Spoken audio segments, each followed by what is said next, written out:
Hey there, this is Darkstar. We are continuing our Neofly KODIAK adventures in Papua New Guinea. I'm trying a 4K stream this time. Let's see how it works. I've always been playing in 4K, but I've been down-resing it.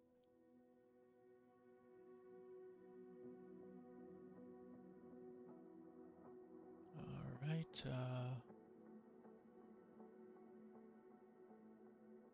get going in a few minutes here.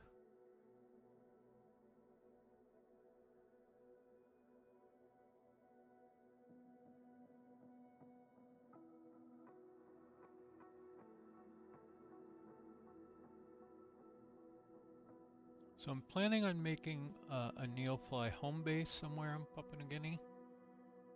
And I think I'm going to set up an airline out of Goroka. I've not done any of these things before, so it'll be a little bit of an adventure. And we'll have to find somewhere to put a home base. I don't know if I want to put it near Goroka or maybe near the coast here. Huh. Maybe on the island within an island.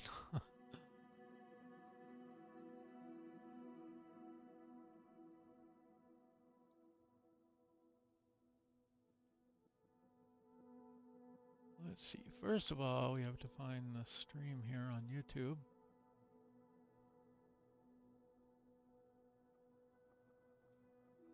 Is it working? Looks like it's working. I have a gigabit internet in theory, but it goes in and out, especially in the evenings. So we'll see what holds up here. Apologies in advance if it doesn't. All right. So I will go ahead and start working on some things in Neofly.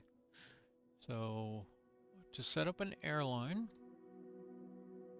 the first thing I understand we need to do is rent a base. So we're gonna set up a hub in Goroka. So that'll be the price per week varies on the size of the airport. So like if we go look at one of these smaller ones, we say rent a hub here, this would be 5,000 a week. But I've got a good bit of cash and we've got planes and stuff already, so I'm gonna go ahead and do here. I'm not sure what that exactly means. And then the next thing we need to do is go hire a manager, and we get a free manager with the thing we bought, but he's like, he doesn't have any skills. I don't know if we should release him, but it's only 200 a week, so I don't really care. So I'll just keep him. Maybe we'll set up a small hub somewhere. I don't even know what hubs do yet. Bare minimum, you can set up some kind of routes that you fly and something to do with, you can have stock in the central hub or something. Gotta figure that out. These are my other planes that are currently flying. And this is where that manager is right now, but anyway, so let's look for a manager, and we want the best, so we'll go for Emma. I think she's the best. Well, she's got all the skills anyway. These ones are all like missing one or two or whatever. Not sure where AYBT is, but we're just gonna move her anyway. Okay. So now we want to move to our hub. That's, I don't know why it gives you a different price here and here, but I'll take it. Maybe this is your discounted price or something.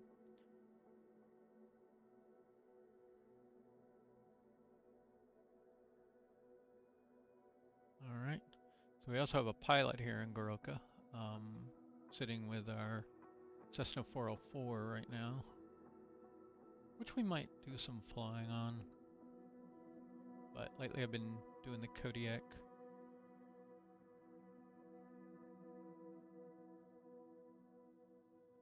Okay, so we have a hub.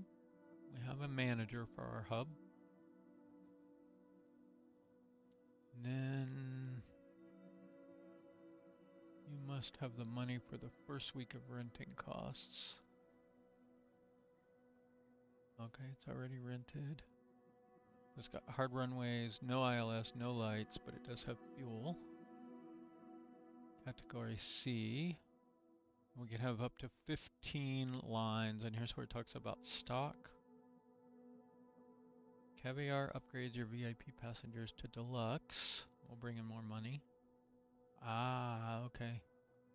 I wonder if we have to go buy these goods and fly them into the airport.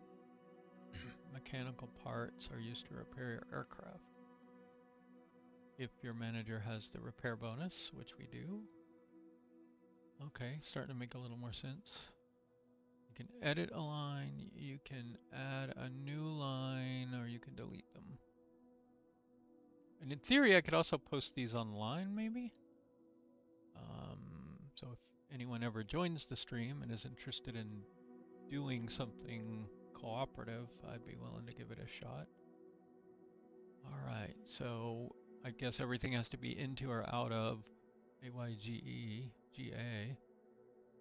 So let's pick another area to fly to.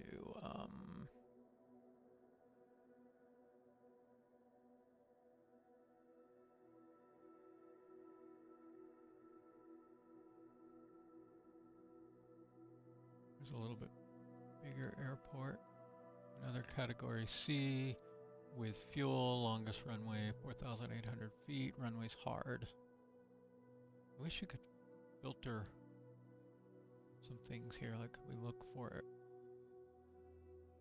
Like how can I find bigger airports around here? I think I might want to do like a shorter run. What's this guy? Another category C. Decent runways, hard and light. And fuel, okay. So rent hub, create transit mission, no. I guess we just have to type it in, AYMD.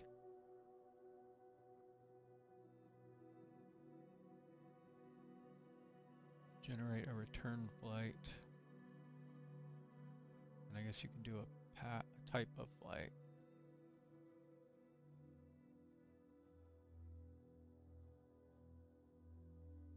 I guess let's do VIPs, and then we can see if we can.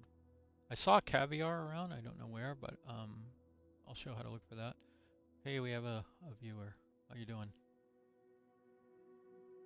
So we need to get some Caviar for our VIP flights. Okay. Passenger flight upgrade. Passenger repairs. We might want to pick up some mechanical parts, so we need to find Caviar.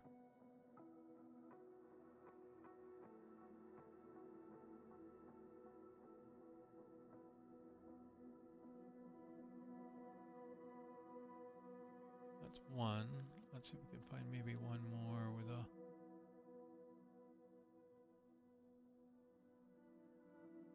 Ah, here's one with a dot in it. I think those are even bigger airlines. Yes.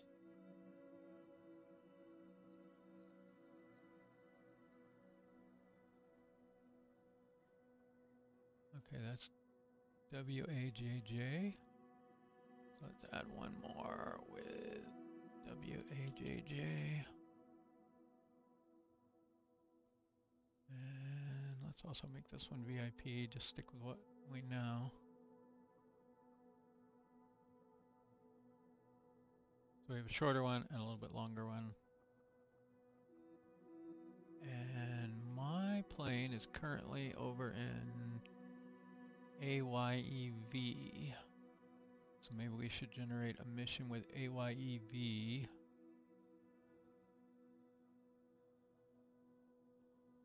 That's a much smaller airport.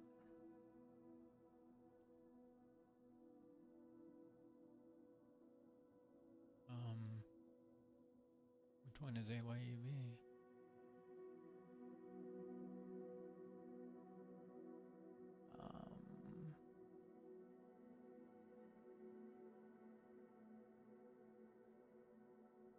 I don't know what happened here. Where did my option to select things go?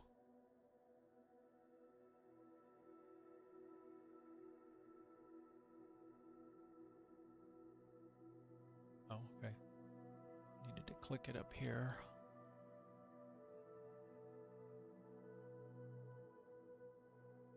No, I forgot what it was. AYEV, I think. Let's make that one a cargo. So we need to, well, I don't know. I don't know what'll be for sale here. Oh, and we didn't make it a return flight. Dang it. Can we edit it? There we go. Okay, so it looks like we can pretty easily change stuff around. All right, so we're over here. That looks about right. I was up in the mountains. So let's see if we can bring some cargo back to AYGA. Let's see what we have here to buy. So right now we're in the KODIAK and AYEV. We can buy nothing that we want. And we can buy some computers.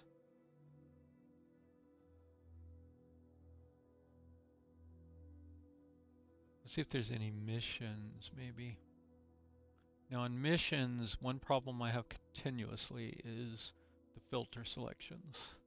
So right now, I just have it to pick not water runways.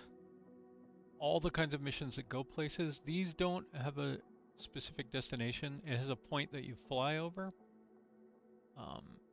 And then you can fly to any other airport. So like we could fly there, drop something off, and then fly to Goroka.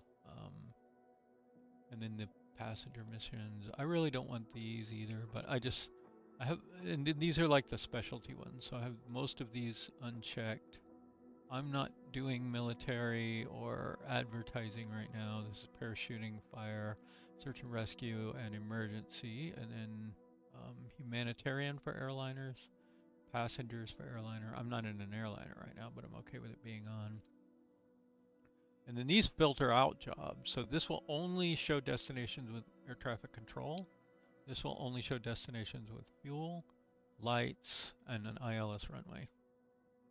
So if you want to see missions where you could fly an ILS into, you can do that. These are the ones, and you'll see most of those are going to be further from where I am because I'm in the middle of the mountains here, and there's not a whole lot of big airports around here. So, and if you see a plus here, that means there's multiple missions. So you can show all of the different missions, and you could click on one to select it, hover over it, will show those details. It'll be selected over here, and you can see the details here. So if you want to fly ILS missions, or if you want to do night flights, picking missions that have light is a good thing to do. So like, you know, and there's some closer by here. And if you pick air traffic control, you're going to, you know, limit only to airports with air traffic control. So these are secret passengers. Only human pilot can fly these, and only human pilot can fly illicits. And I don't remember what else. I think it says up here. Anything with a drop zone or secret passenger. Yeah.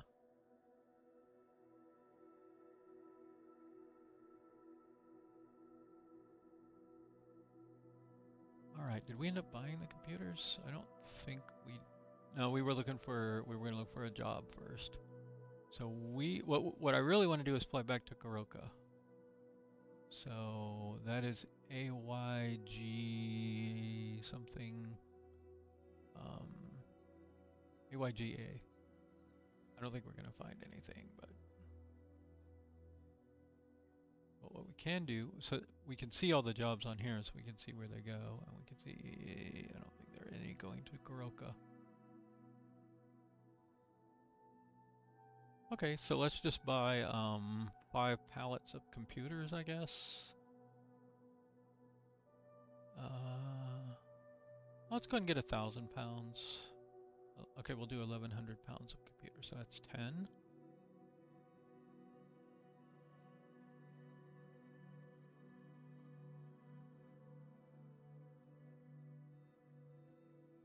Oh, you can enter a quantity. Okay, I didn't know you could do that. That's nice.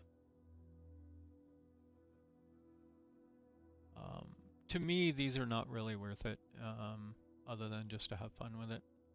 Maybe trying to supply our our hub.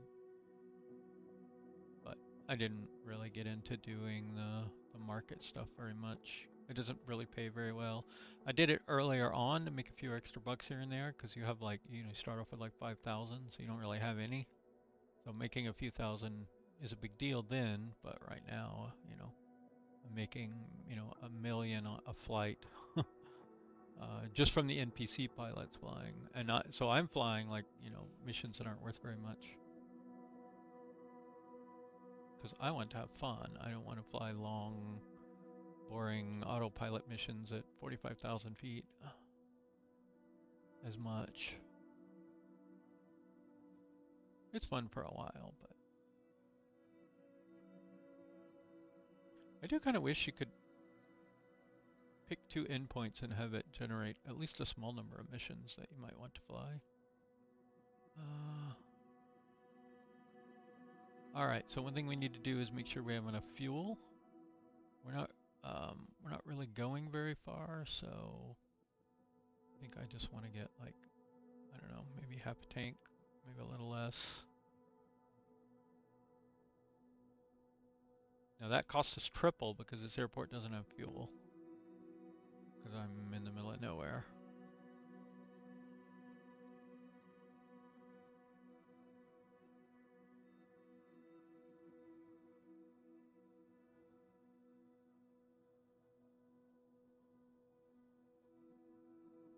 So now what I don't know is how can I fly this mission right now? What do I need to do to take this mission? Or does it generate missions or...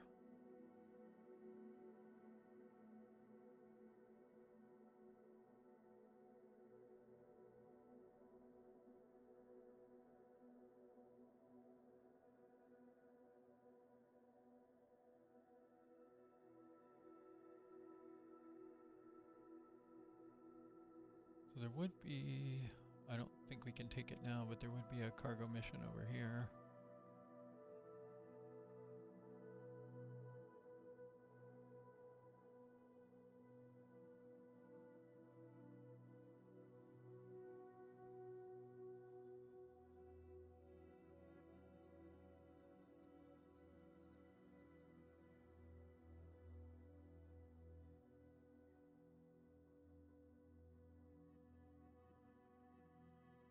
We didn't have any mechanical parts here, did we? I don't think we have any of the things at once. Whiskey, magazines, caviar, and mechanical parts. Okay. So we're going to need to load up to 1,400 pounds once we spawn our plane into AYEV.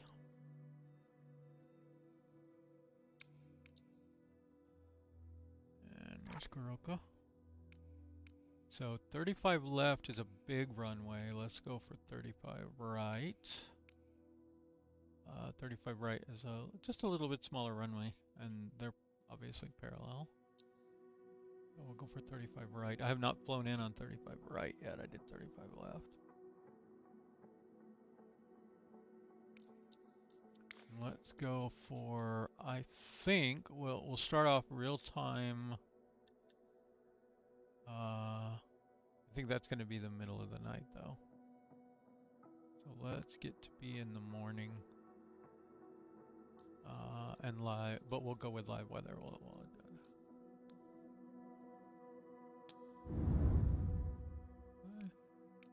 And then this is picked runway 29 for us. We may or may not accept that when we get on the ground here. Hello, pilot. Let's see what's on the books for you today.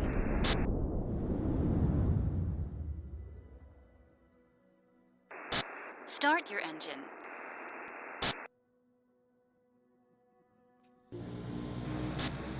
Alpha Yankee Echo Victor Traffic Dark Star, Delta Sierra Tango Fife, 711 taking off runway, 29er departure to the west.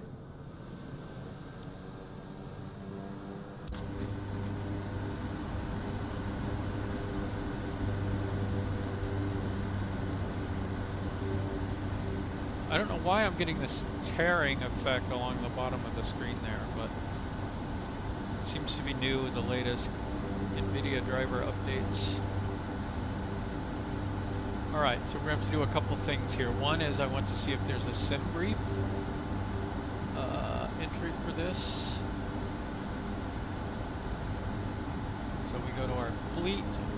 We're currently not flight, fleet. We're in a Kodi. We want to see if they have AYEV.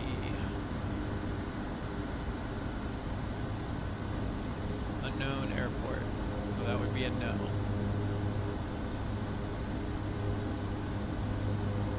Okay, this looks like an acceptable takeoff, I guess.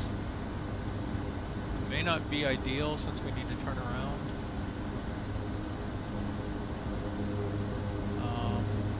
Let's actually take off the other way. Let's go down to runway 11 and plan on departing straight out. And then we will attempt to arrive. We'll do procedures on the plane. I'll just enter that for ATC purposes. So this plane has a service ceiling, I think, either 12,000 feet or 13,000. 10 tends to be good enough for flying around here. I think our ceiling is 12,000, and they're flying into Goroka actually has a little bit higher minimum altitude, but than our service ceiling, so we probably won't fly that exactly. We'll go ahead and fly all with ATC just so we can use our aerial markers. Oh! What flight plan does this have in it, though? Oh, it did pick it up. I wonder if something got changed. Yesterday, even across multiple restarts, I was not able to get my flight plan into here.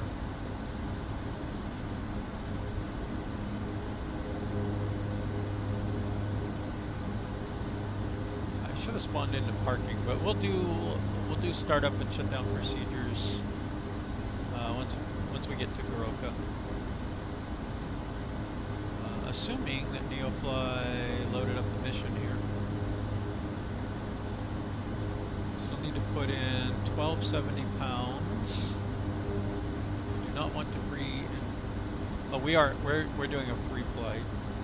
We weren't able to get a mission. We still want 1270 pounds. So let's go here. Flight performances, mass and balance.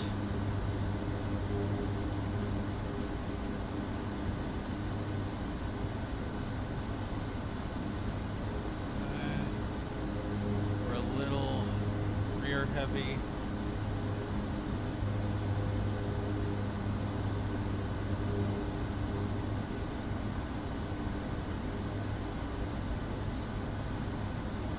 Okay, we should have our fuel.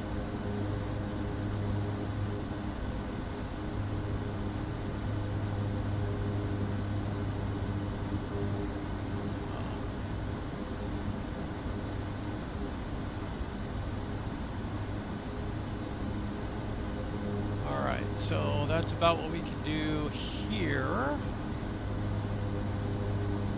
Let's go work on our flight plan here. So we will go procedures. And I don't think there will be a departure procedure. No. We can hopefully do an arrival procedure.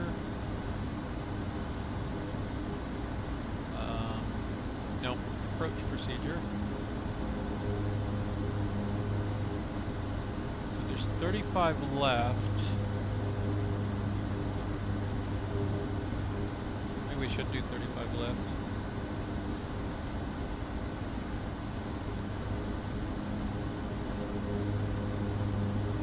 I think we want the Y procedure. The Z procedure, I don't know if you can see it on the thing here, but it brings you up real short of the runway. Y brings you more down to the runway. Let's pick Y. for now, as I get better at flying around here, I'll try and do some visuals.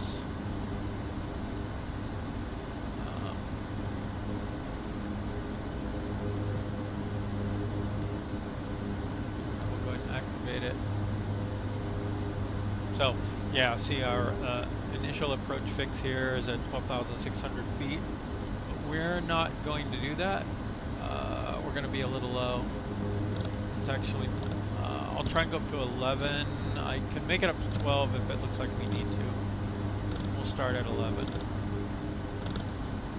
This is so painful. There's got to be a better way to do that.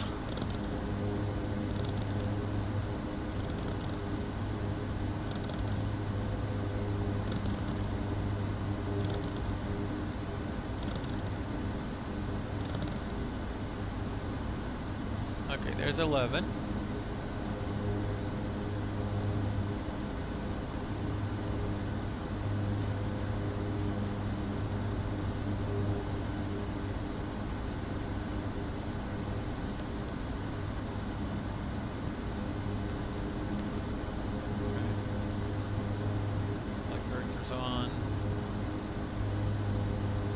Autopilot will start off and roll in pitch mode. We'll use that, and we'll activate other features as we need. Landing lights are on. Our air conditioner is running. We can hear it. We can turn it off. It's so much quieter. We will need to get our oxygen on when we get up in the air. We have prop control. We have mixture control. Throttle control. We'll start off 20 degrees flaps. We just make sure flaps are working.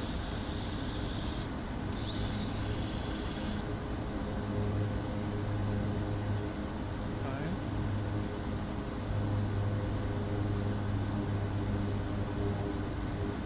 Alright, so the plan here is to start off straight out, climb as much as we can, and then cut over and get on course to head to Goroka. In our flight plan in here, we'll actually be flying over here somewhere. You can fly in on around this RNAV approach. This should. Oh, I know what we could do. If we switch this to left, then we can do Y direct. So that we can see what it's going to look like. There we go. So, we'll fly over to here, descending down this valley, be on final here into the airport.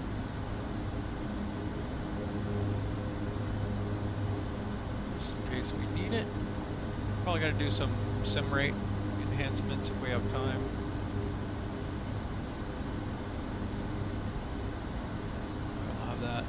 Need it. We shouldn't need de-icing here or anything. It's pretty warm.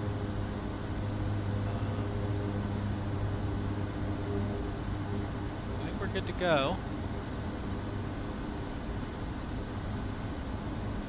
Already loaded into the airplane.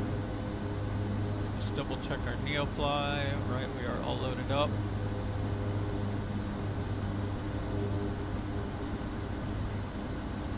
Alright, I'm still a newbie in this plane, so be gentle with me.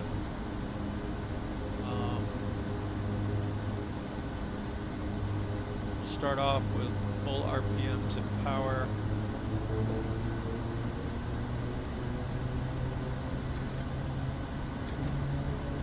Okay, brakes are working.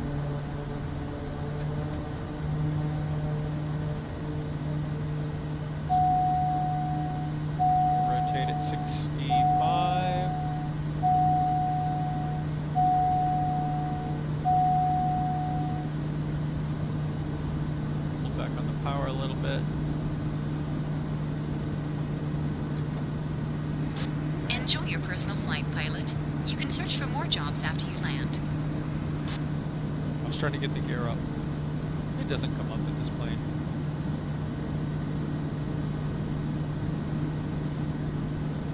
Oh, I was going to turn around. I forgot. So we have to turn around in the valley here, I think. So we'll climb up over this ridge on the left and then make a U-turn. I totally forgot I was going to go to the other end of the airport. Okay, first notch flap coming out. That's the 500. trim wheel running. Quite a noisy trim wheel. I'm going to climb it. I think it was 101, 105, somewhere in there. 500, 500, 500. We're okay. And I'm going to start easing back a little bit on the RPMs now that we're safely up in the air. Go back to about 2,000. 500. 500.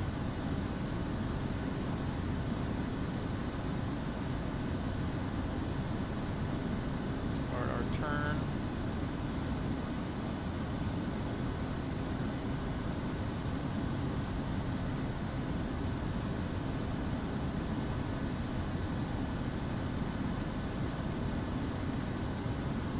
Some weather coming in here.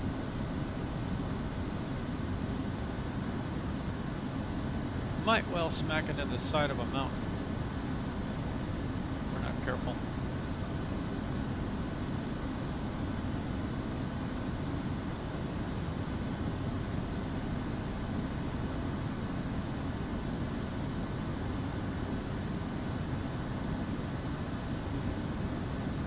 And I am in no way a professional or skilled pilot, so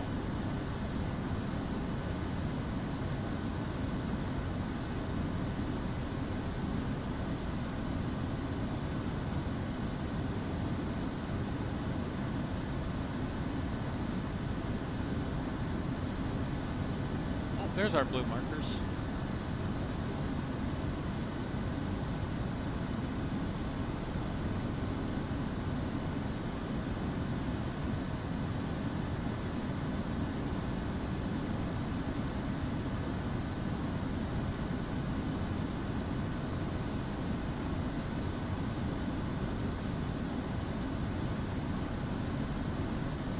All right, let's go ahead and get our autopilot on. Set our heading bug and heading mode, so it'll hold our heading. And we'll turn a little bit to the right here so that we can intersect our original flight plan. Green right now, so we shouldn't be hitting anything. That's my cue to get my last flaps up.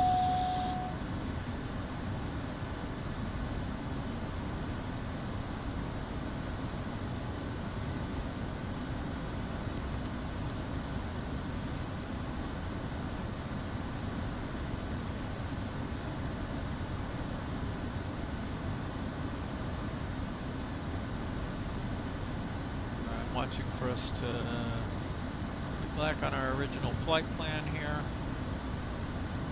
Probably take us a little ways over here. Let's get rid of the blue things unless we actually need them.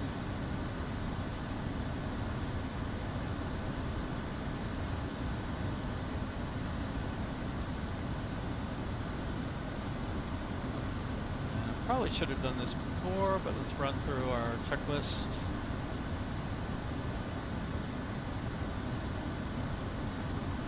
Let's say climb. Okay, we need to make sure our auxiliary fuel pump's on standby. Pitot heaters on when outside air temperature is less than, I think, 50 C. Okay, so I think we need to get those on.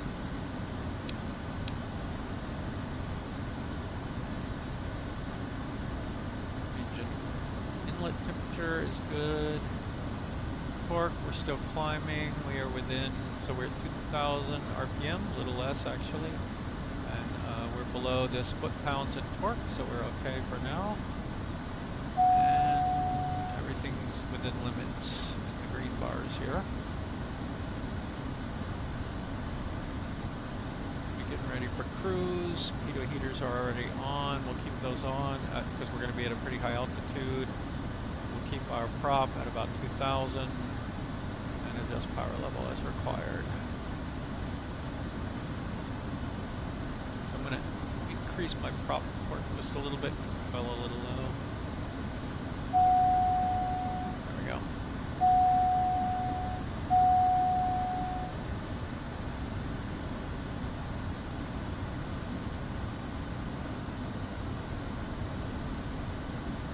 All right, let's get our oxygen on.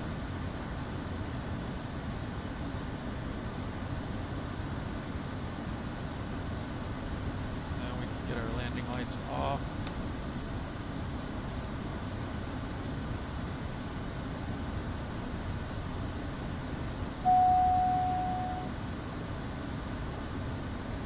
Showing our G getting a little bit high. I'm going to back off on the throttle just a bit.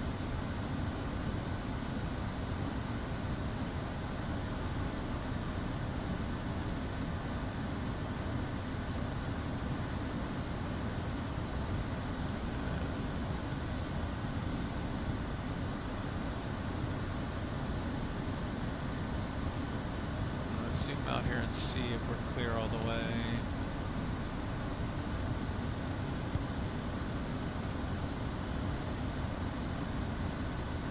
Okay, so next thing we need to make sure we clear these mountains.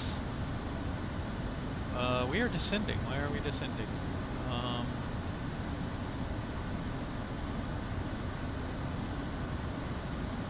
was supposed to hold my pitch.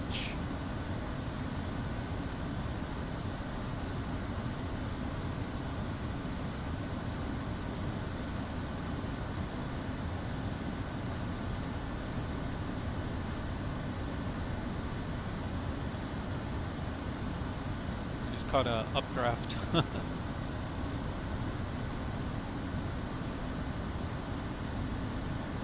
So this little arc right here is our altitude arc. This is the point at which we would hit our target altitude, climbing at our current rate of climb. It's one of the options you can turn on in your MFD. So go to, I believe it was map settings. Go down to altitude arc on.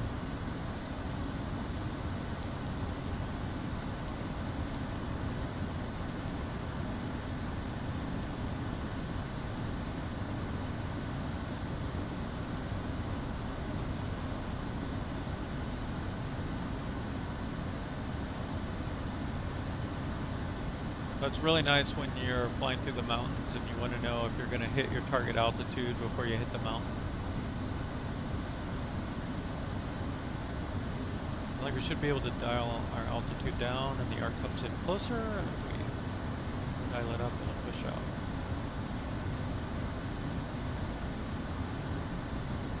And of course we could always increase our vertical speed a little bit.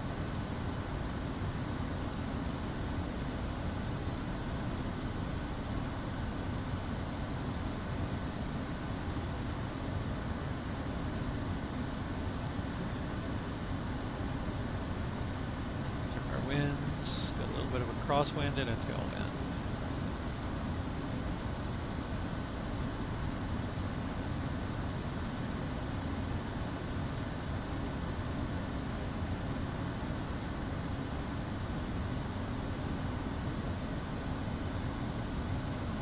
Of course, if you're climbing, you want to watch your speed. I don't want to get too slow here.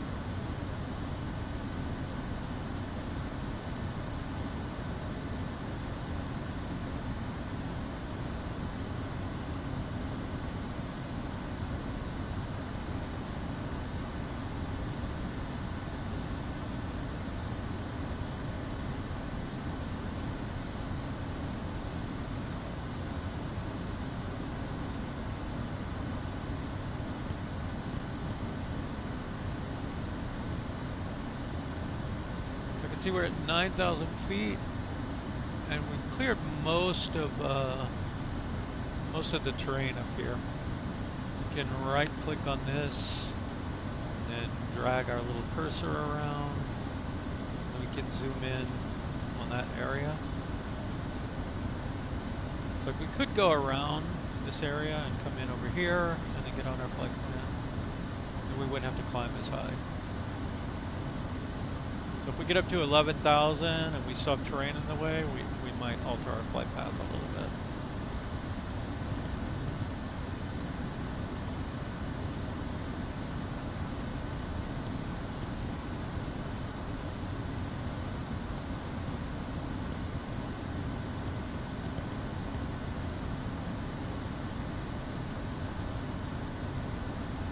I suspect we'll clear even this at 11,000 feet.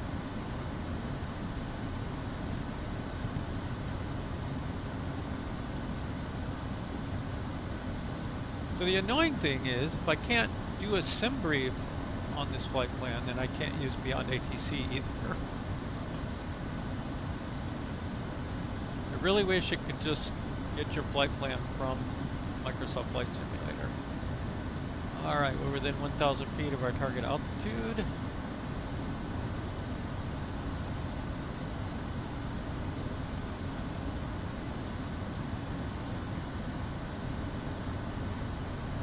Right click out of this mode.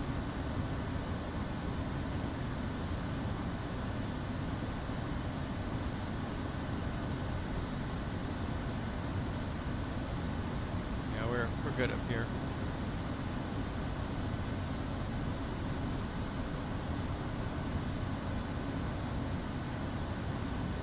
I really like this KODIAK. It's been kind of a fun plane. I just got it the other day.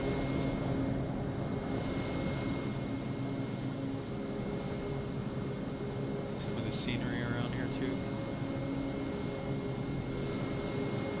There's some Microsoft 2020 scenery for this area that I was thinking about trying. I don't know if it'll work in 2024.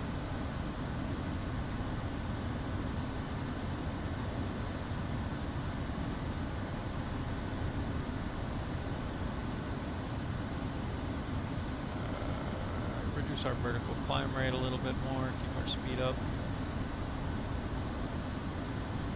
Although we're just about at the top.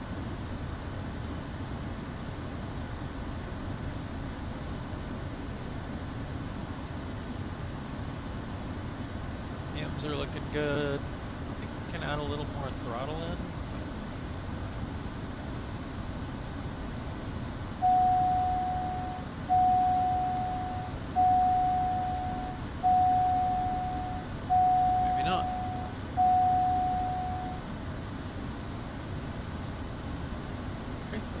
It out a little bit.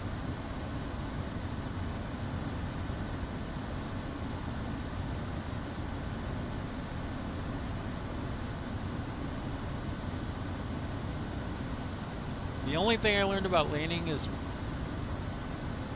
pull it out until it starts to sputter a little bit and then push it back in a little bit. All the more I know. I know that these Garmin Avionics has some tools to help you lean it out.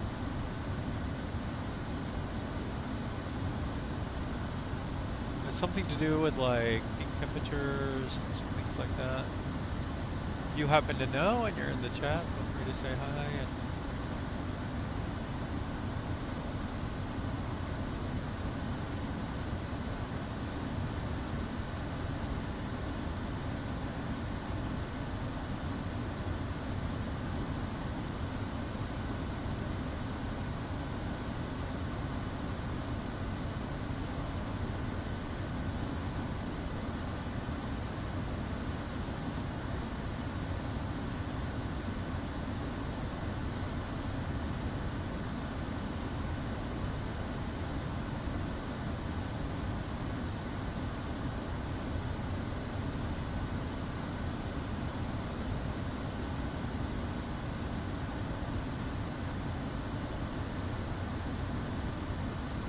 supposed to lean to peak exhaust gas temperature and then enrich slightly to stay rich of peak. But I don't see any EGT on here.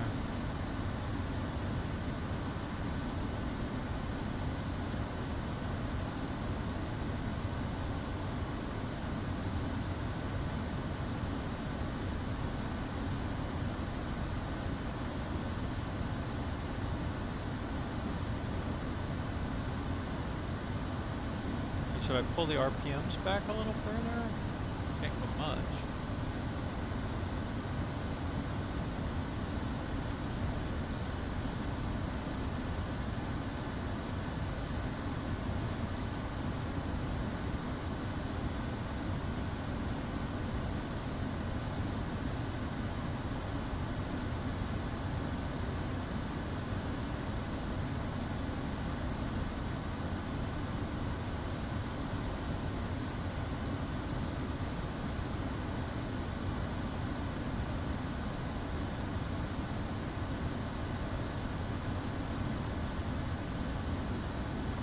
Oil pressure, temperature, fuel flow, pounds per hour. Fuel quantity, fuel calculation. Right now it says our range is 546 nautical miles.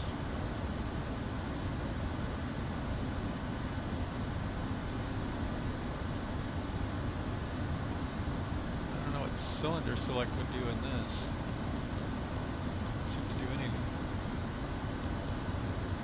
Assist.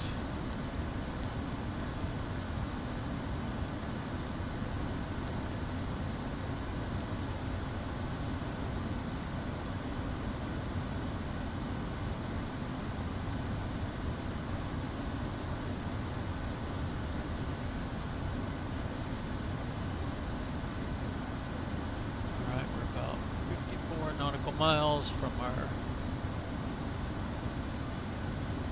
initial approach fix. 17 minutes. Okay.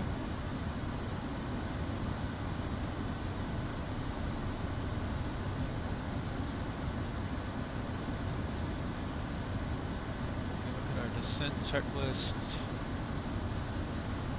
Engine inlet as required. Heaters, altimeter setting. CDI, power level, seat belts, inertial reel levers. Do we have those? I don't think we do. At least not operational.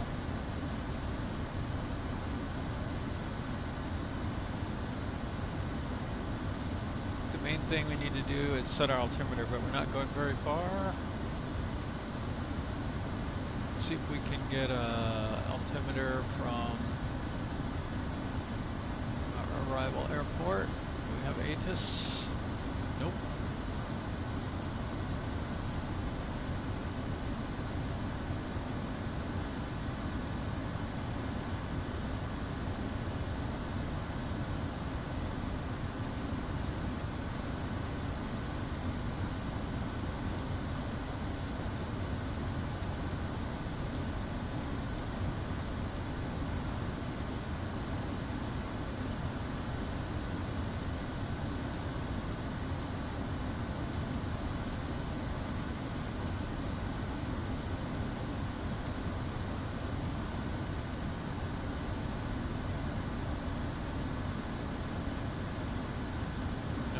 So far.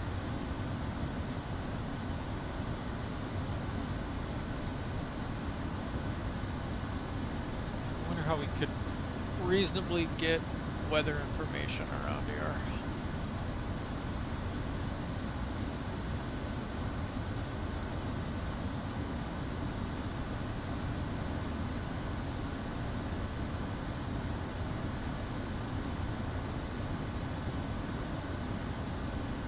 If anyone was going to have an ATIS, I think it would be Goroka. Hey, looks like we got a friendly up here. See their name tag a little bit through the clouds there. Let's see if we can get an ATIS here, or a weather. Nope. Ah, there we go. We picked them up though. Mount Hagen Airport information Charlie 1800 Zulu. Wind calm. Visibility, tree. Sky condition, 1,700 feet scattered ceiling 4,800 feet broken. Temperature, 16. Dew point, 15. QNH 101 Visual runway 12 in use. Landing and departing runway 12. VFR aircraft say direction of flight. All aircraft read back hold short instruction. Okay, we'll go back to that in a moment.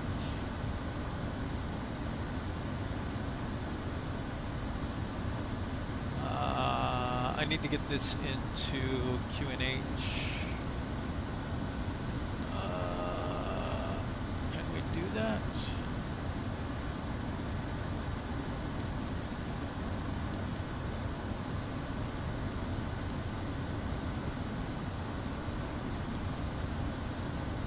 Aha. There we go.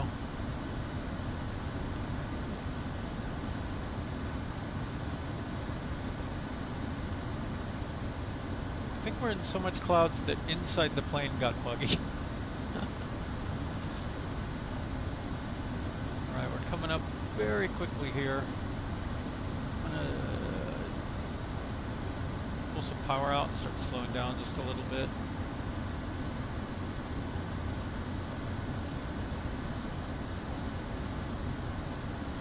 Go ahead and go nav mode.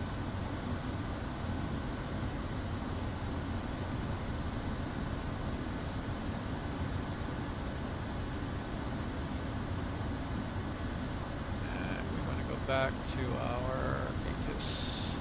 Oh, I just need to swap this. Mount Hagen Airport information Charlie 1800 Zulu. Wind calm. Visibility, tree.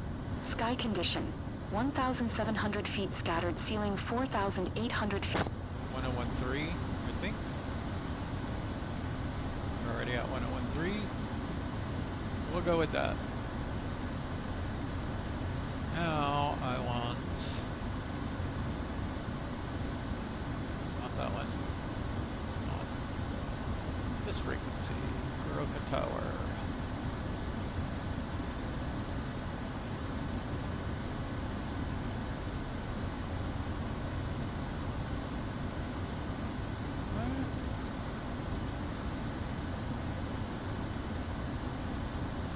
So we'll wait and see if we can get Goroka Tower. Soon, maybe?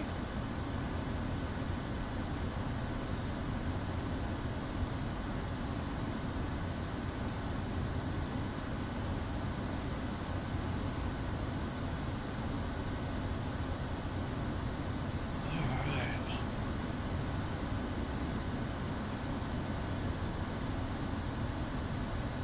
Let's get an outside view.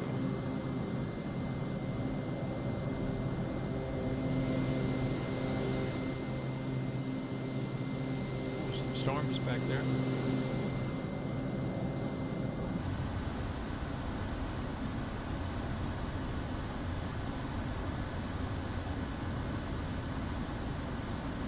I don't think lean assist is working in this plane. I don't think that's what it's supposed to show. There we go, Howie 55.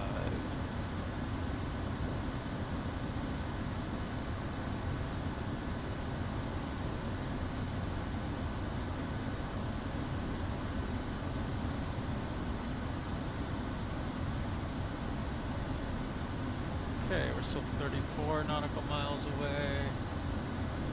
I think I pulled out a little more power than I meant to. Not too much.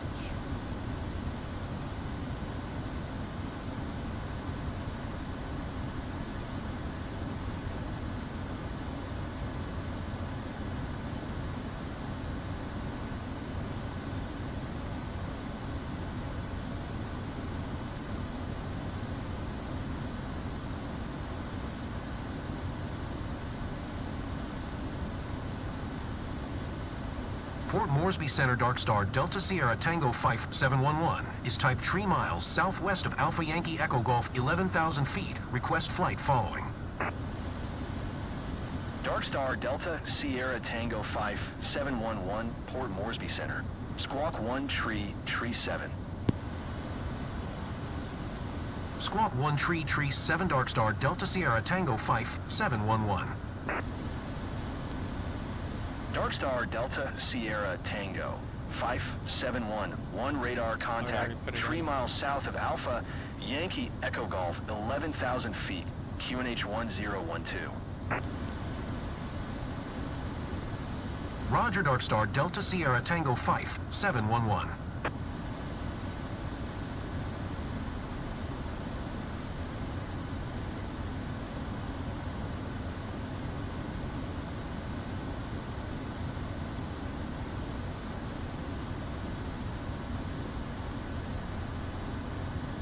It's funny that our airport doesn't even show up on this list. Like on the first 2 pages anyway.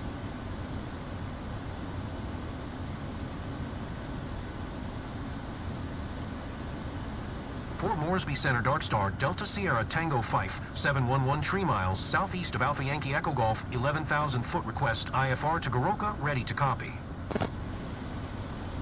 Dark Star Delta Sierra Tango 5711 is cleared to Goroka Airport as filed. Dark Star Delta Sierra Tango 5711 cleared to Goroka Airport as filed. Squawk 1 Tree 7. Dark Star Delta Sierra Tango 5711, read back correct. Radar contact 11,000 feet, QNH 1012, turn left heading 0 Tree 5, descend, and maintain 5,200 feet. This would literally kill us. Turn left heading 0 Tree 5, descend, and maintain 5,200 feet. Dark Star Delta Sierra Tango 5711. This Dark Star ATC is so Delta bad. Sierra Tango 5711, descend, and maintain It just changed 7,200 its feet. mind. Oh my goodness. So bad.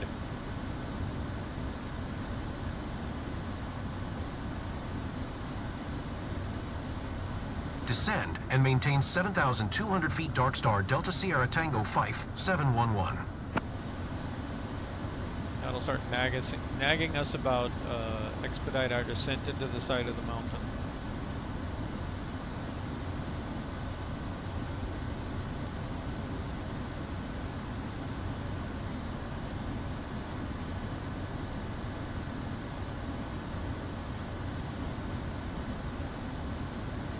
So I have flown this approach a couple of times now.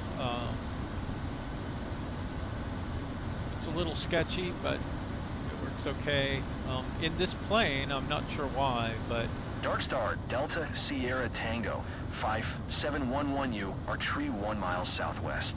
Climb and maintain 13,000 feet. Expect Renav Zulu runway tree 5L approach via Agasa transition. Cleared to Agasa. Dark Star Delta Sierra Tango 5711U are tree 0 miles southwest of Goroka. Contact Goroka Tower on 118. 7 when inbound on the approach. Tower on 118. 7 Dark Star Delta Sierra Tango 5711.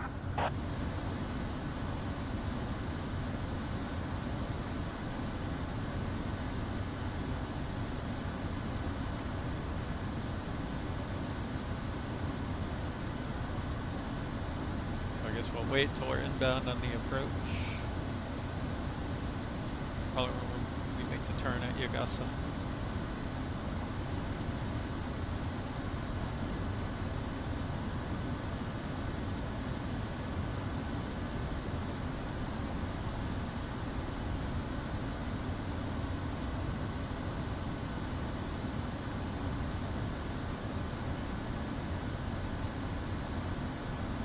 I see an outside air temperature here. I don't know if there's any others.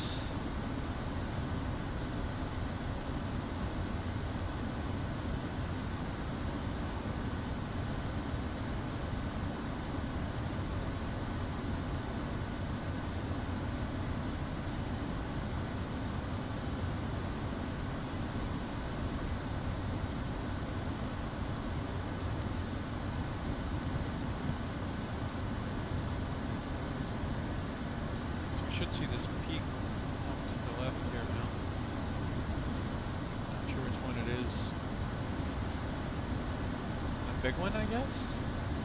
Are we going to the other side of that? That's about right, right?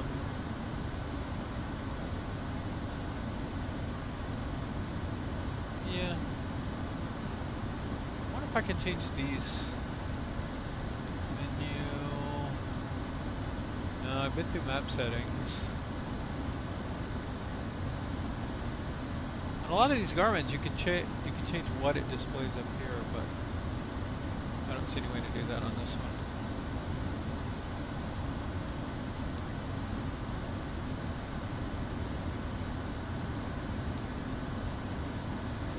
Rain relative, traffic, X-rad, we're good on that. Legend and back.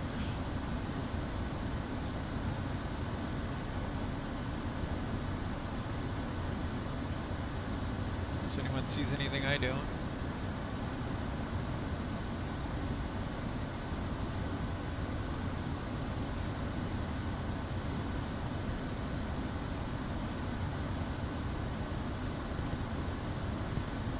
See our traffic on here though.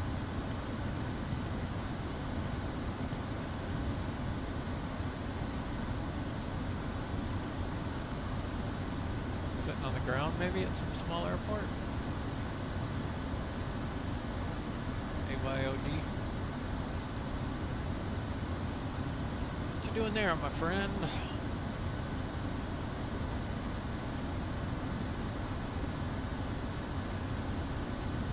I'm never sure if the people that show up here are actually even on anymore.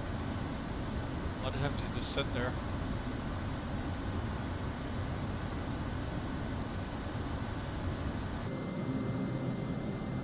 We're not gonna hit that, are we?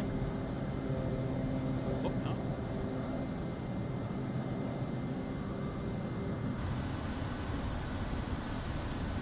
Need to get VR or something.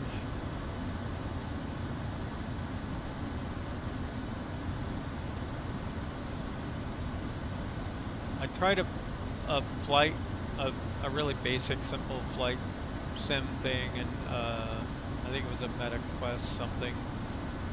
Man, that made me violently ill, though. Not agree with me. Even though I've done stuff in VR before and had no problem. That was a while ago.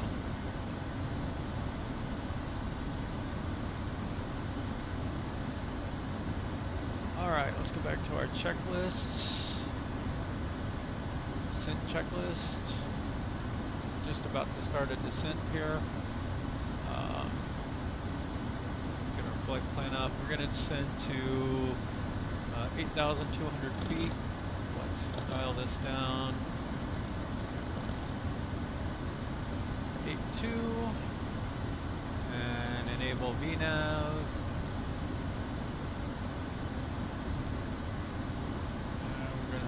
Slow down a little bit more. We're going to get just a minute here. We'll get our first notch of flaps out.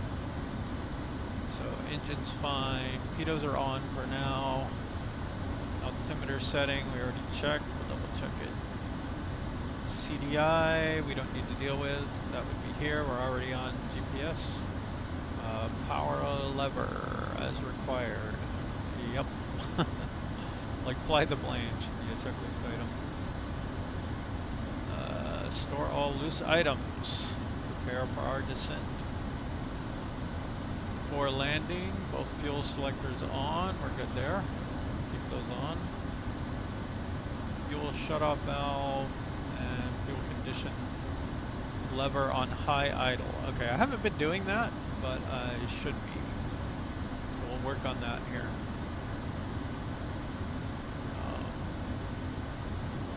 Then we'll be doing a normal landing. We're going to get our flaps down, airspeed in the around 80 to 85. Power lever beta range after touchdown. I haven't been doing that in general. I probably should. Main wheels touch first, yes. I try.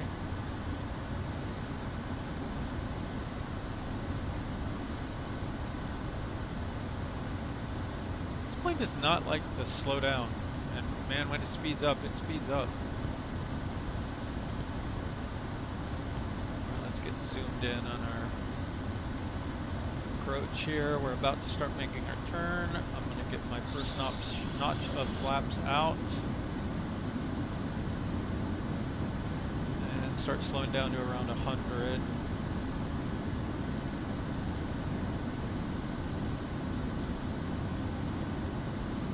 Now I think we're supposed to go fuel condition lever all the way high, prop on max for this phase of the descent. I think that's in case you have an emergency, you have the maximum power available to get out of it.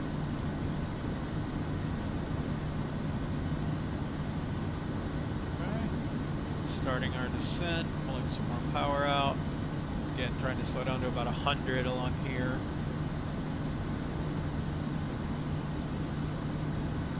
We haven't started our descent yet, technically, but as soon as we get on this turn here, we will be.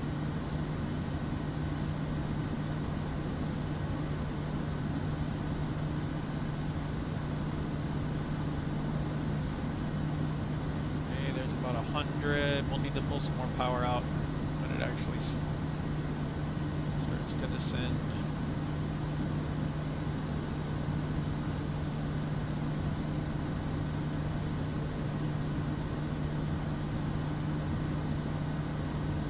Okay, it didn't start descending yet. Did I miss something? VNAV is enabled. Our altitude is dialed down.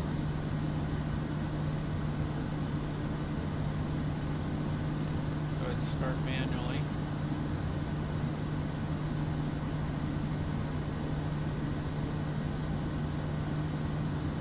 That extra power now. We still have a ways to go down in the valley here before we get on final.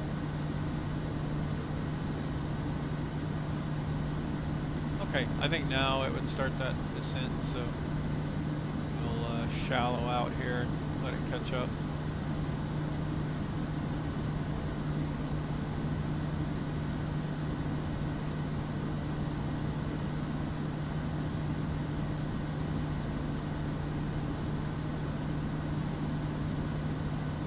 Oh, wait. No, never mind. We're at 10.7. We need to get down to 9.7. The next 7 nautical miles.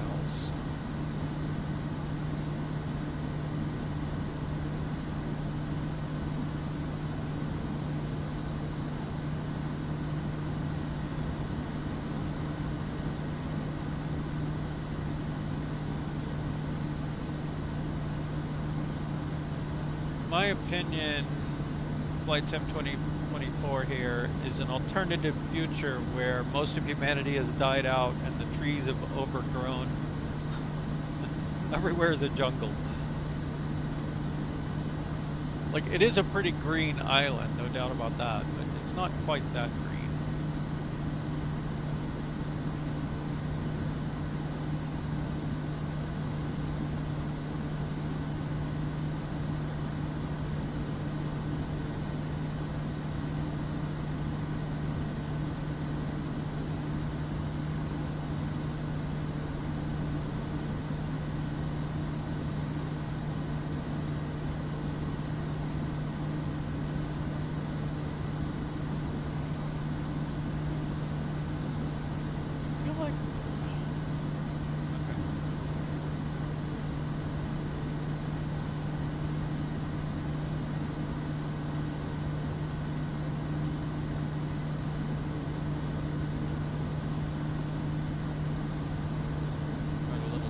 Here.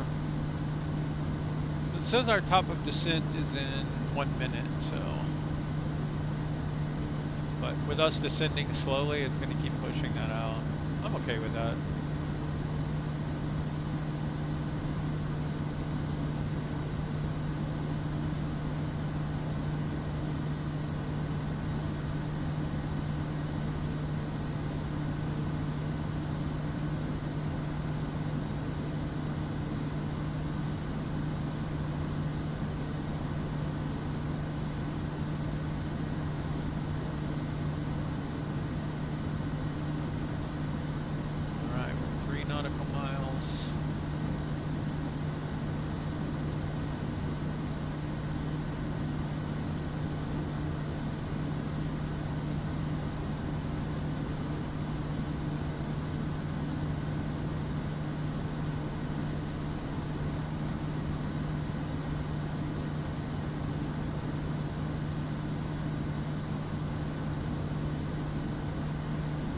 wish I could put a little more data on here though. Like, what's my time of arrival? It'd be nice to know. I mean, I can see it here, I guess 40 seconds. We're not gonna be at 9.7 here at this rate.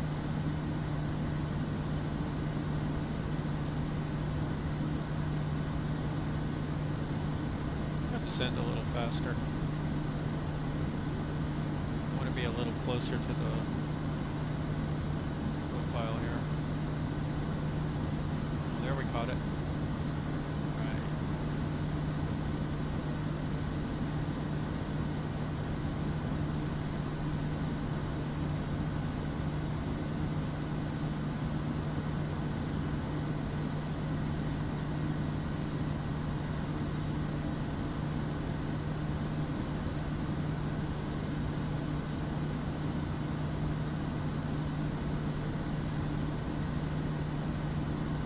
Our next altitude is 8,200 feet. That's what we're descending to now. And then the next one will be 770.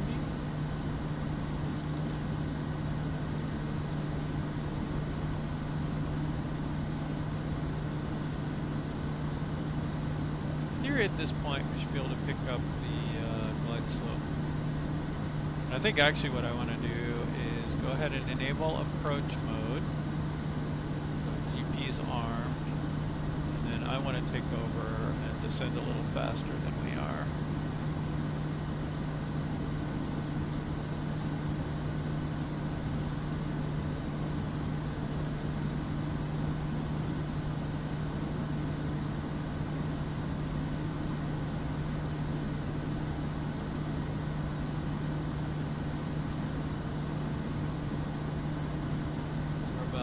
Nautical miles from the airport now.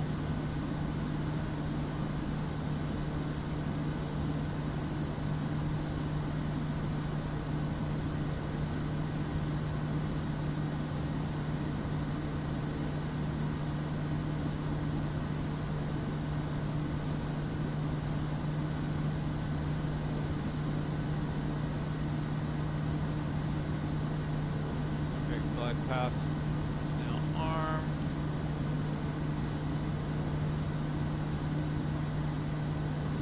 Get in that 80 to 85 knot range.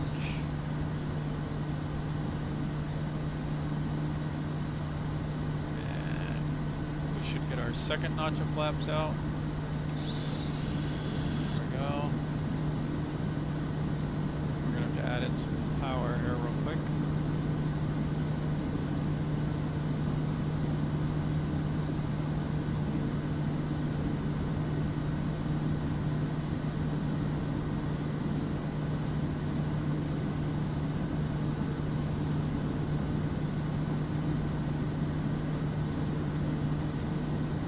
Got 650 foot-pounds of torque with 20 degrees of flaps, and then I think it's about 750 when I get the final flaps out.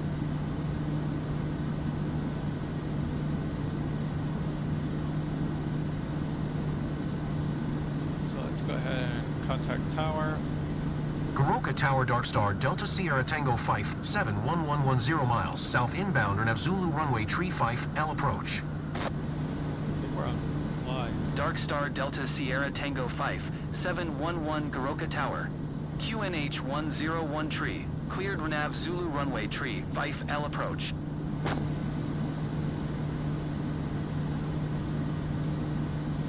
Cleared Nav Zulu runway tree 5, L approach Dark Star, Delta Sierra Tango 5, 711.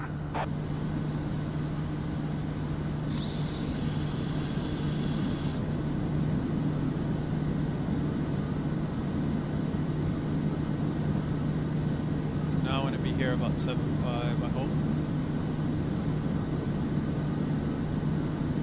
RX.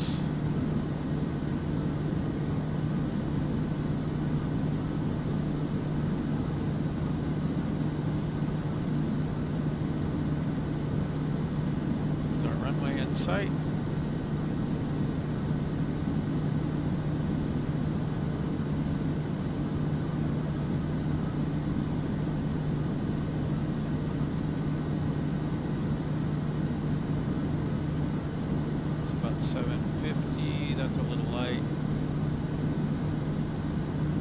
760. Let's see how that does.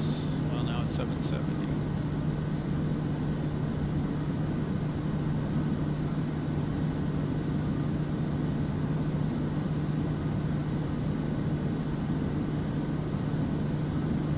My problem is I don't have an accurate enough throttle. And that's 750. It still seems to be a little high. Well, and then it went up to 760.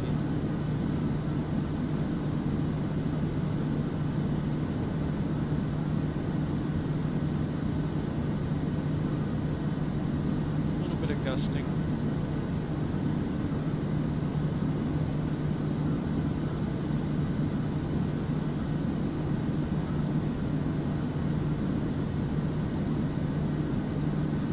Why is it picking up so much speed all of a sudden?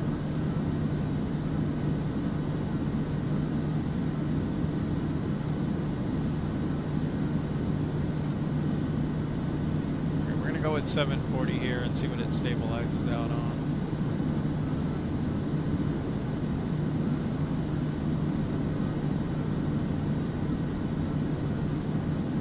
It may just be the autopilot implementation.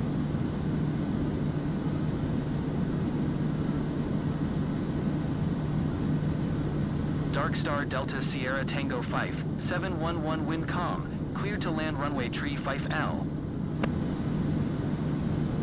Clear to land runway tree 5L Dark Star Delta Sierra Tango 5, 711. QNH is still 1013.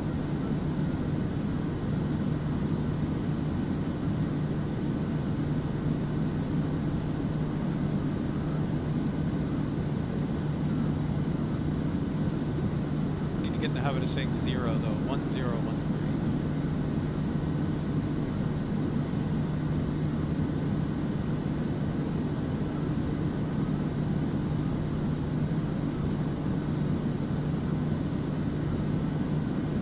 Let's try a little tiny bit less power.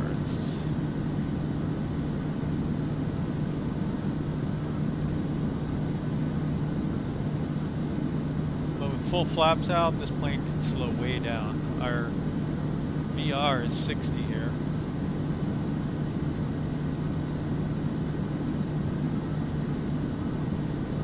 This is 35 left and that's 35 right over there.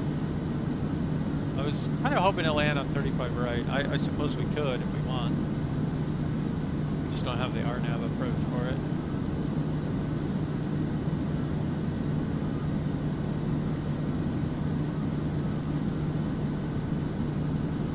Well, let's give it a shot. Let's go off autopilot. And we're just going to aim over here.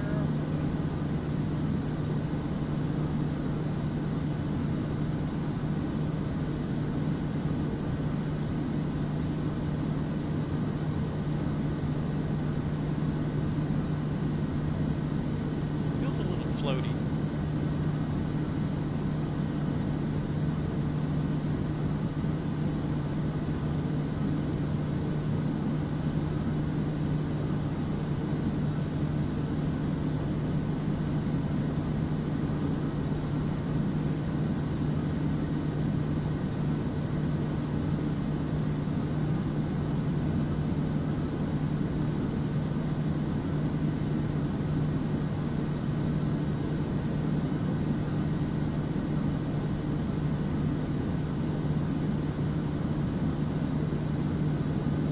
A little fast.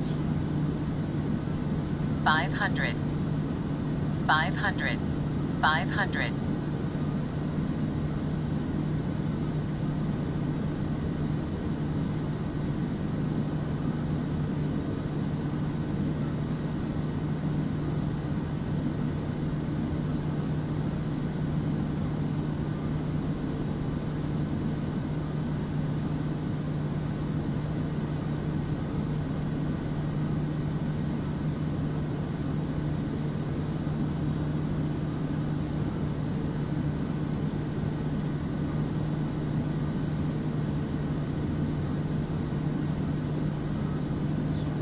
Error there with the raw terrain runway and the tested one, or the AI generated one, or whatever they are.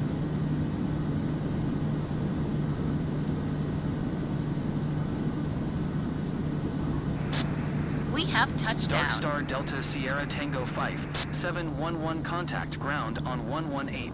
Taxi to 7. parking and shut down your engine. Right, so that's...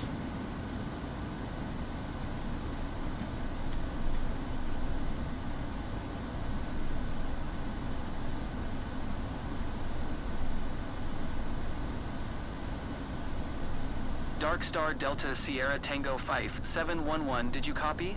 Hang on. Hands are full. Going to 118. 7 Dark Star Delta Sierra Tango 5, 711. Dark Star Delta Sierra Tango 5711 taxi to General Aviation parking via taxiway cross runway 17L. Wants us to go way down there.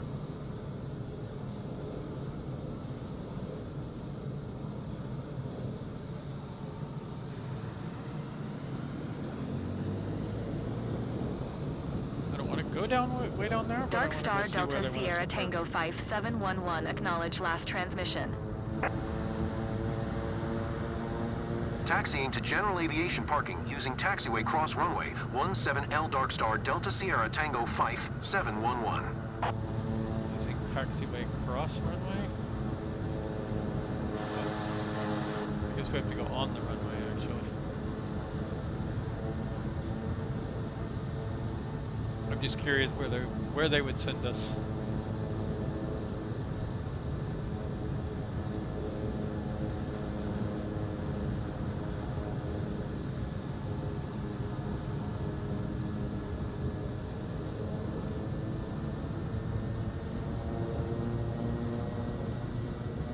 I did not get the condition lever to high idle like I was supposed to, but I did get the prop into beta.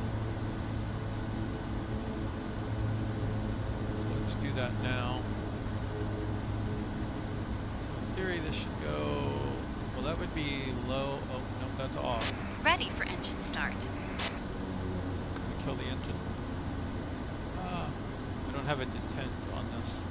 We have to do it manually. Oh shoot.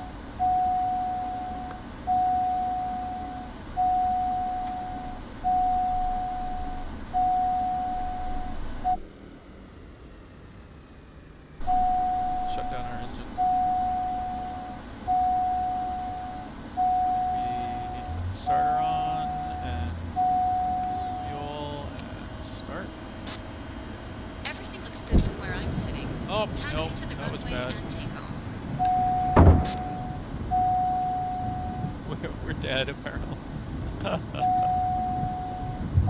Oh, what happened? Why are we leaning back? This plane is crazy sometimes.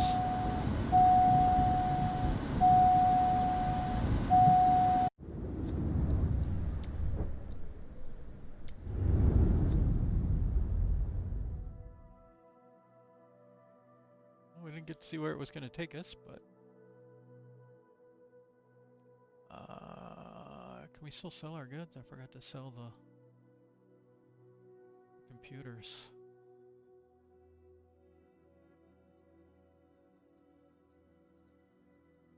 Oh wait, do we have... We're not buying computers here.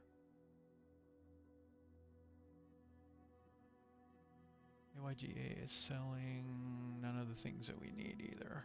Oh, they are selling whiskey. So what happens if we buy like 10 whiskey?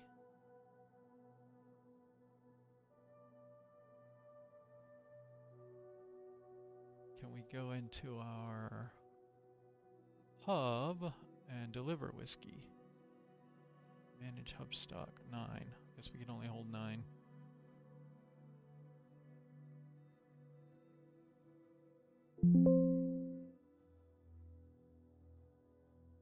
We definitely don't have those. Okay. So we stocked up on whiskey anyway from our own hub. That's good. I guess what we would do next is, like, if we wanted to do VIP missions, we'd want to go find like caviar, right?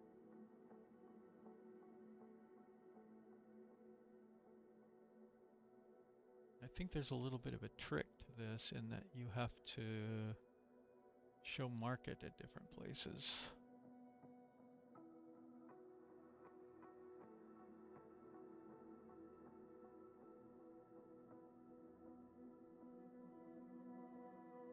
So where are we right now? Up here somewhere, Goroka, there we are.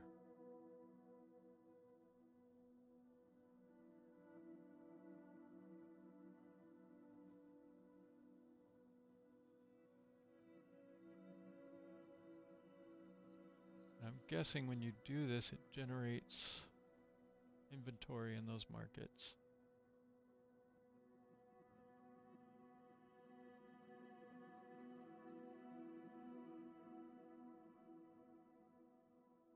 And then can we search for our cargo and find it closer by? Yes, see. So now we have places selling caviar somewhat nearby. So we could potentially fly over here and buy caviar at AYNZ. We could also set up a flight, let's see, to AYNZ. I guess that would be cargo to carry caviar. What I don't know is, will it always have caviar, or is that just random, or does it shift around, or whatever? If anyone knows, feel free to share. And I want, if this will only hold 9, what will that do? Like, how many should I buy? We also want mechanical parts. That would be nice. Let's just see if it... See, this didn't do any damage to our airplane.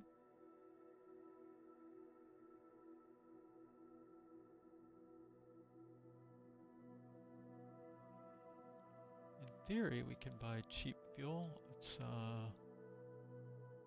stuck up on fuel, 356, 356. I don't know if that's cheaper than it would have been or not. We can... I try to keep these up around 90.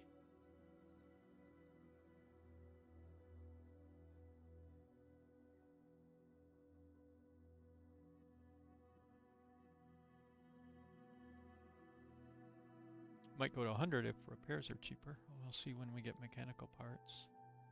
So let's see if we can find any mechanical parts nearby.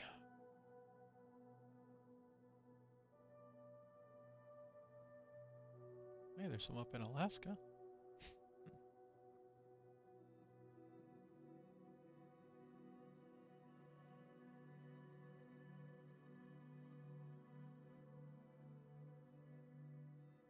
That has a tiny runway. That has an acceptable runway. About 2,000 feet is the shortest I really feel comfortable with in this plane. Okay, there's a substantial runway. Runway's soft, but wait, where'd it go? I thought it was saying 8,000 feet before. Altitude 8,000 feet. Okay.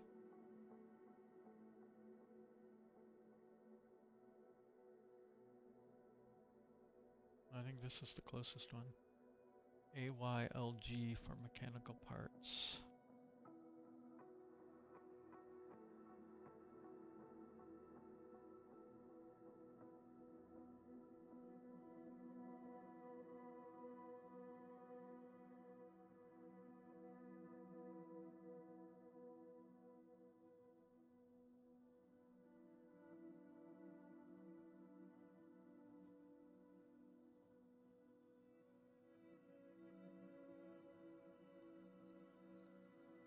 So I think let's go pick up some mechanical parts.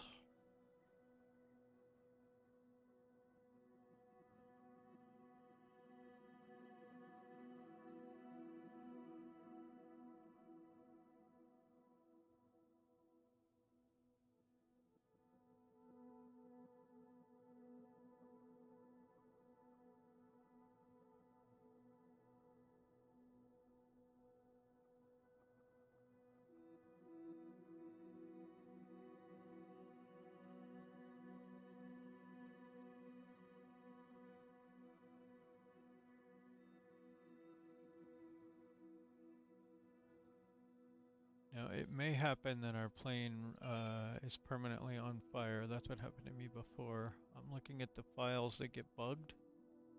There's actually a bug.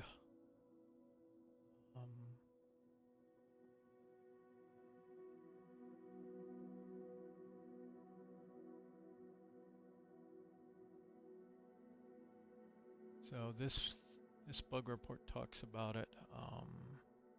For the KODIAK 100 running in 2024, for persistent engine failures, we have an update section that uses the update once setup, blah, blah, blah. This setting, failure turbine 1 age, and it should reset on flight if it goes past 2250. And it's not working right. So it basically made the plane be completely stuck as being on fire as soon as you spawn into it. So what I did is I went and found the file that does that. And right now it does not say the failure turbine engine age is anywhere. It's like 8 right now. So I don't know if it's going to be permanently on fire or what. We will see when we spawn in. I might have to restart it though. And reset that file back. I posted about that in my previous live stream if you ever have that problem, like if you get the KODIAK.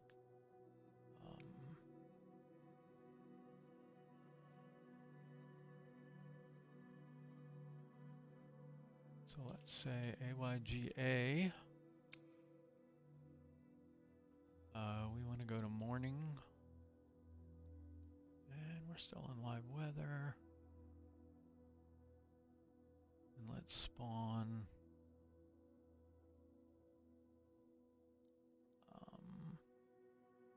I guess up here.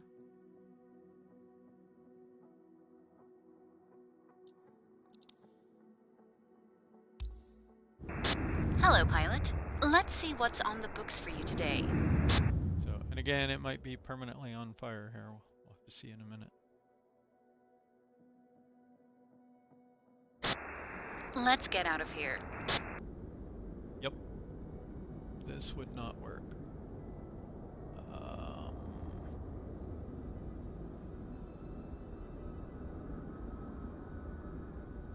And I don't know what it might take to get it to reload it.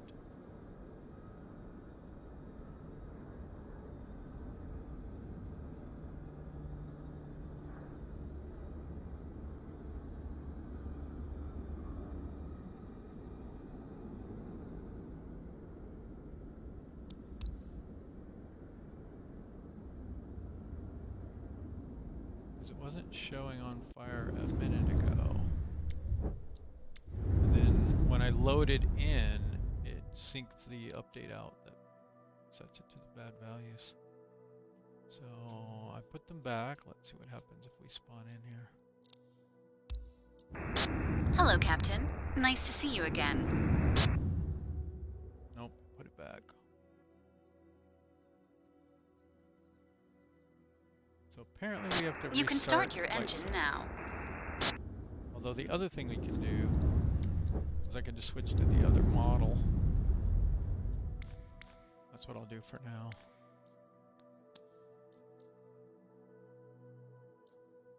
I can switch to this one. Welcome back, Captain. It looks like the weather is perfect for flying. I don't know if it cares, but it's cargo interior. Let's remember. I wish it wouldn't change your time. Hello, Captain. Nice to see you again.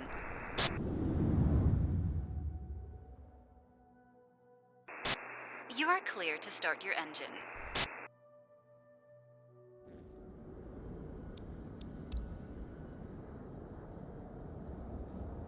You can't do any pre-flight outside the plane in this one. Doesn't even let you remove the chocks or anything.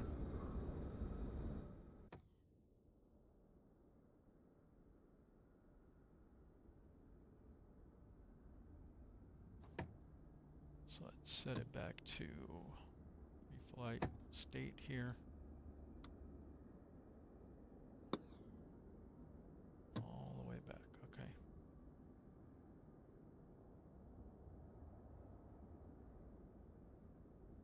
And then before we go, we need to figure out if we can take one of these somehow.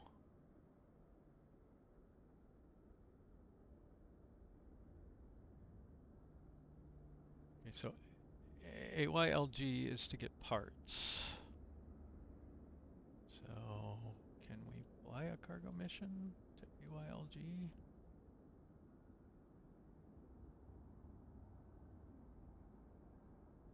Oh, we have to put Emma here. Okay, I didn't know we had to place them in it. That makes sense. Now what can we do?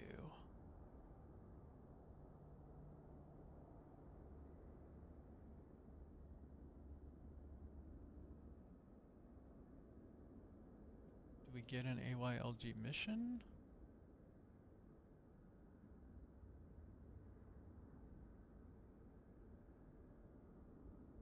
Ah, there they are. They have my logo on it.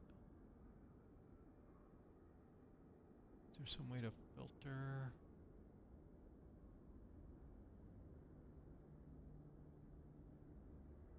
There we go. We can sort by it even though it doesn't show up.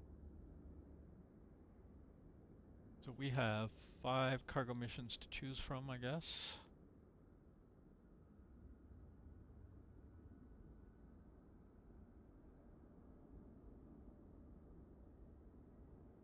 But, oh no, that's the wrong one. So I think these are our 5 lines, right? So there's only one for LG. And it wants us to take computers to LG. Now I already have computers that I can't sell. Do we get to count those or do we have to buy them again?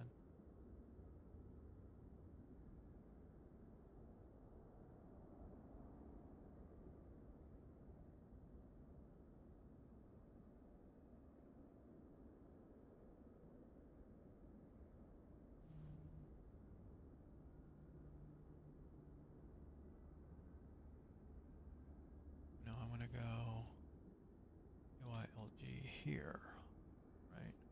Okay, so they are selling mechanical parts, which is what we wanted to go there and buy, and they are buying computers.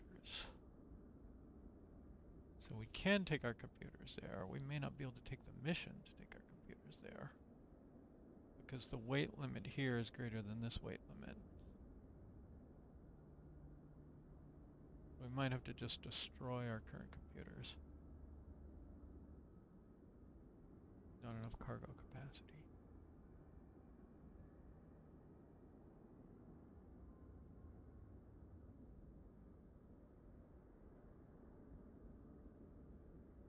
And AYGA is not buying computers. Okay, well, let's just trash these computers.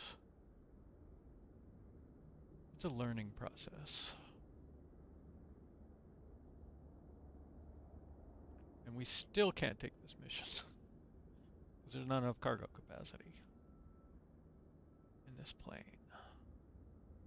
Well, that is just rude. Rude.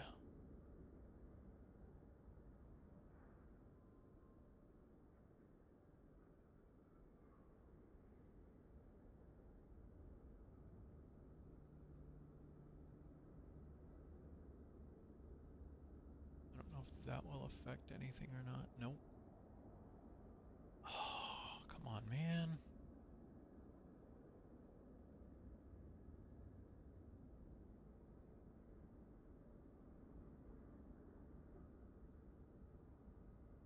Everything but AYLG.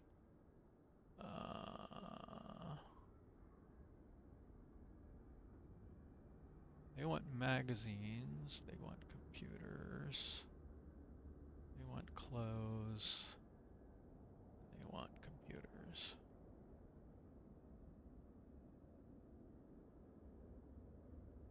Well, I guess let's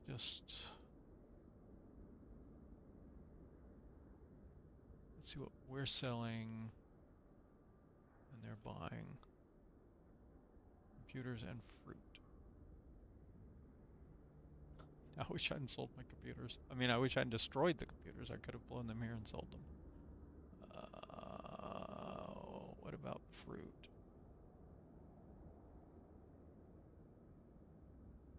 Fruit and computers weigh the same amount. So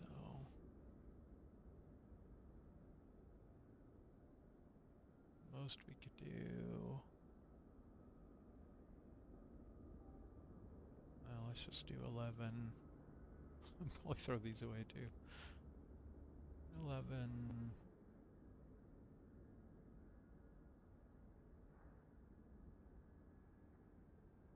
Okay. So now we need to load up our, well, first let's check SimBrief. Can we find AYLG here?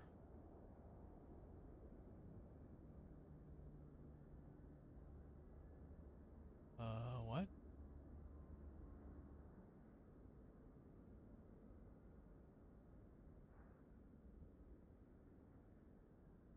Unknown airport. Okay, so we can't do that.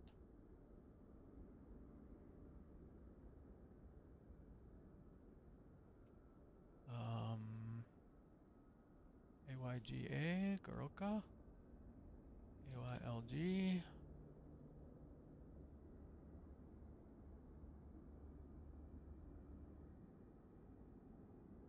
Let's see, this is the opposite side. So let's actually switch the other runway.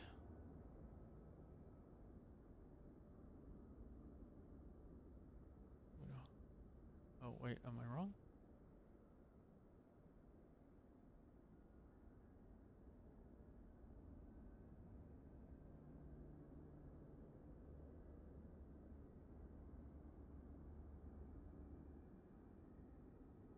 I don't understand what's happening here.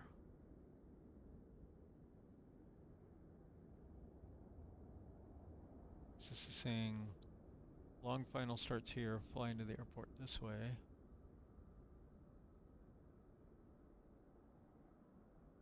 And if I go to runway 32, it should be the opposite direction. But when I do that here, it still says, oh, long final. Okay, that's the one I want.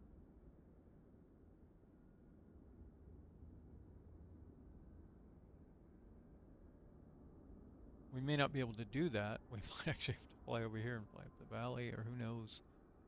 I think that might be too steep or something. We'll have to see when we get there. And let's see here.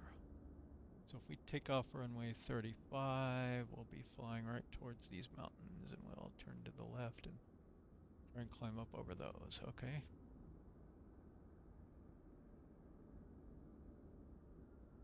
So add a straight out departure. Nope, let's add a left.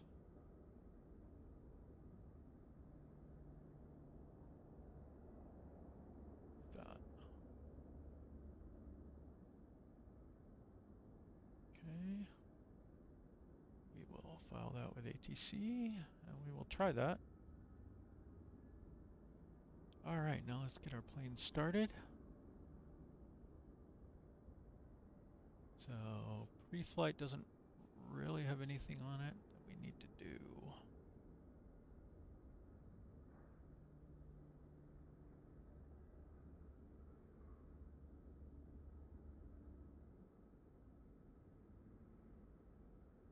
Okay,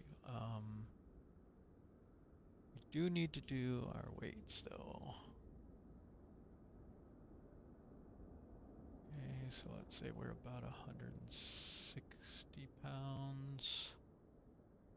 And then we need 1220 cargo. As soon as it'll let me.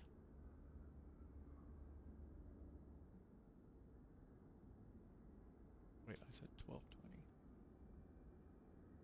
Okay.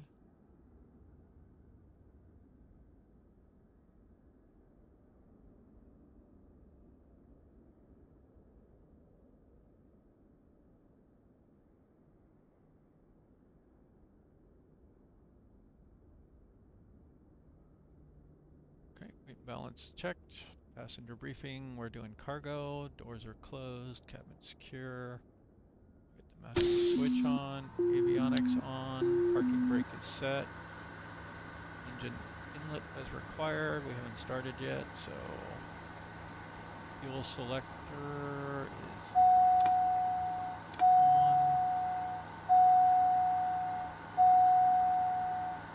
Close that. Emergency power level is on normal. Power level is idle. Prop control is feather. Fuel condition lever is cut off. Flaps are at 0. Circuit breakers we can't control. Cabin heat is off. We'll set that up once we can. Not sure why that's in the pre-flight exactly. Alright, batteries. We have more than 24 volts. Beacon on. Emergency power level normal. We want to make sure the area is clear. Auxiliary fuel pump. Need to get on. That's standby. That's on. Starter is on. Spinning up. Low pressure check. See that coming up. NG accelerating. Yes. Fuel condition lever to low idle. Oops. Come on. Low idle. Everything looks good from where I'm sitting. Taxi to the runway and take off. Shouldn't the ignition be on? And then off. Starter off. Auxiliary fuel to standby. Not sure why it started with ignition off. So we're going to get the prop up to max RPM. Make sure we're all in the green. RPM still low, that's okay right now. Fuel is good. Okay. Our trim is good. Aileron, rudder. Set this in a minute. I think we want to set it about there. Still experimenting with this for takeoff. Okay, auxiliary fuel pump we already got on standby. Alternator and generator we need to get on. Lights as required. We'll do strobe, nav, and landing lights. Cabin heat, we need to get that on actually. So auxiliary bus on, which this doesn't tell you to do. And then you can control your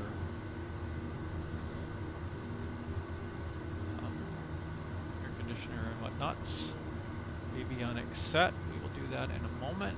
And these are all things we can't do. Okay, we did not do an external power start. Brakes, flight controls, flight instruments. Before takeoff checklist. Parking brakes, seat belts, inertial reel levers. Loose items stowed. Flight controls are good. We'll check those in a minute. Fuel selectors. Fuel shutoff valve is open. We already checked fuel quantity. Flaps we're going to get down for takeoff. Trims, we checked and set. Keep checking these. This will be all good.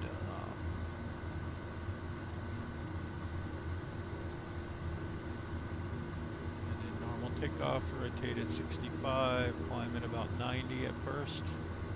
And we'll speed up after that. If you look at a max performance climb, it's actually a 101.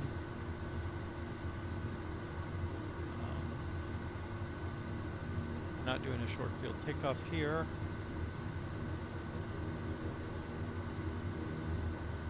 So I think we should be good to go. Are we on fire? Not on fire at the moment. Alright, now we need to deal with the flight plan. It did not load for sure this time.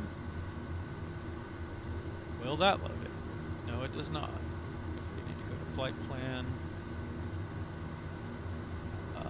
Right click this guy, go to origin, dial in AYGA, get a little closer here. Even I can't read that.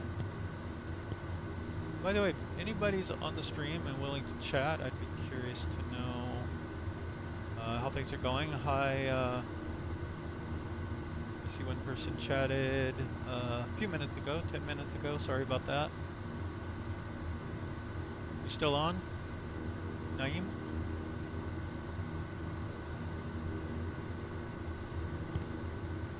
Let's see, A, Y, we'll go back. G, then A, then enter, and then select our runway of departure. I think it's 35 left. Is that what we want? I guess that's fine. And then our destination is going to be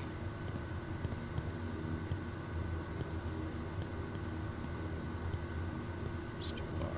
A,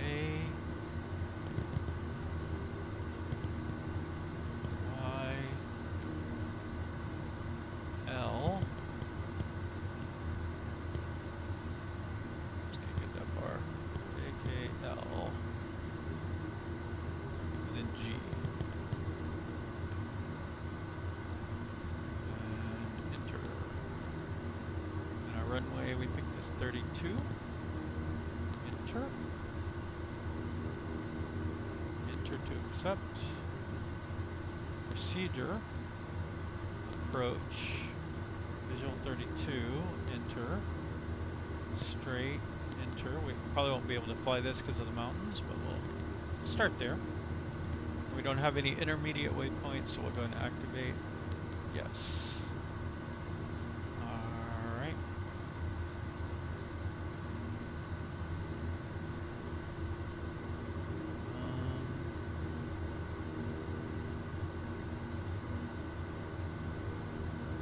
Okay. Now we want to taxi down to the start of 35 left here. Let's see, can we get...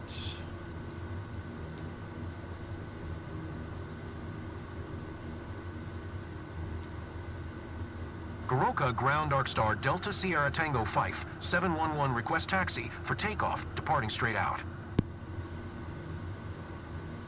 Dark Star Delta Sierra Tango Fife 711 taxi to and hold short of runway tree Fife L using taxiway cross runway 17L cross runway 17L.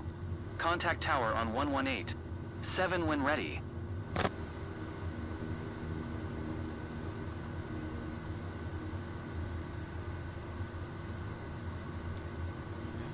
Taxi to and hold short runway tree Fife L using taxiway cross runway 17L cross runway 17L Dark Star Delta Sierra Tango Fife 711.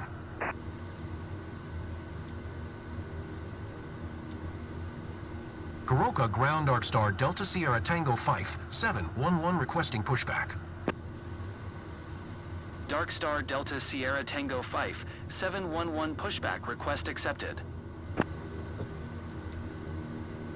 Goroka Ground Arc Star Delta Sierra Tango Fife 711 requesting pushback tug to steer the aircraft to the left. Dark Star Delta Sierra Tango Fife 711, your request has been transmitted to the operator. Love how there's like an F-18 here. Huh.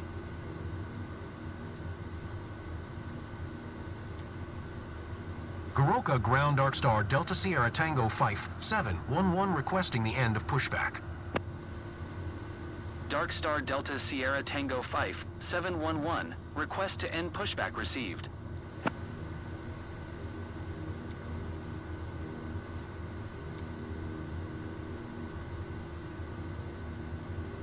I think I did that wrong. I should probably get pushback first and then clearance to taxi.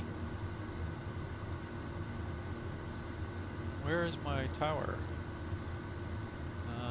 Well, they said it was on 1187. Let's see, is this the radio one? Yes.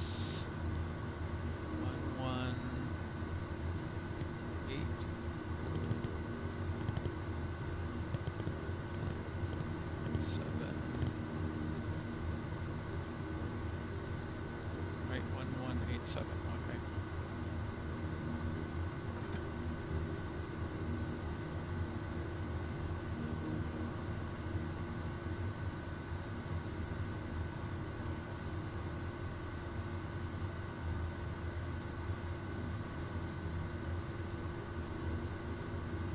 I'm so sad. Someone said hi and I didn't see it in time.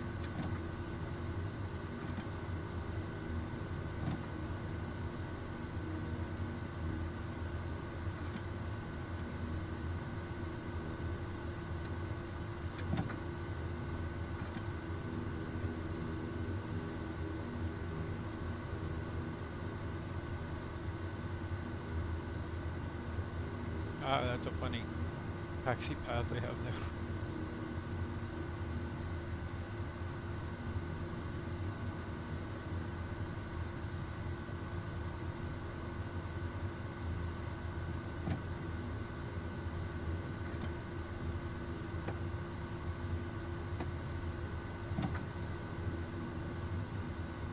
We're on low idle here.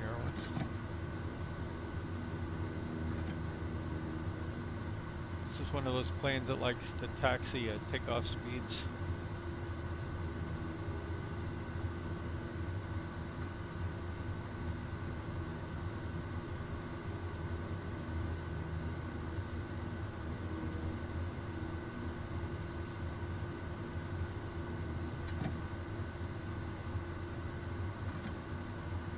Shouldn't we technically hold short here?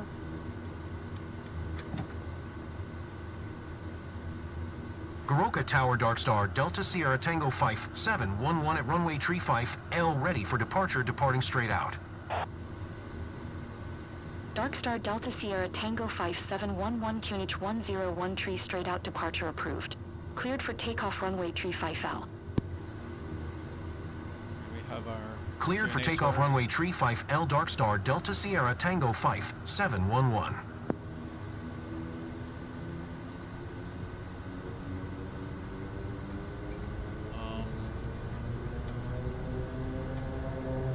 We'd have to taxi up this hill.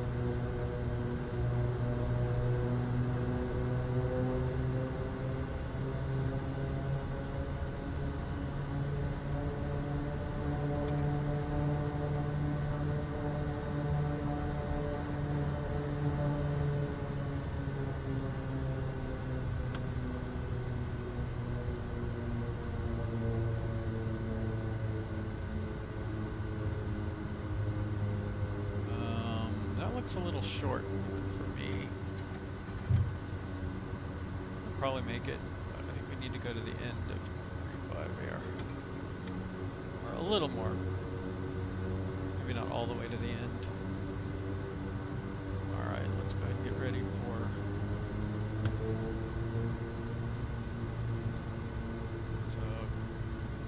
ignition lever forward, RPM lever. Max RPM.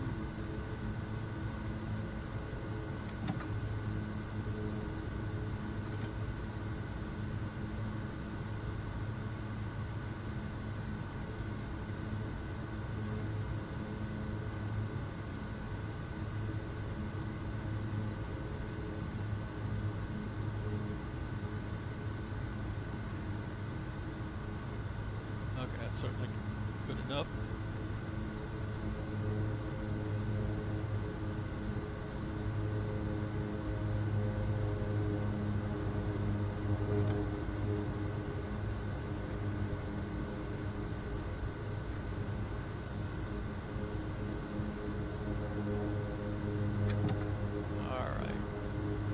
Now we just need to get our initial altitude ready here. We're already at 5,140 feet. We're going to plan to climb up to 10. As soon as we get high enough to have a clear path across, probably hold. I just don't have the flight planning tools to know what my minimum altitudes are.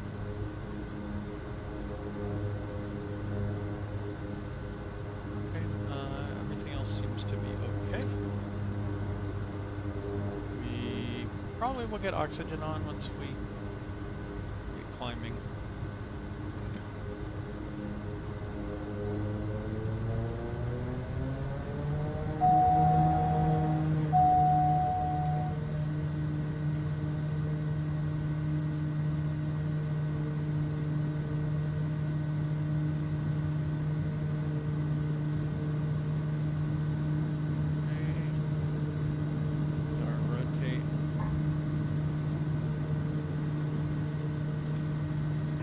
Have a nice flight. Just to remind you, we're not paying you for this one. I know.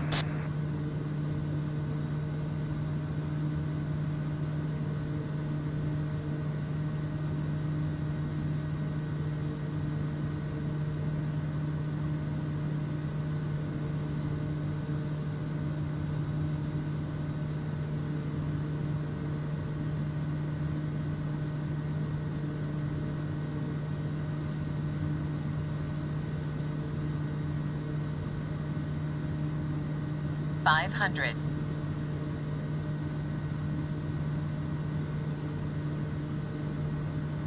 $500. Let's see if we can climb up over those mountains.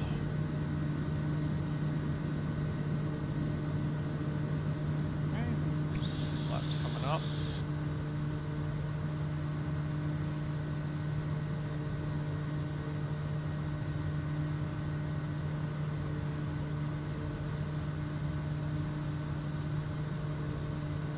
.101 is our best rate of climb. We're not supposed to exceed 1,670 foot-pounds of torque with 2,200 RPMs. And we don't want to get our NG up too high, that is.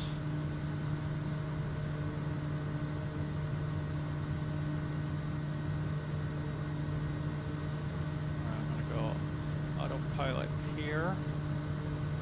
Dark Star Delta Sierra Tango 5711 leaving my airspace frequency change approved. Heading hold, vertical speed.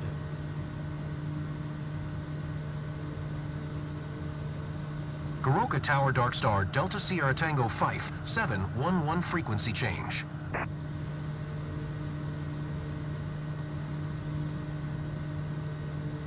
Too much climb there.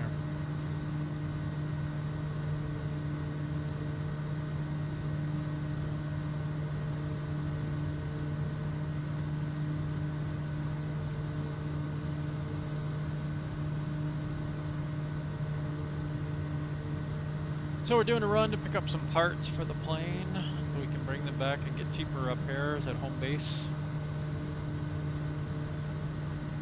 And then I think I'm going to try and figure out how to set up a home base in Neofly.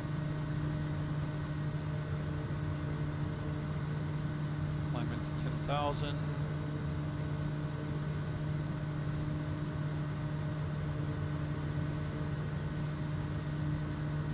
Things looking okay here.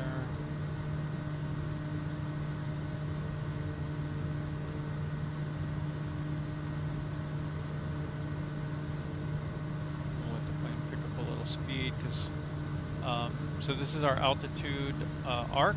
This shows where we would be at 10,000 feet. So it's kind of well before these mountains right now. I don't know that 10,000 feet is high enough. We'll find out. But we'll know about the time we get to here, so we'll know if we need to keep climbing or not. In theory, I think this plane can go up to 12. Let me look that up. KODIAK 100.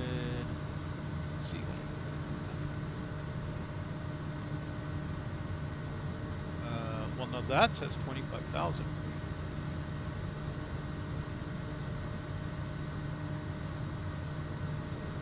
Huh.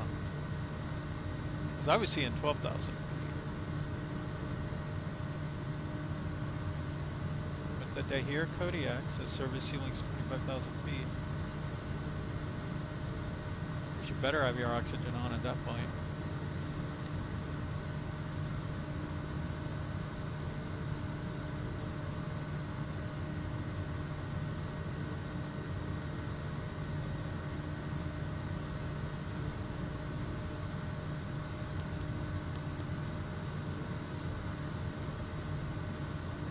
Go ahead, I guess we're okay. So we'll go nav.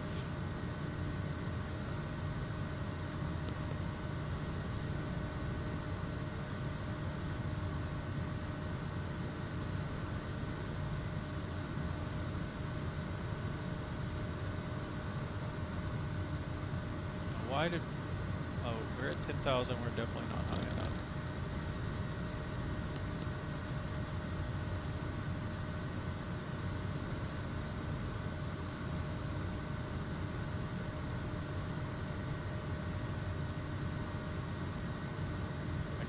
try to go up to at least 12 then. See what that looks like.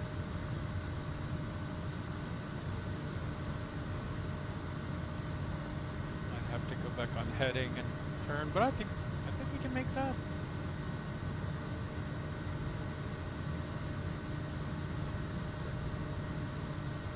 Looks like we're heading for this anyway, not this, so.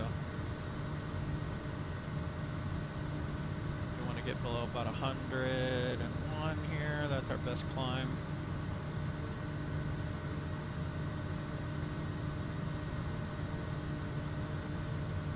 Yeah, no problem.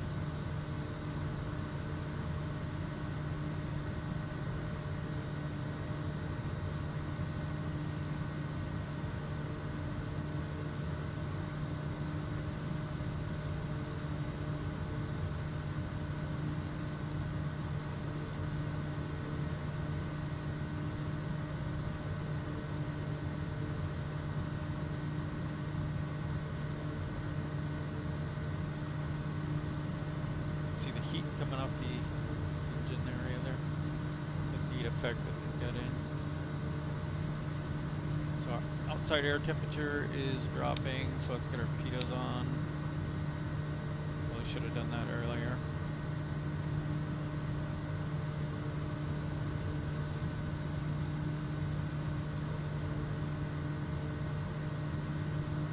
And let's see. Clear all the way across. Oh, that doesn't look good.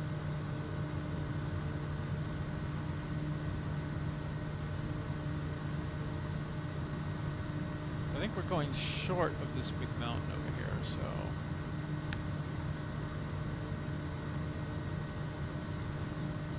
I think we're about to start descent. So let's go altitude hold somewhere here.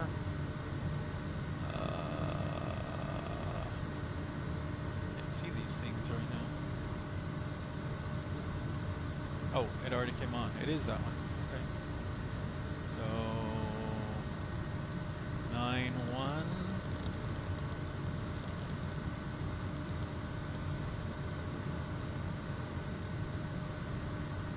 So our we should already be descending actually. There it is right there. Okay. Let's just get autopilot off here. We'll drop some power out. Start a descent. I want to get some flaps on here. 138. There's notch flaps. Next flaps at 120.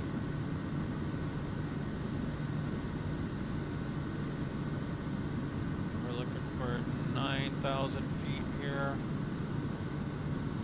Oh, nope, not yet.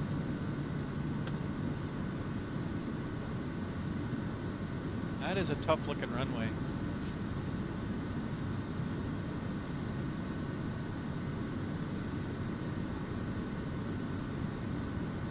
And I am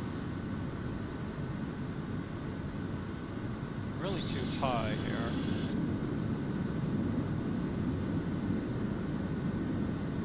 I have to do kind of a hard descent.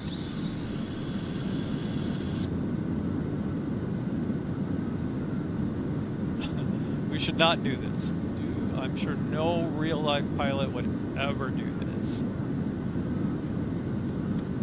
Not from this high. I'm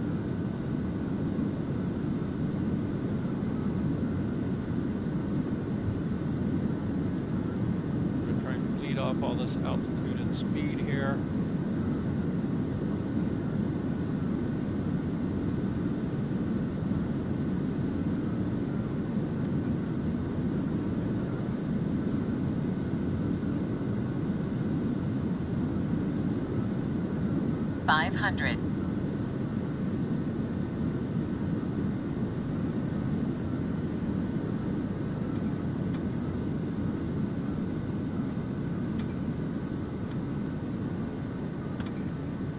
Stall. Ouch, that looks like it hurt. Contact ground for your parking assignment, then shut down your engine. Might pay for that in repairs. Let's see, we actually want to go to this end of the runway. I don't even know where the runway is.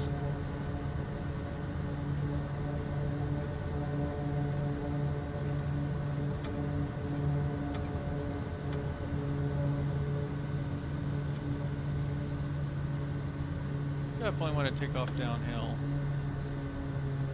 I would not want to try to land on this thing the other direction with those huge trees right there and it pointing downhill.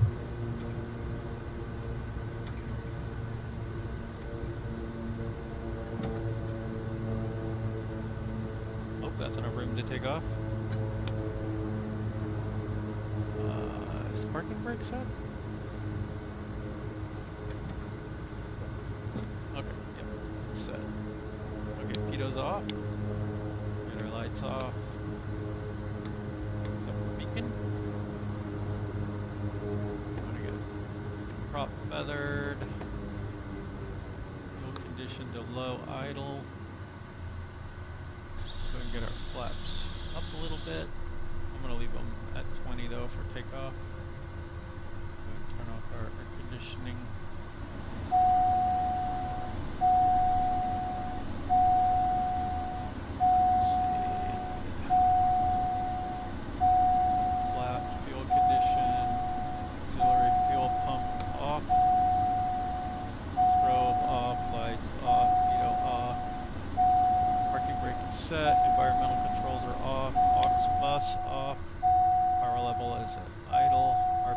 Feathered, generator and alternator come off.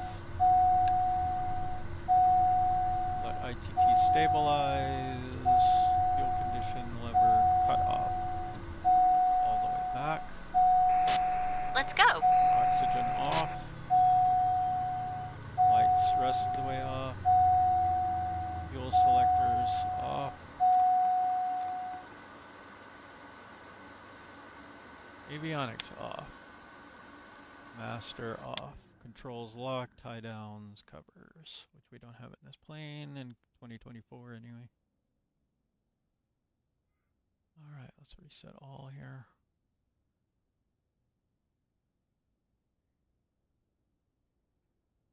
And now we can sell our goods.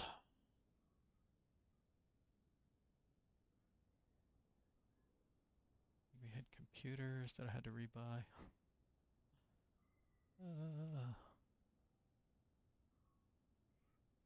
And now we're at ARGH. We wanted to buy some mechanical parts. I can hold at most 8 of those, 9 of those. Let's only buy 8. That'll plus, what is it? 1,760 pounds of cargo, which won't leave much, I think.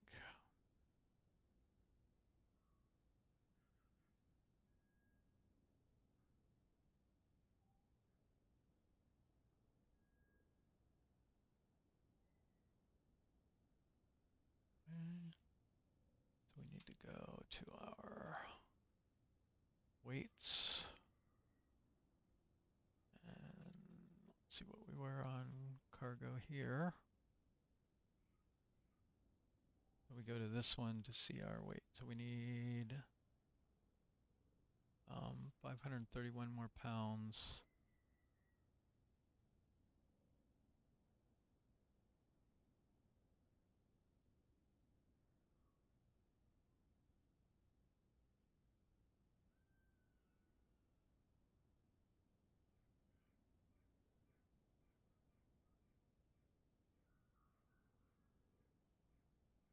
Let's see where that leaves us. Oh, we have to load it in. 144 more. Oop.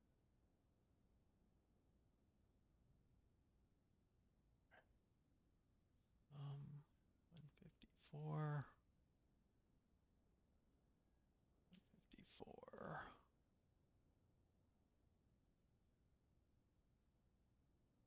42 more pounds.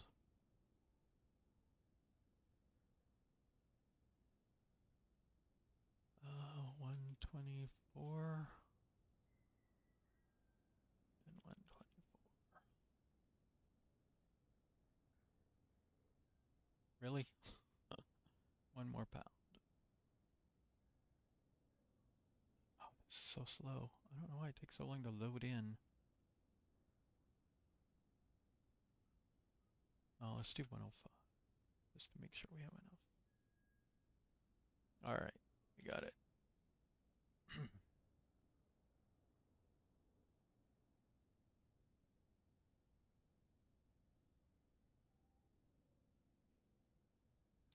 All right, we are laden with cargo now.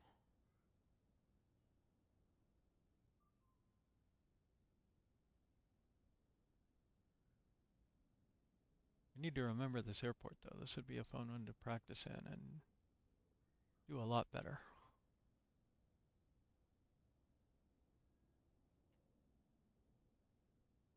Checklists. Okay, we did our weights and balances. We're all set on that. We're doing cargo. Doors are closed, cabin secure, master switch on. Avionics on. Parking brake is set. Engine temperatures, just come up. Okay. Fuel selectors, left and right, both on. Firewall fuel. Emergency power level is normal. Power is idle. Props feathered. Fuel condition is at cutoff. Flap supposedly must be 0. Okay. Oops. It's supposed to be back here. Come on. Circuit breakers. Cabin heat. Work and autopilot. Alright, our batteries are holding. Beacon on. Check this again for some reason. Clear. Auxiliary fuel pump on. Ignition switch on. Starter on. Now we're waiting for the pressure and NG to come up. And we will put the introduce fuel.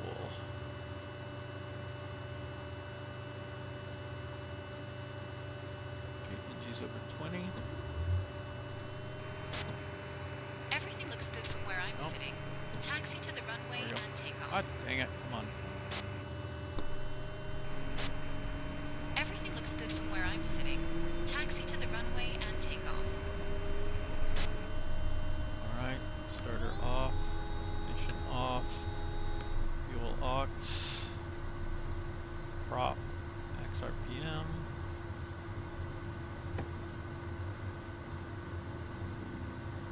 Once the instruments come up, gen on, alternator on. Domestic lights can come on. Cabin heat for that, and it's missed in the checklist is aux bus on. And your cabin AC or heat can come on.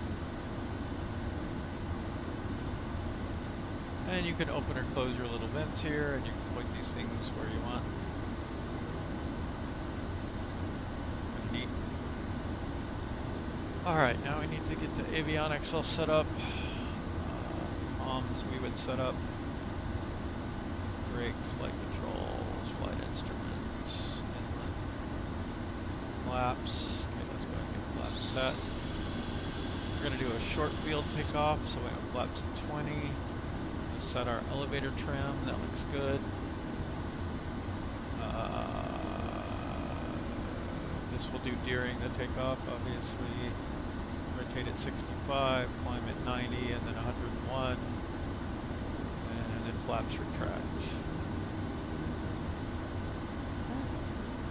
Now, over here, what we can do is we can go to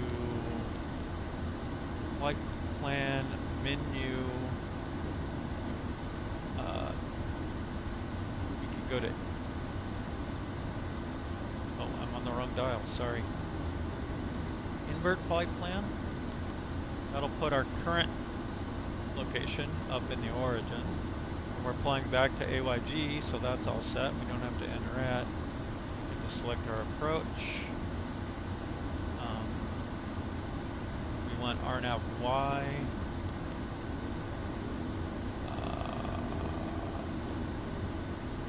Do that. Although I don't know if I'm going to fly all the way over there. What? Let's see.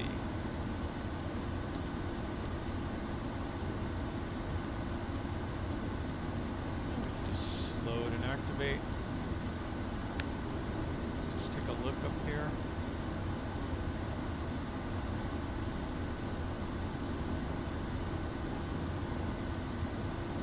Okay.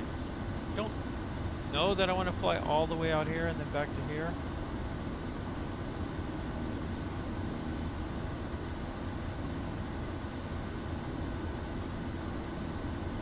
Maybe.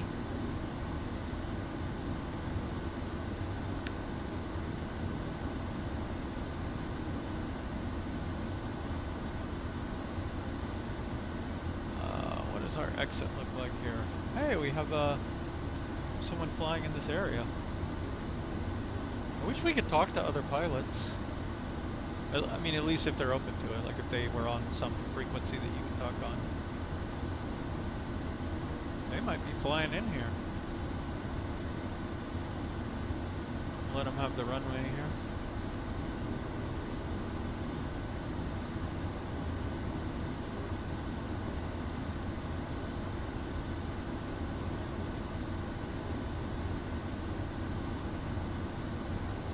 They will fare better than I did. Hey, here they come. Let's see. Huh. That what plane is that?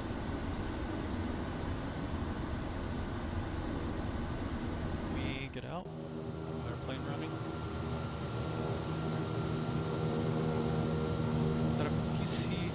I don't know planes very well.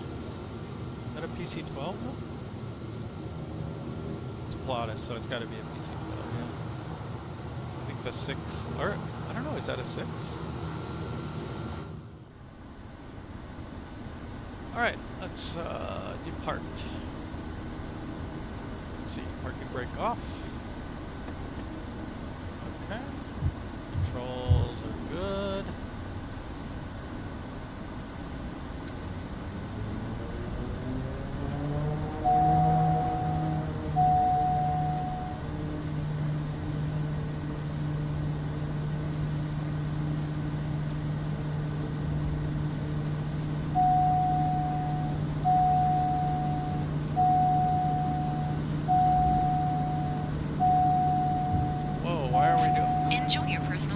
Flying over there. You can search for more jobs after you land. I wonder if I damaged the plane when I came down so hard. Listing to the left a little.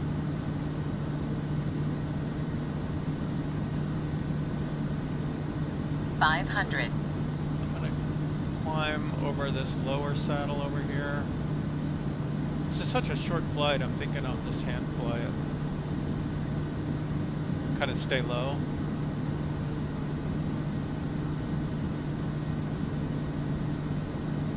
Relatively low. Alright, first notch of flaps coming up.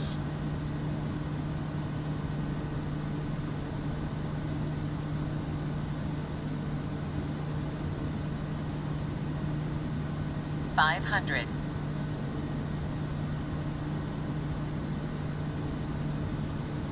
Second notch flaps coming up.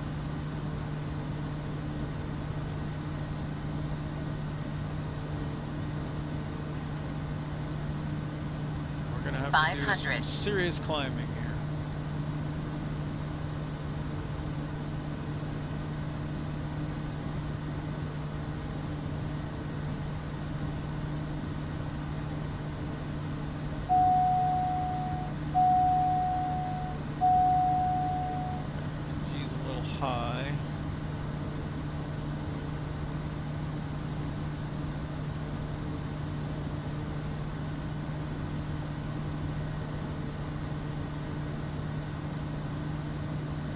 up some parts, so we'll try and do some repairs when we get back. Goroka. 500.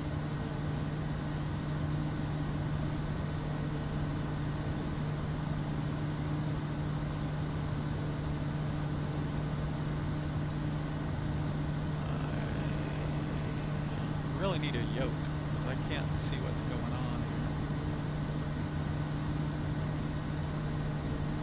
here. Probably should have gone around to the right of this hill here.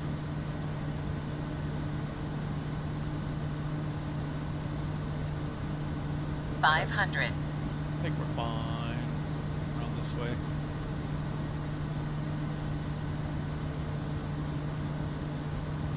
$500.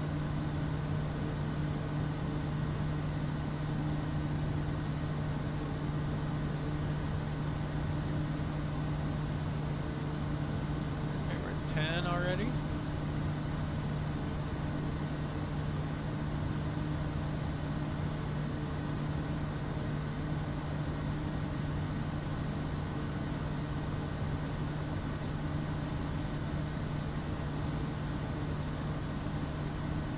$500. Turn nicely for the climb here. A little bit more.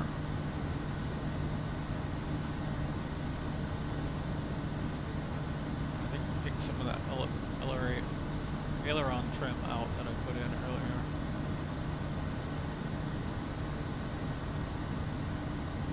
You can see aileron trim here. 500. 500. In theory, do rudder trim, but I think it's more aileron.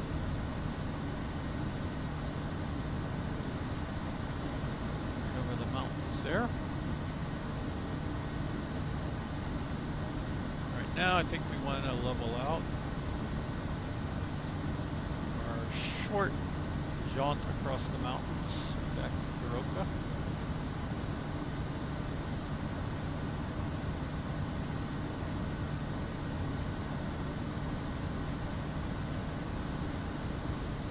Spend a lot of time flying around in these mountains,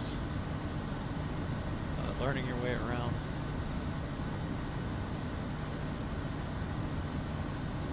We don't have autopilot on, do we?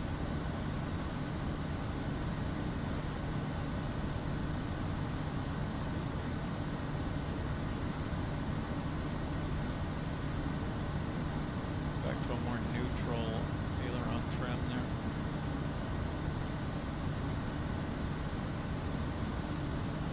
I was watching a YouTube channel of this plane, and their rudder trim is like all the way to the right. I don't know if that's realistic or if this is unrealistic.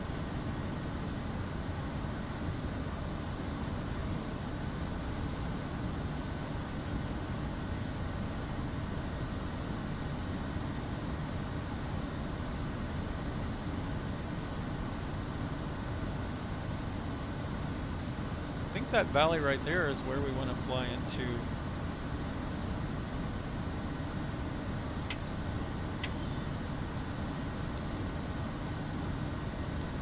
Not first.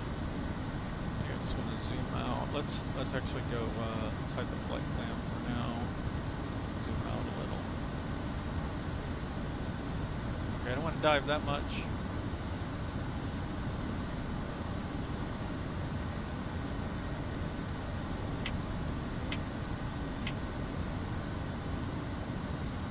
That valley is definitely where we're headed.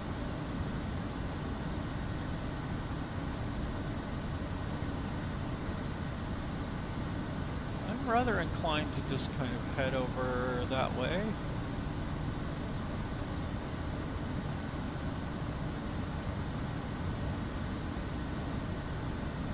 Let's pull some power out here. Maybe not that much.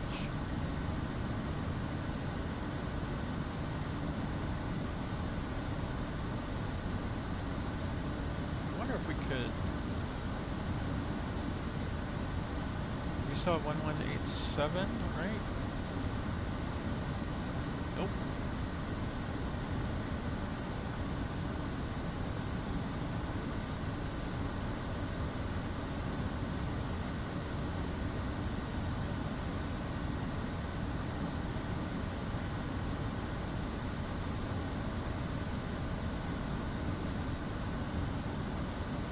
I don't see any reason to fly all the way up there and come way down the valley and everything.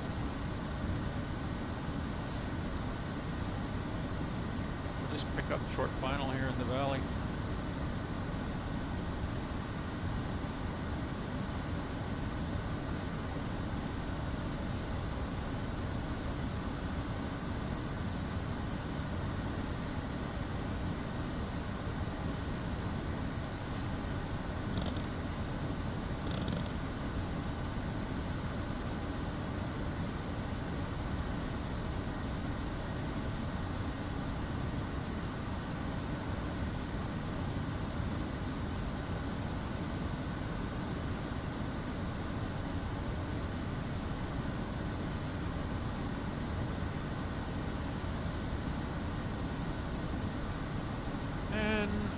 Unusually, because I usually just fly wherever, I'm going to try to stay VFR and stay out of the clouds, so I'm going to avoid this cloud here.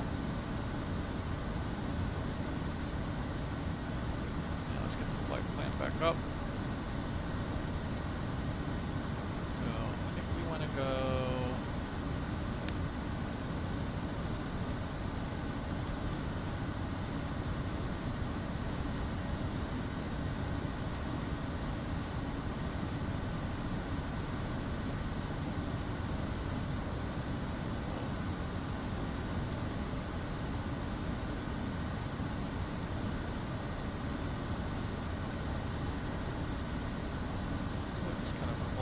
that way. Still need the flight plan up though. I don't like it being upside down though.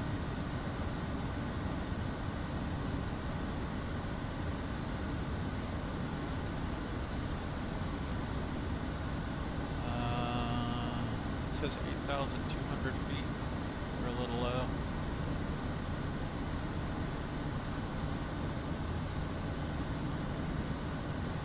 There's that giant hill in our way.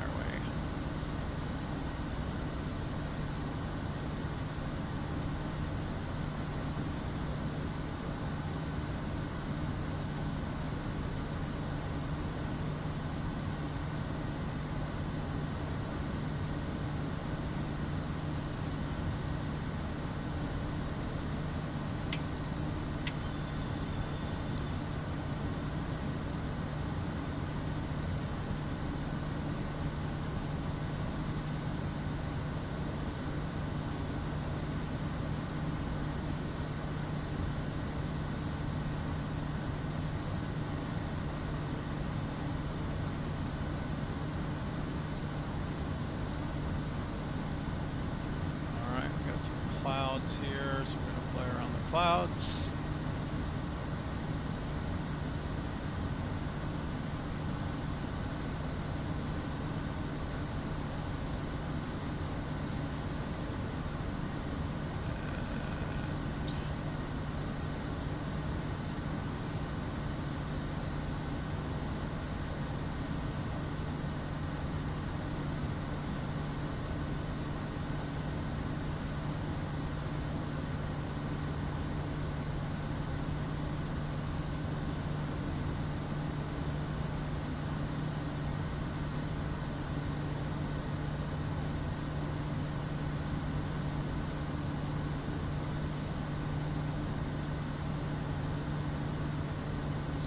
Climb it just a little bit. Okay,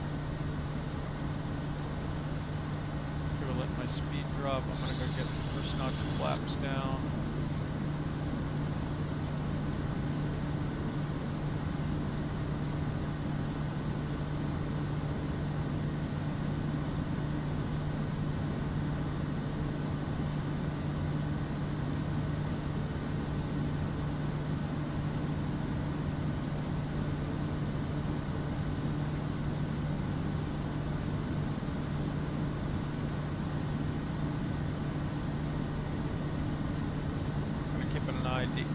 Eye on the radar altimeter as well to make sure we don't have ground coming up under us here, but I think we're pretty clear of ground. We're almost at 8.2.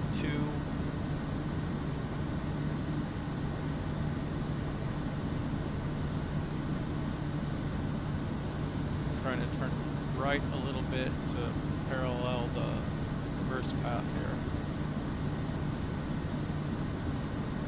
I don't know this plane well enough to know if I can make that turn reasonably.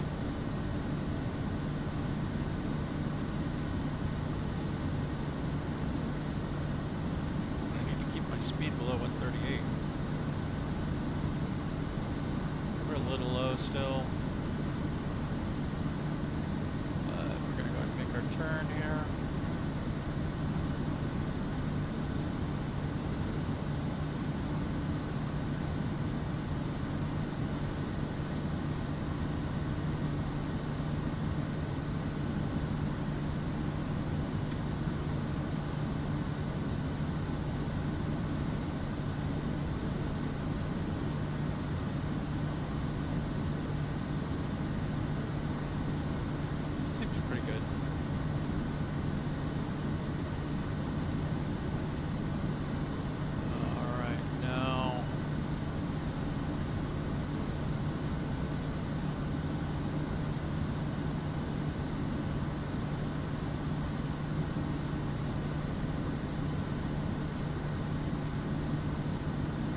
Go, there's the airport.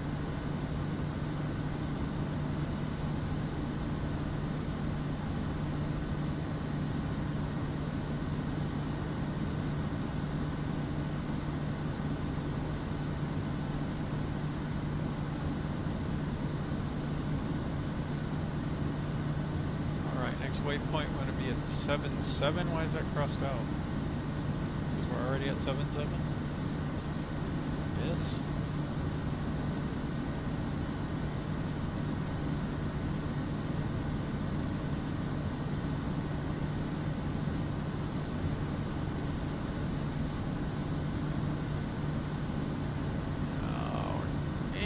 For 500 feet per minute here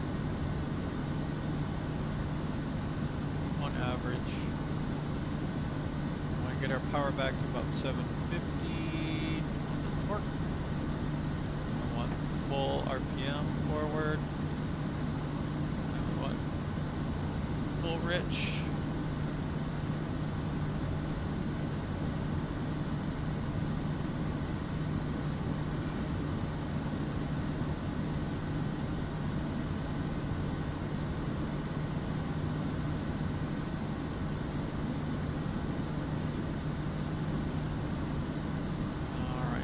Slow down to a lot, really.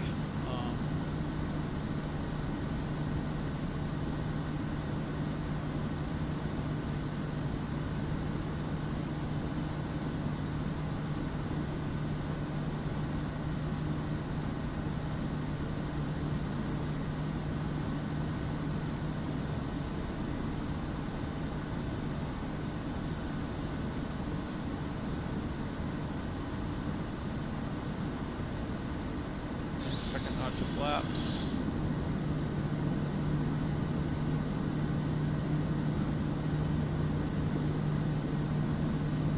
And full flaps.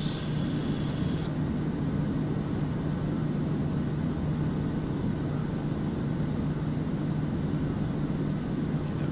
We're a little high. We're a lot high, actually.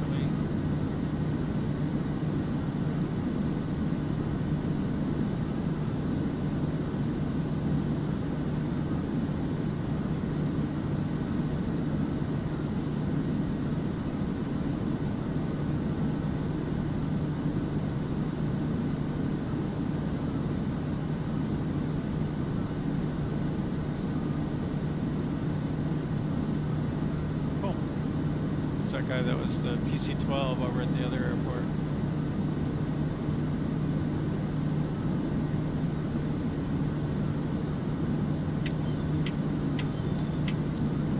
Looks like he might be going for 35 right. Which is probably what we should be landing on.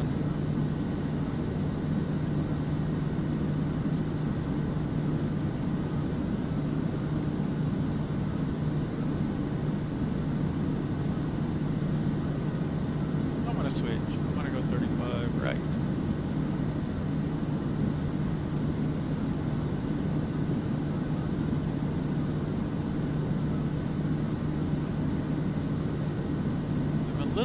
news is how you'd have two planes that close landing though, parallel. I'm not sure what they do there.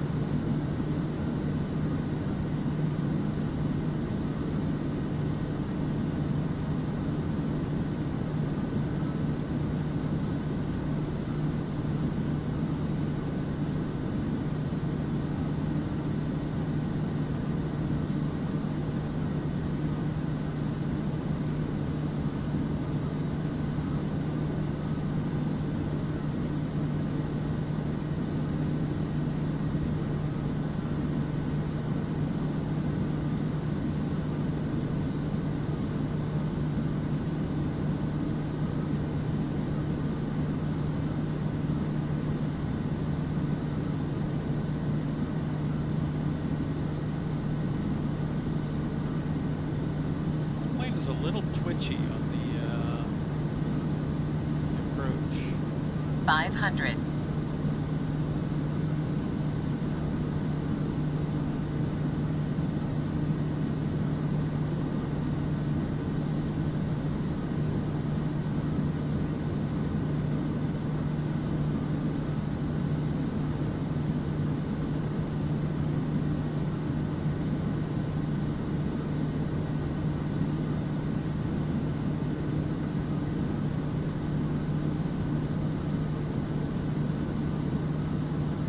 I also know that's a skill issue. It's not the plane's fault.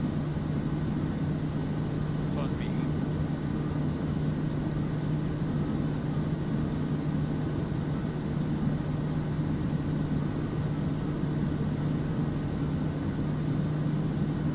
Pull some of the power out here. You greased that landing, Ace. Taxi to parking and shut down your engine.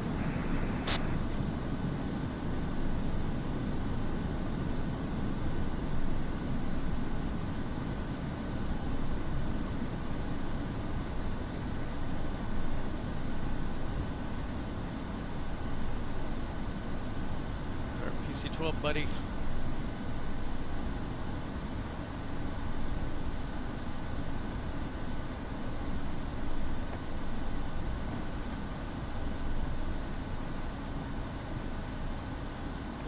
Flaps up.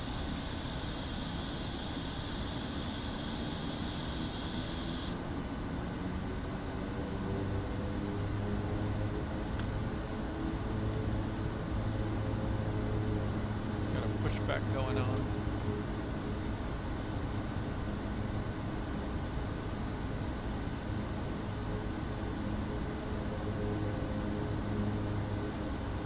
So we can go over here for some gas. Unfortunately, it doesn't actually work that way. I swear an old Microsoft Flight Simulator used to park near the gas station, right? And then it would do a fuel up.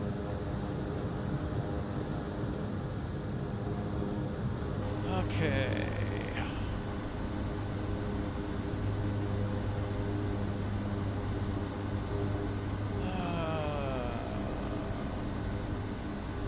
Let's see. Supposed to be an after landing. Okay, flaps up. We already got fuel condition. Oops. And their mouse controls are weird. Okay, let's get our prop down. Put that on idle or low idle. Fuel pump off. Strobe and landing lights can come off. Pitot off. Parking brake set. Environmental controls off. And aux bus off. Power is at idle. Feather to prop. Generator and alternator. And then we cut off the fuel. You are Oxygen clear to off. start We your did- engine. we get that on. Beacon off. Fuel selectors off.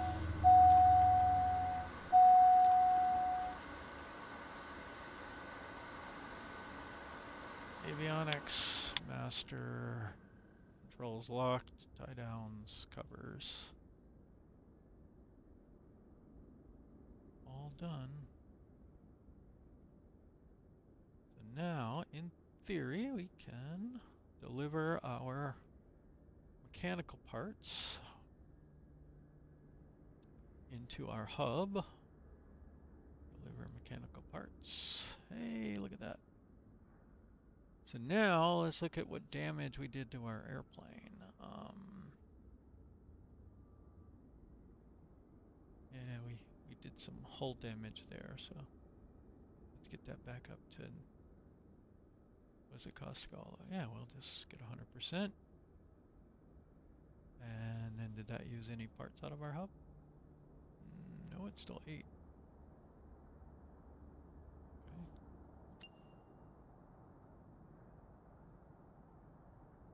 And then we can engine, what's that gonna cost? Oh yeah, no problem. Hello.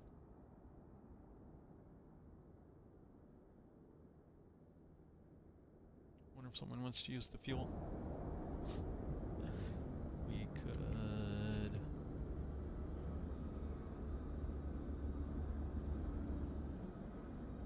We'll just push our plane back manually.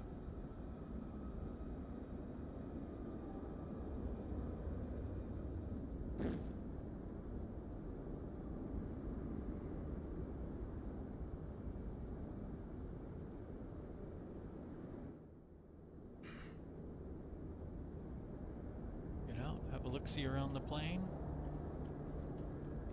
Full of cargo. Will it let us open? No, we can't open this. The cargo version. How are you supposed to get your cargo in and out? You load it through the front doors? In the other model, that opens. There's nothing here. Bouncy. We open the door.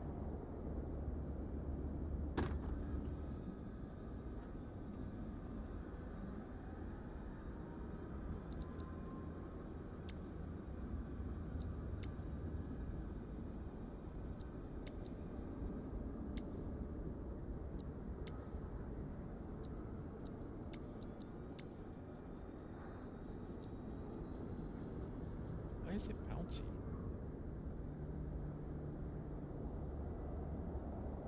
Wild.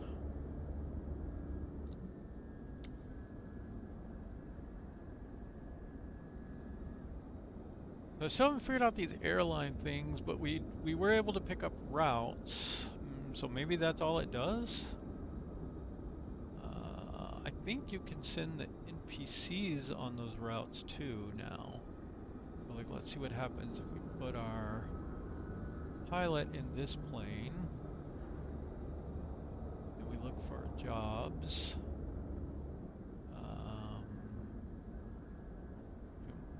Does he see any jobs here? No. I thought for sure NPCs could see those jobs. What might be blocking them? We had cargo and we had VIP ones. Those are both on. We don't have any real other filters. There we go. Now they showed up.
see if any of these jobs look good to do.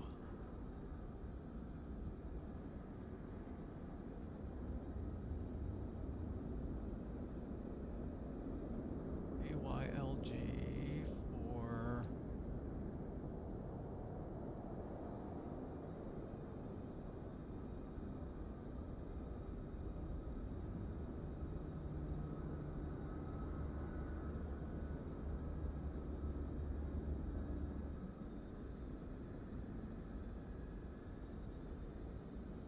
what is this one? Deliver computers. Back at AYLG. Put in the 404 here.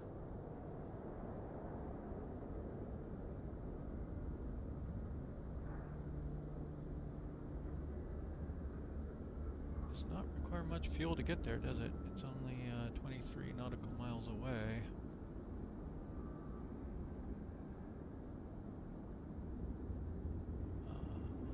He has a whole lot of fuel.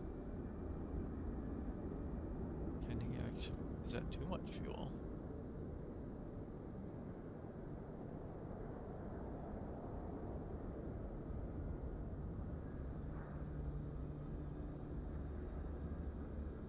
Right. He is en route then. All my other pilots are still en route, apparently.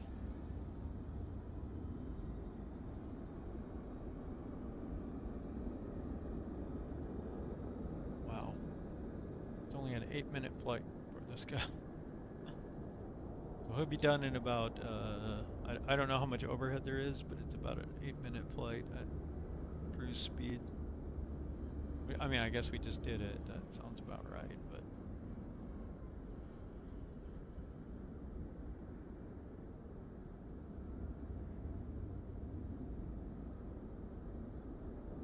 So they are I'm carrying, wait, who's carrying?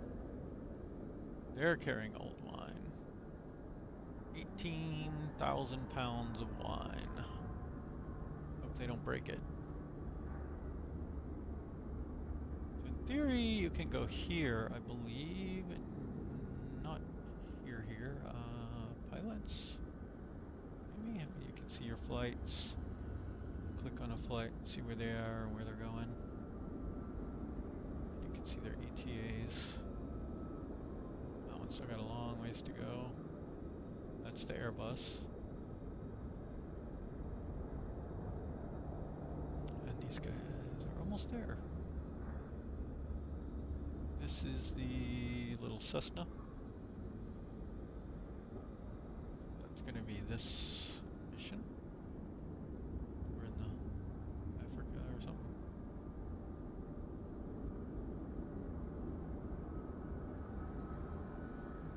Now, my understanding in the airport when you have this set is your pilot will fly there and then automatically come back. So they'll fly that mission and come back. So you want to make sure they have enough fuel to get back, or else they'll just wait there. We'll see what happens with them later. We have this longer mission that we can do with VIP transport. And we have some medium length missions as well.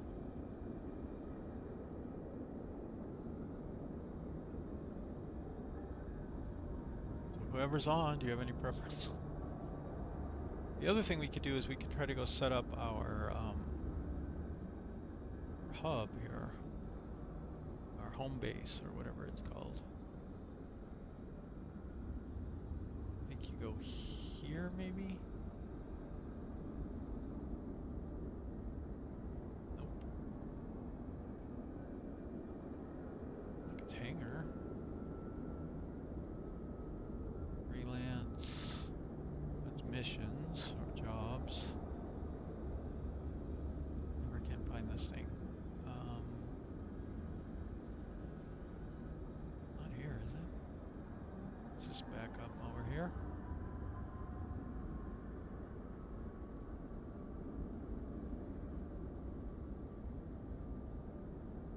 Campaigns I have not done yet. Where do we set up a home base? Home base right there.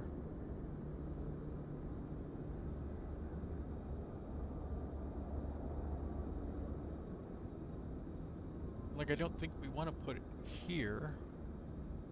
Let's see what we could do. We have 6.5 million. We could definitely get a large hangar. So cabin I know can have a water runway.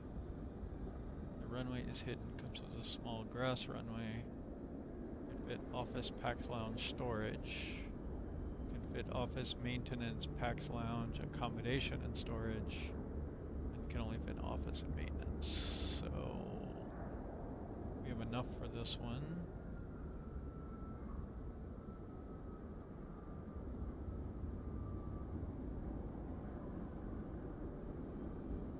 Although I'm wondering, like, can we have more than one home base, or can we only have one home base? And can we move it, is the question. I just did a backup, so I could just place it and then see what happens.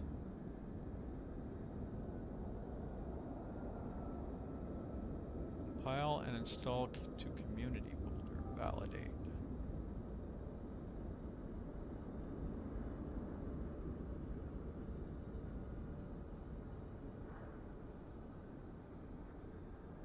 What I'd like to be able to have is one of each type. Maybe you can?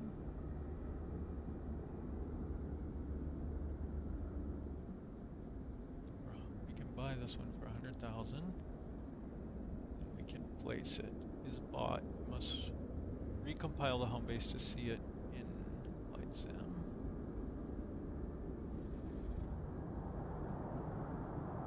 Okay, please tell me you didn't put it in the middle of the ocean.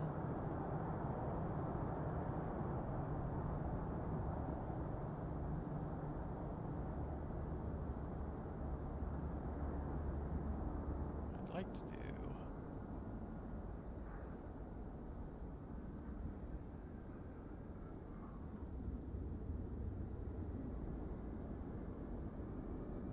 Did it really place it over there? Like, what is going on?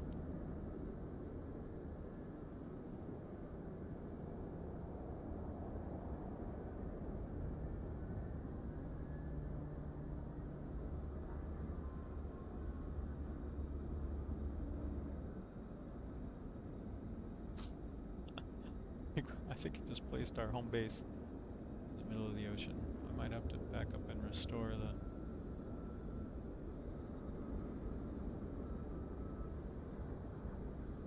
Right click on the map to get latitude and longitude.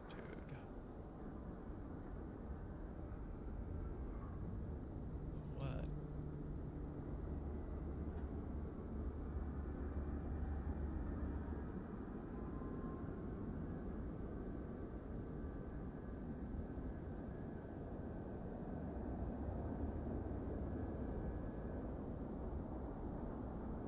We just sell it for 100,000?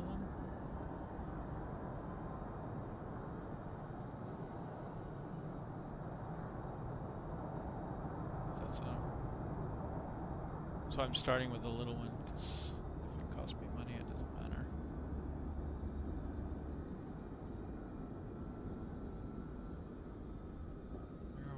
Where were we? The lake up here. I kind of want to put it on the lake, I think. If I can.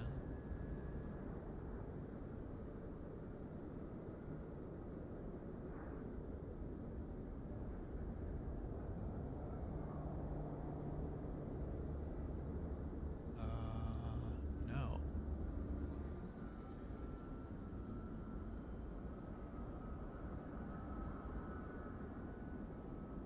Okay, I'm not understanding how to place the home base. See, it put it back way over here. What the heck?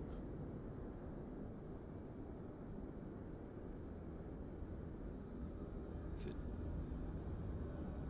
Oh, it's costing me 10,000 each time.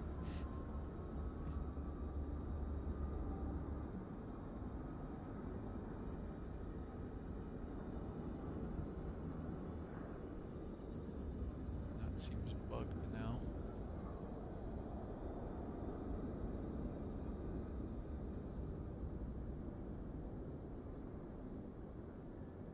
says right click on map, see location, but no left right clicking or anything is working. Oh, hey, middle click, placed it somehow.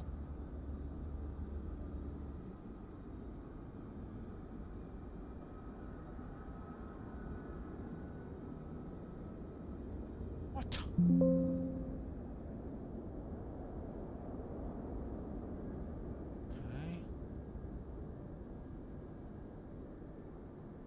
I don't think this interface is very well thought out. Is that, nope, that's not where we were putting it.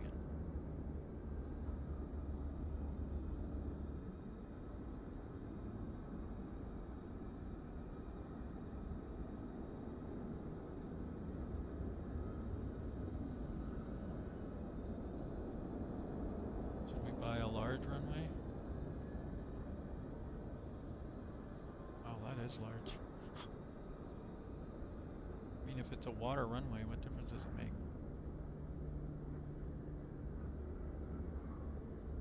Add an office to your home base hangar to help source cheaper goods. Add storage.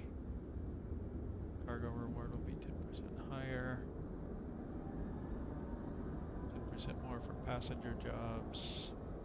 Please don't tell me what they're doing. Runway size, runway type, asphalt, dirt, grass. But what good does it do to buy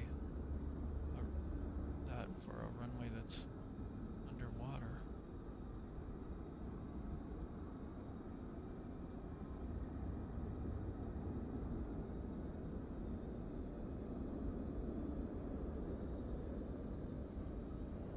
Do I have to put these in?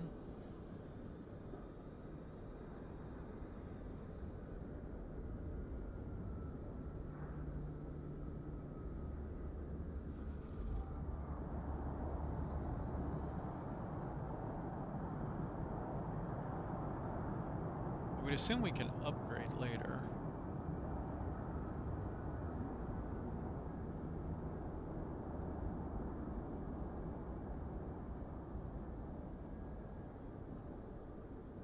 What if I don't want to do this?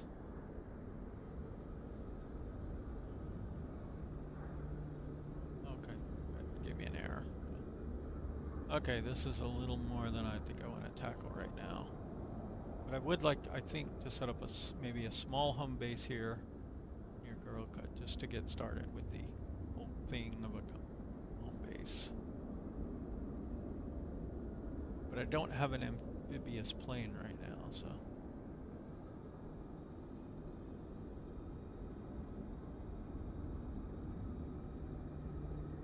But I think we got our airline up and running, so that's good. Got a couple of parts in here. Let's try to find that caviar. Let's do one more mission here to go get caviar. Now, do we have to search for it again is one question.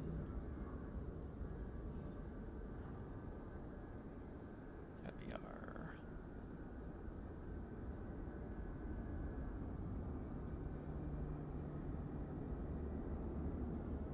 So, what? Weren't we just there?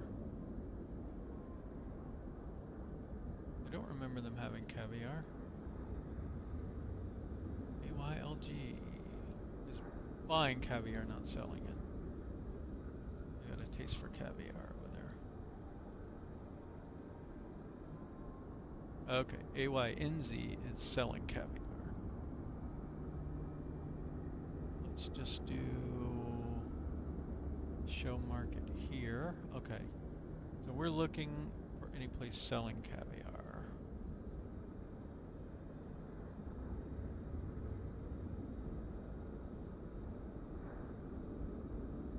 And in theory we can go here and it'll show if they are selling caviar.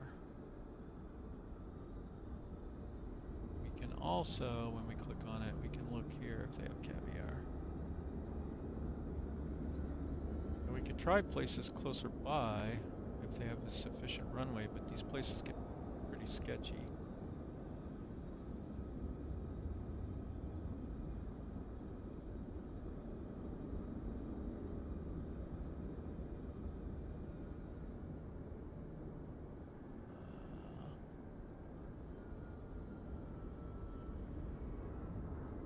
says runway 6,000 feet, but soft. No fuel.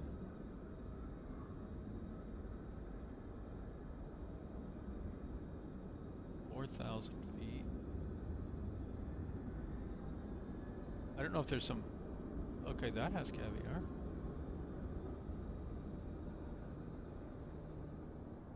AYUO is selling caviar, right?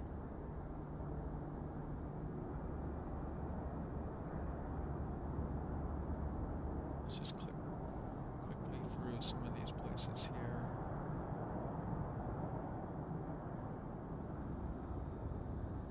We'll probably fly over there and not be able to get there. We need to keep in mind where the other place is so we can go get it if we need to. Alright, let's see who's got caviar according to the map.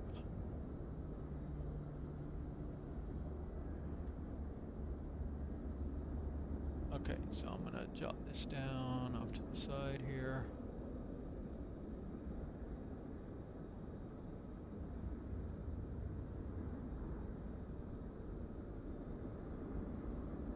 Okay, first place is AYUO. And then our backup place is AYNZ.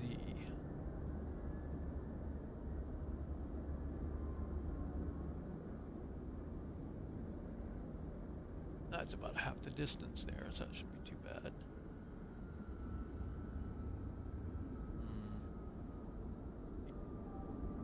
Short runway. Another short runway. Nice thing about this one's over by this lake. We could fly over the lake, and we won't be able to see our place yet, but we'll be able to see what the lake looks like.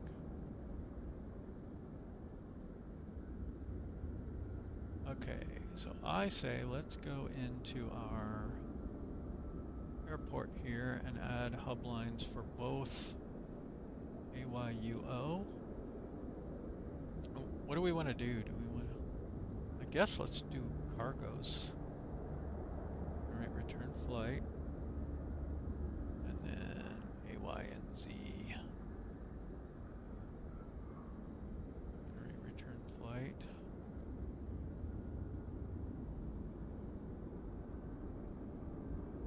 Alright, so we've got those loaded up.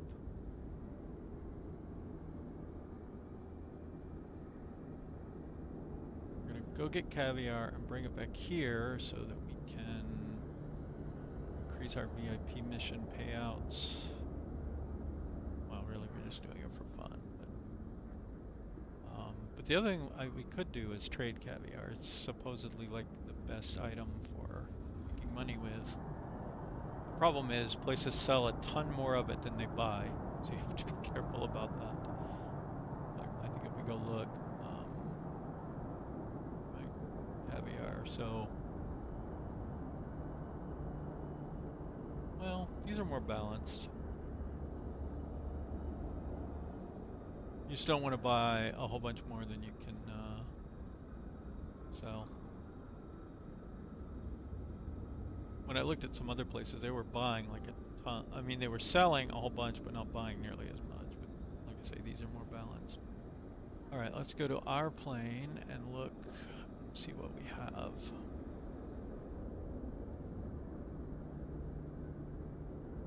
One thing I've noticed is that if you turn this on and off, it seems to generate missions that might be missing. I think it already did before, but so we wanted to look at AYUO, right?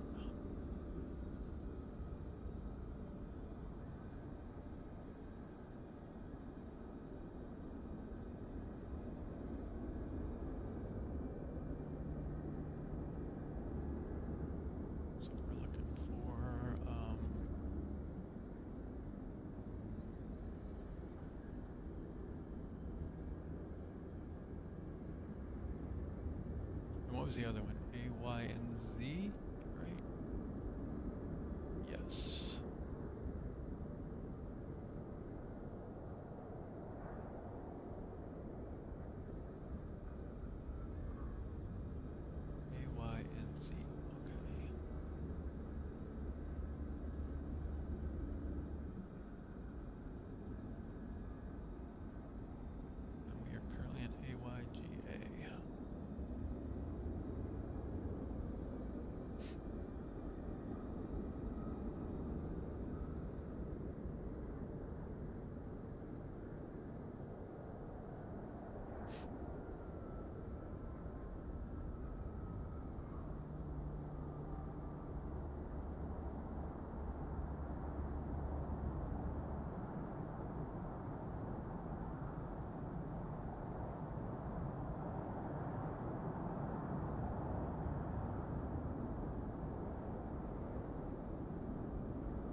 Okay, so before I take one of these, I want to check one more thing here with SimBrief, see if we can find either of these airports. AYUO, I doubt. Nope. Can we do AY and Z or Z? Yes. Let's just go ahead and take this mission.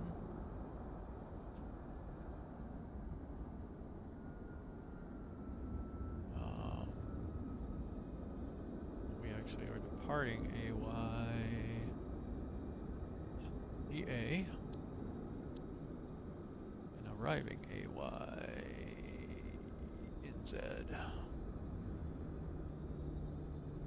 We got KODIAK 100 selected.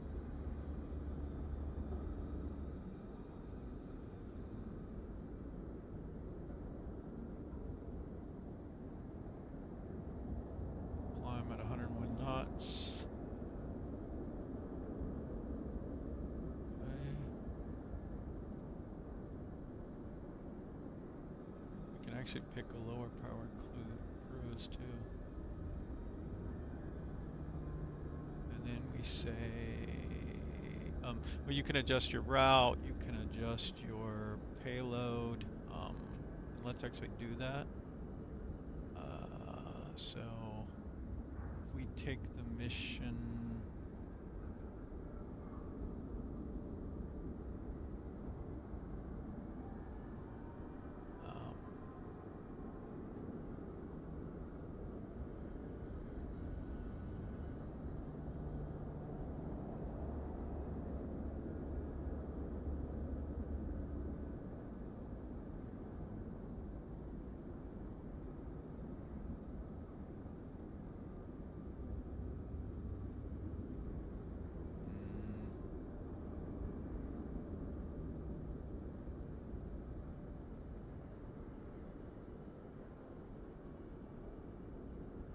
I think we're gonna have to get rid of our flight attendant.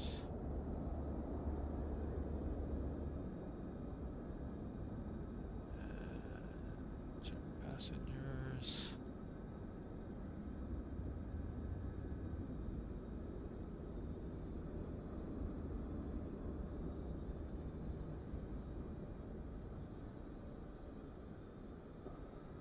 Is this the one? Nope, that's the middle one. We want here, maybe? Yeah, AY and Z, okay.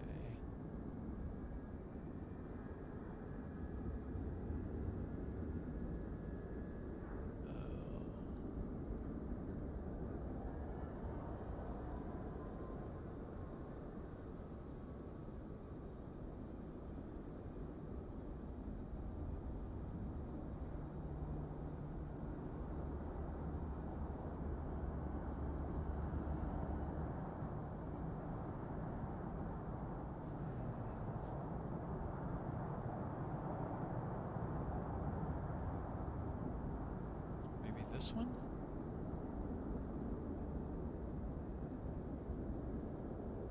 Okay. For this one, we need to be carrying 1,742 pounds. Okay. Hey pilot, the cargo is ready and waiting. You know what to do. Have a safe flight. Transporter from dispatch. Loading cargo. Please stand by. Alright, we still have plenty of fuel to get there and back. We're not going very far.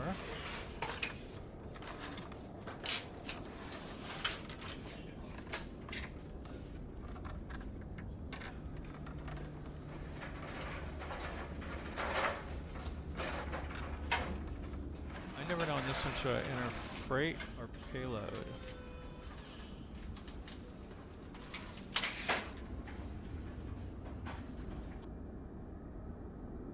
Let's see, so departing. Okay, pilot. That's everything stowed securely. We're ready for taxi.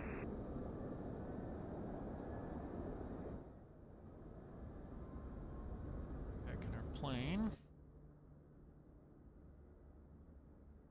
Wait, what happened?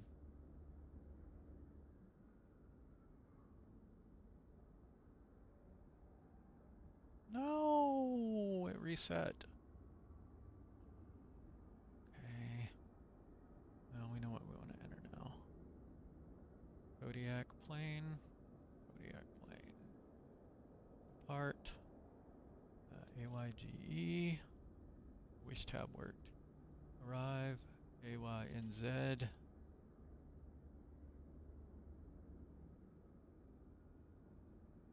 I don't remember what it was. 1742 or something.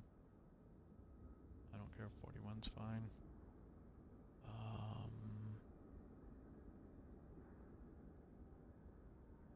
Generate. I think that's everything we need.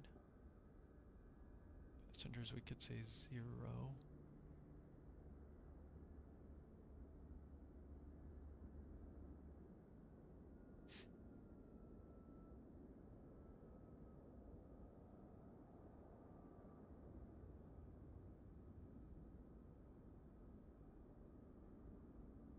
And then you go into this summary. You can see how much fuel it thinks you're going to need. And one problem is the other airport doesn't have fuel, I think. Or did it?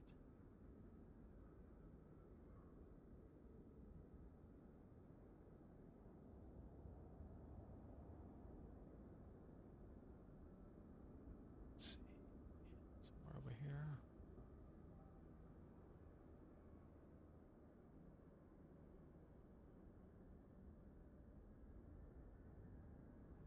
Fuel, yes. Okay, it does have fuel. So we just need enough fuel to get there.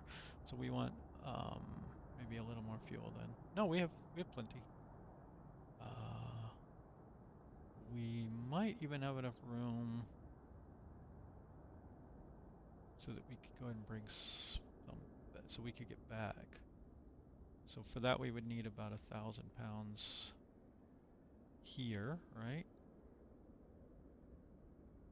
Okay.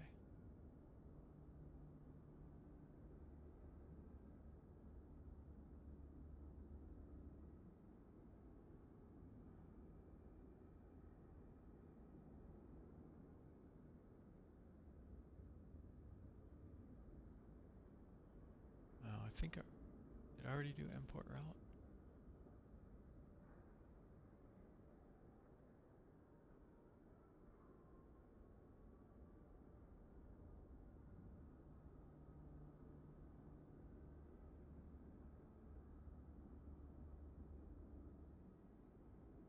Okay. See if it looks right. This is the route it has for us. So we will attempt to fly that route.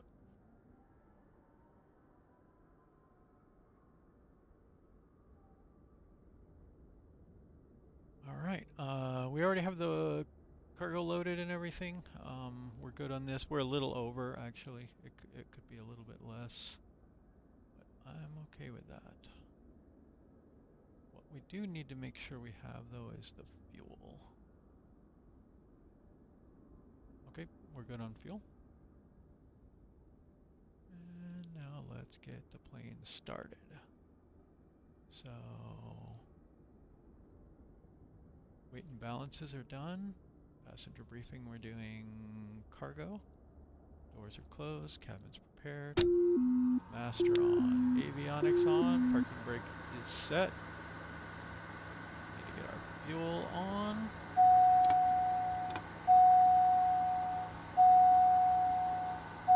Fuel shutoff is still on. Emergency power level is normal. Power is idle. Feathered. Fuel condition lever is cut off. Flaps are up. Circuit breakers are set. Cabin heat's off. We will do that later. We are doing a battery start. So we want to check our batteries. They are sufficient. So we can proceed with beacon on. Emergency power normal again. clear. Auxiliary fuel pump, standby on. Ignition switch on. Starter on. Wait for NG to come up.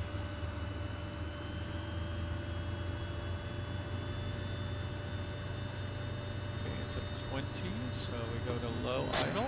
You're good to go. Contact the tower for clearance. Okay, as these come up,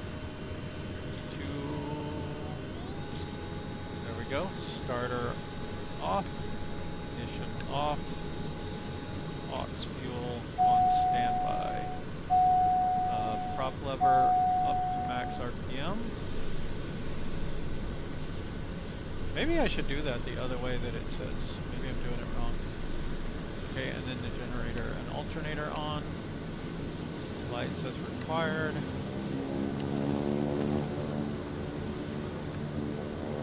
Get the lights on. Cabin heat. Again, we need aux bus.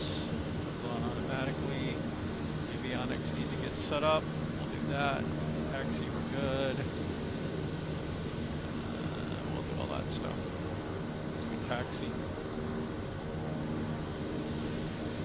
Alright, we're on 1187 currently. Does that give us anything? Let's go ahead and request clearance for our flight plan. Yeah, it says IFR, so.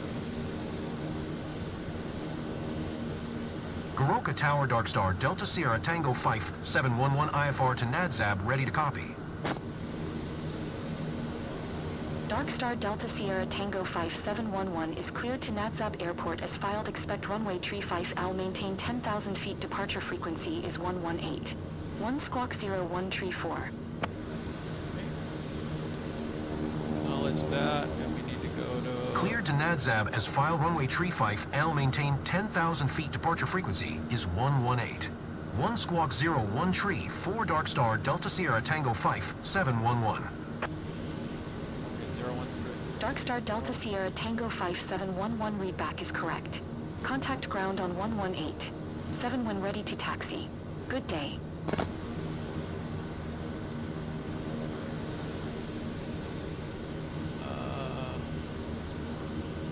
Don't really need pushback.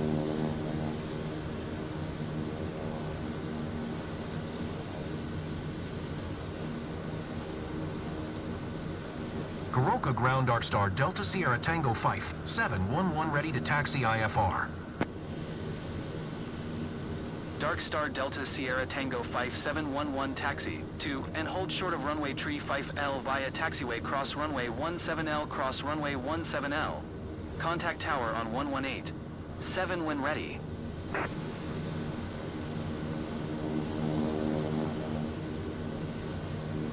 Taxi to and hold short runway 35L via taxiway cross runway 17L cross runway 17L Dark Star Delta Sierra Tango 5711. Alright, so we want to just kind of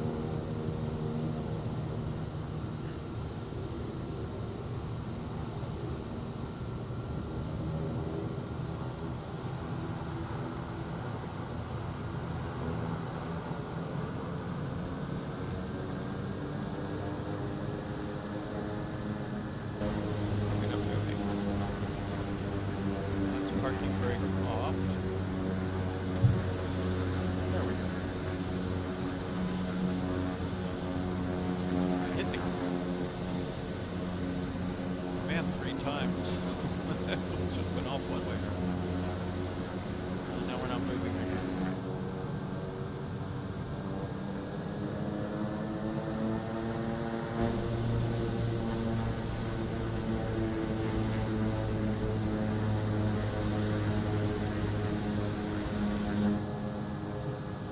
That itty bitty taxiway. So I guess we use 17 as a taxiway. You know what I'm inclined to do though? Let's just take off this way.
Goroka Tower Dark Star Delta Sierra Tango 5, 711 at runway tree 5, L ready for departure IFR to NADZAB. Nope. Dark Star Delta Sierra Tango 5711 QH1015. Cleared for takeoff runway tree 5L.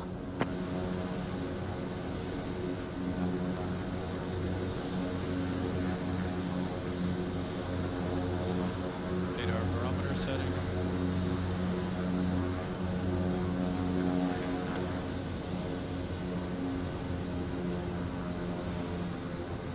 Alright. So our altimeter up. I don't know what. Let's plan on climbing to 12. No, that's 10.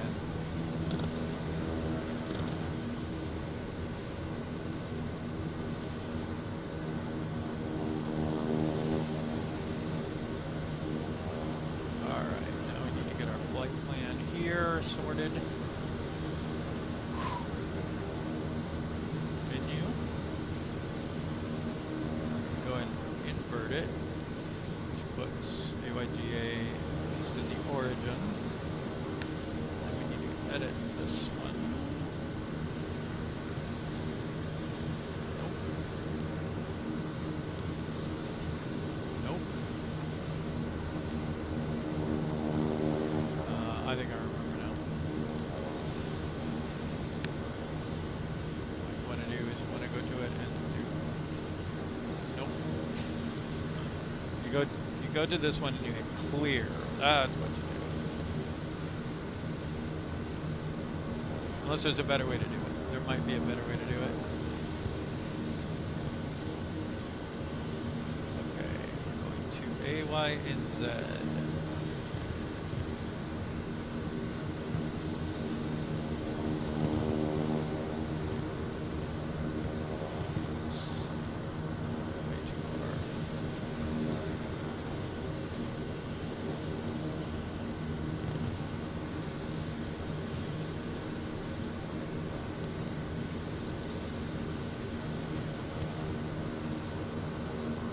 I think it was 27.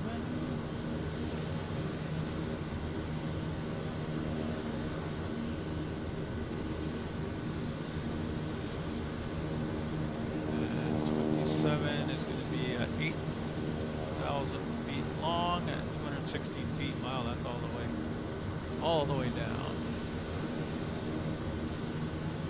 Okay, we'll pick 27, enter. Select approach. Do RNAV 27.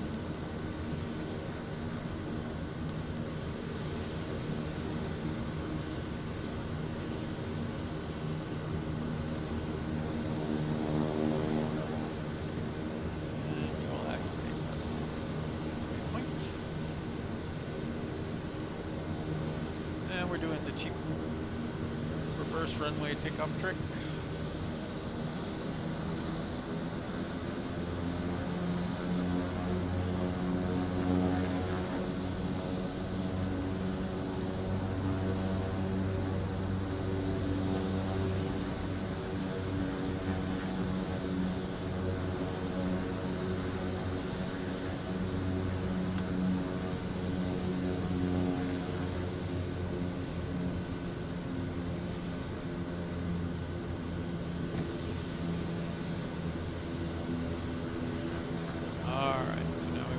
Flaps. We'll just do 10. We get our trim. Go a little bit forward on that. We want to get our fuel addition lever all the way forward.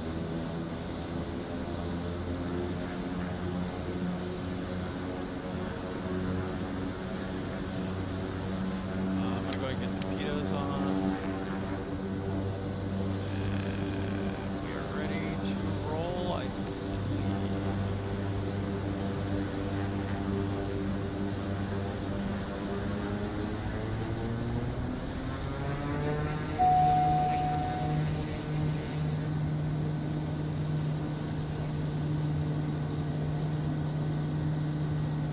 Is alive, as they say.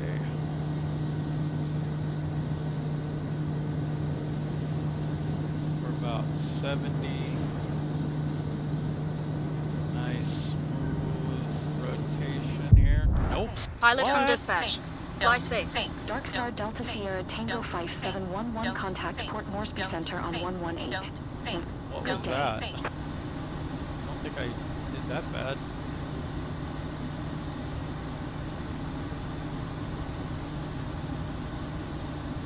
Dark Star Delta Sierra Tango 5711, did you hear my last trip? Going to 118. 1 Dark Star Delta Sierra Tango 5711.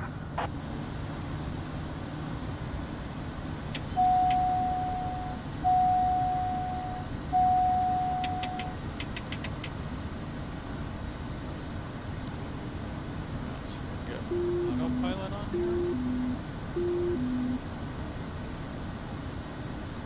Nope.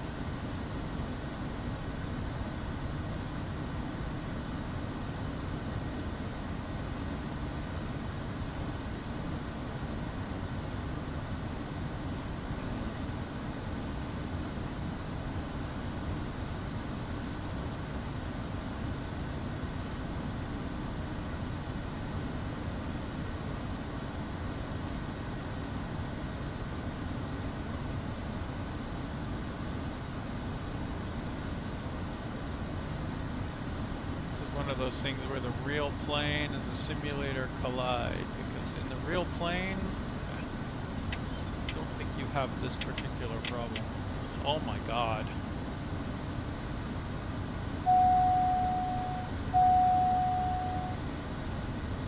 What is wrong with this thing? Like, I'm...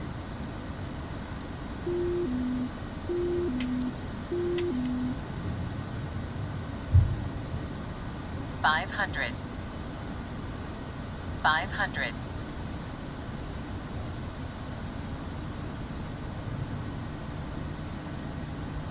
Like, the elevator trim just will not work. I wish you could see what your elevator trim was, because it is not working. Stall.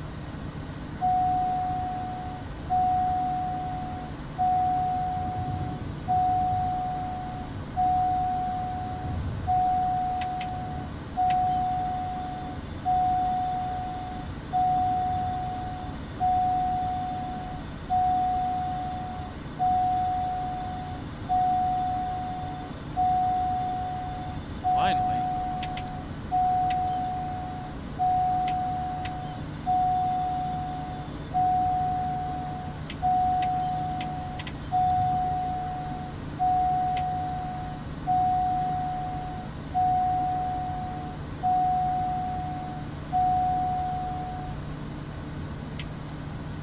Okay, let's see if we can get this plane to fly now.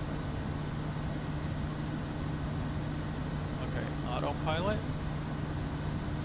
Maybe.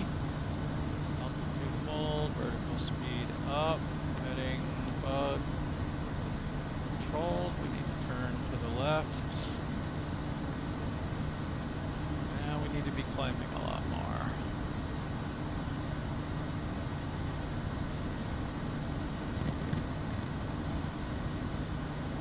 Nav is armed. FMS. Pilot set. Glad nobody's on, because that was being very weird. Starting with that crash, like what's up with that? I didn't hit anything. I was off the ground. I wasn't going insane. It wasn't super smooth. This plane has some weirdness when you take off. It like banks hard to the left. I'm not sure why that is.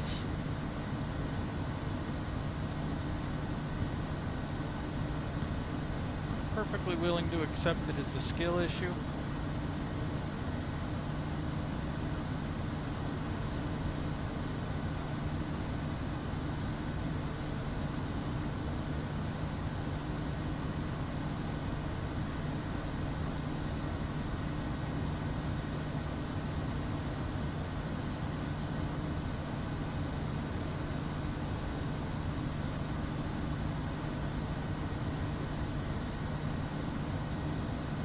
Starting to get clear of all the terrain here.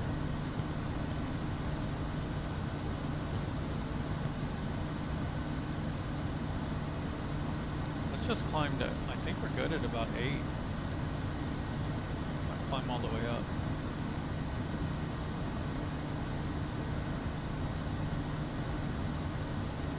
Let's climb some more if we need to.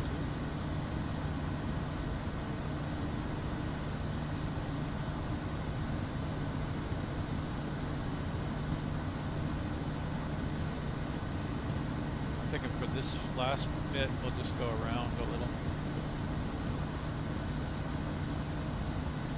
We don't have to climb over this mountain and dive hard down into the thing. We'll just sneak in over here or something. Come up this side.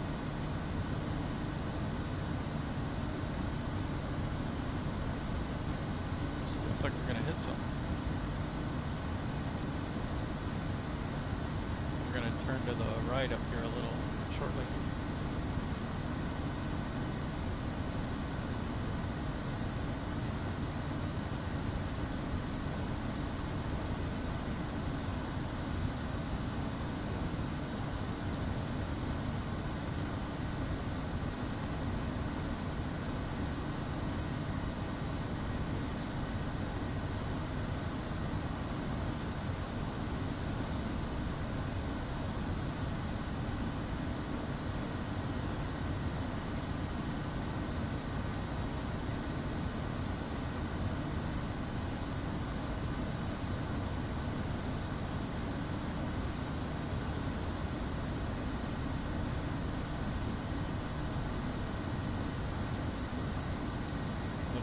Climb up over the clouds.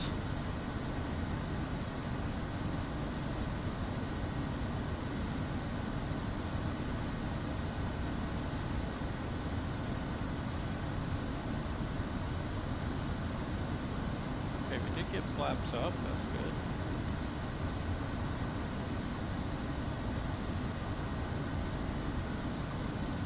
Don't actually remember getting flaps up. That's the on position. Outside air temperature is 13.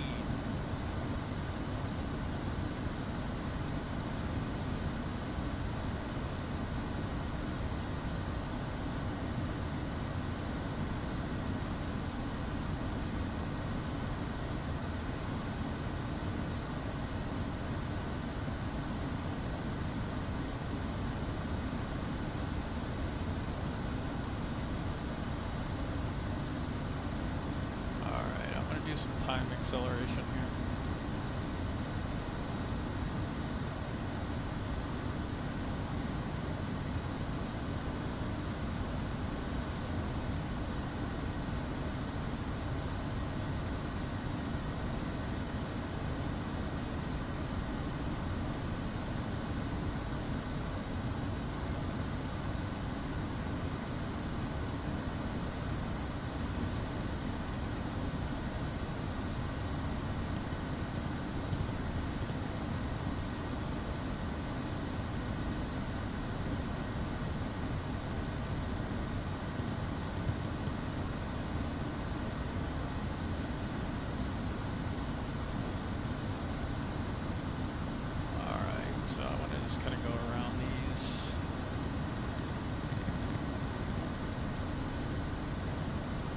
Maybe.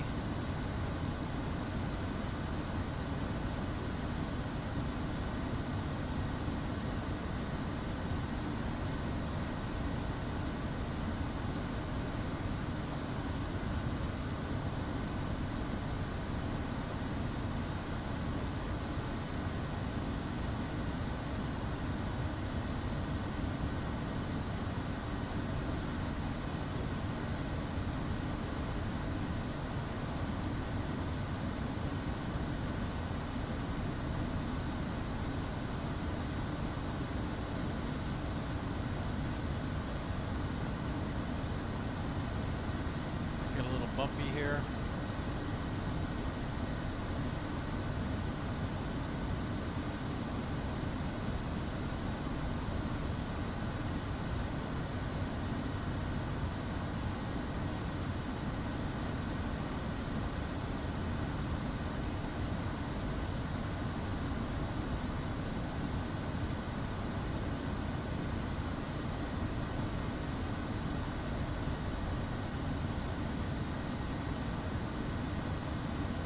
wonder if we can get, do we need runway 27?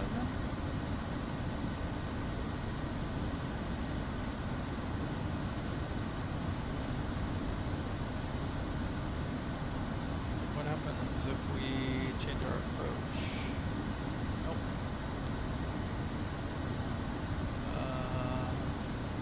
Select approach.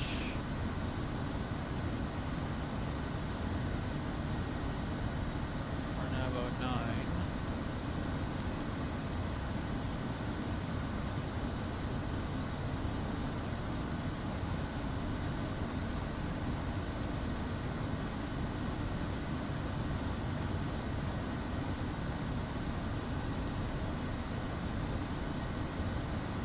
Okay, that puts us right on it. Let's go nav.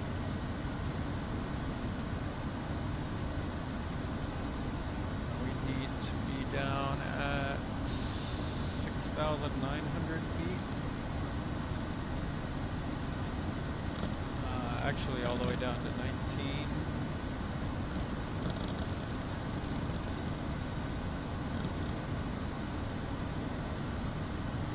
Set it at 18. Then we want to enable VNav. See the little bar next to it. Our top of descent marker's right here in 4 minutes 30 seconds.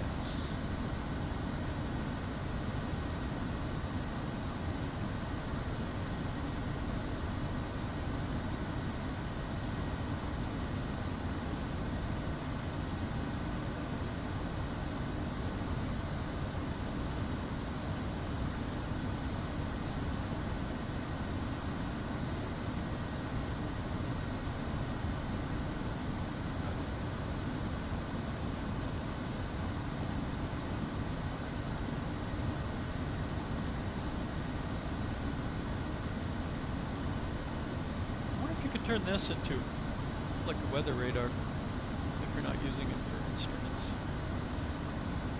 I think so.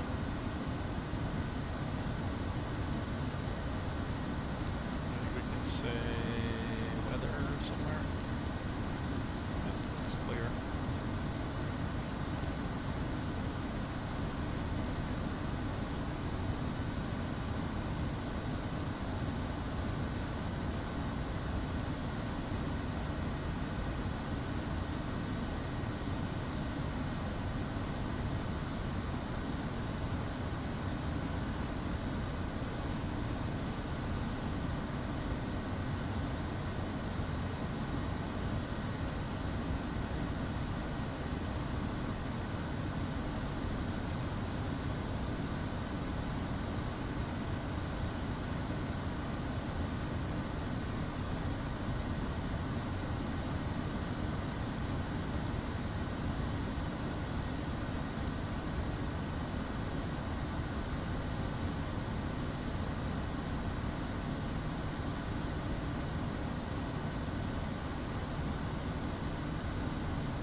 love descending through blindness. I said I was going to fly VFR, but then I didn't. Whoops.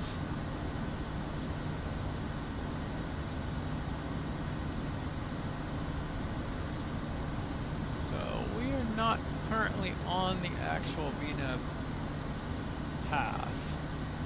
So let's descend here. I don't know why.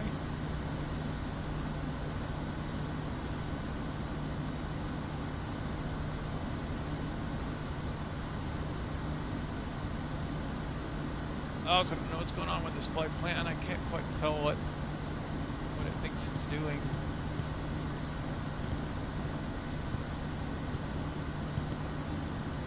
Is this straight in? I guess, I hope. I don't know. Figure it out.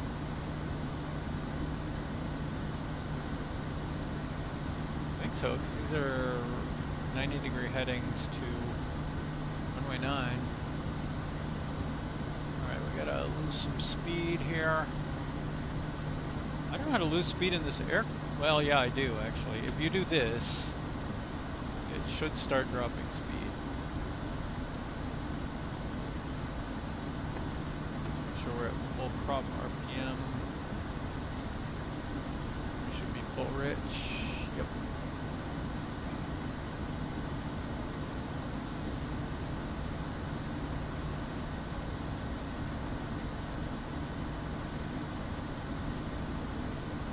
Definitely need to get some better controls because my current ones, I assume it's my controls, I don't know.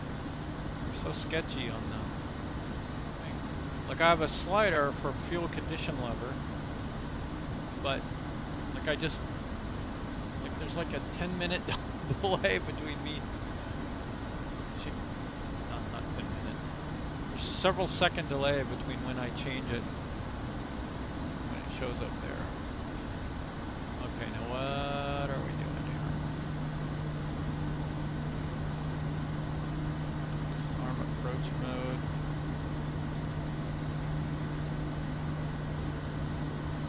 Okay, first notch of flaps. Yep. And below 120. We can do second notch of flaps. We're already below 120. I like to give it a little time to stabilize. And it's speeding up a little. Go. And we'll slow down a lot.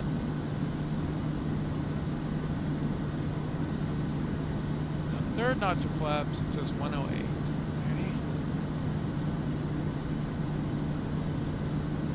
Do not have runway in sight yet. Just a little too far out. Alright, we just caught the glide path. Caught it, so I was able to add some power in.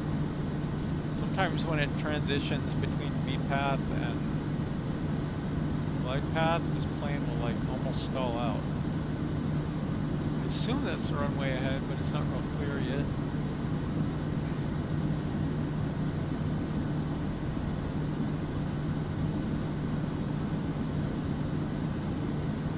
I hope this 4K stream thing is holding up.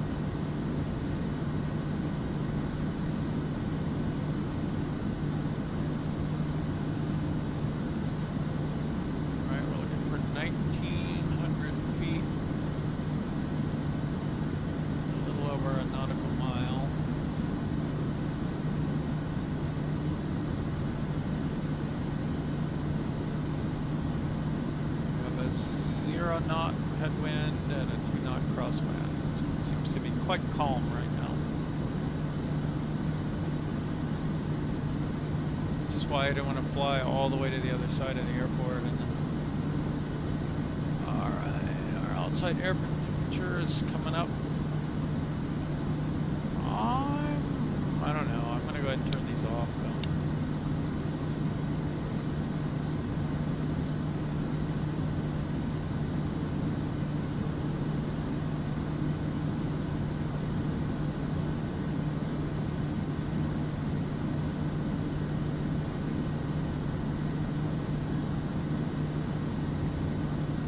Neofly would add a RNAV filter or maybe ILS, RNAV or ILS, or other.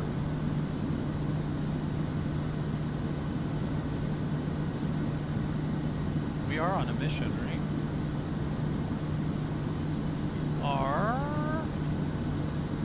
Yep. You can close over to NADZAP.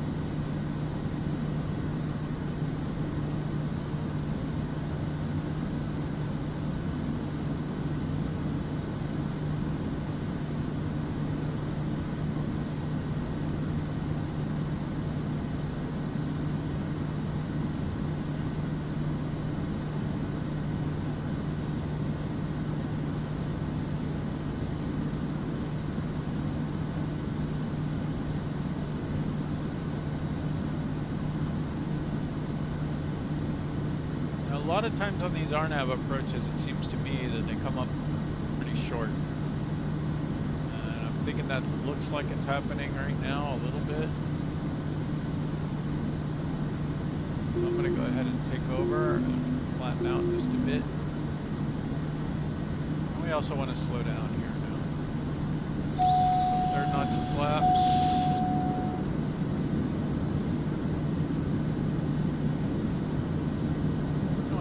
High above the glide path here, but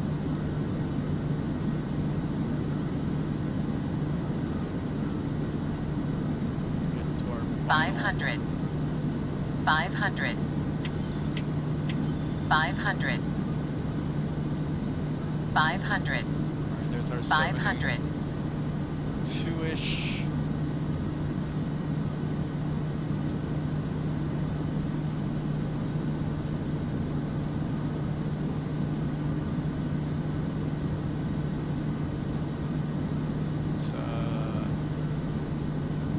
Rolling a little bit to the left on me right now.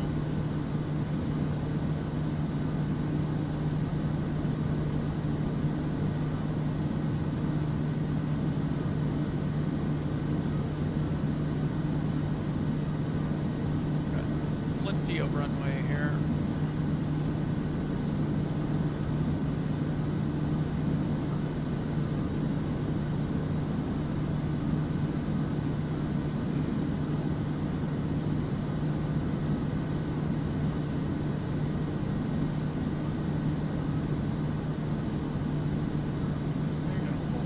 Power out.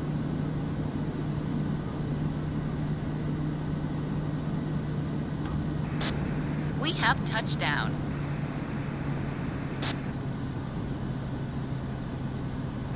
Contact ground for your parking assignment, then shut down your engine.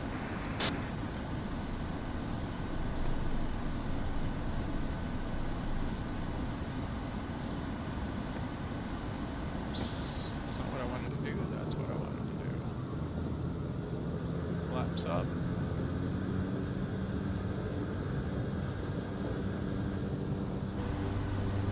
That's our exit.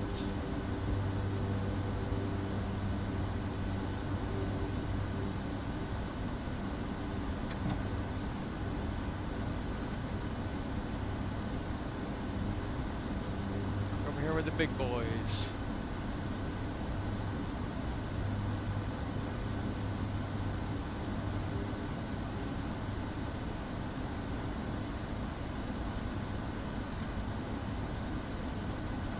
I don't want to drive that far though, so I'm going to do a no-no here.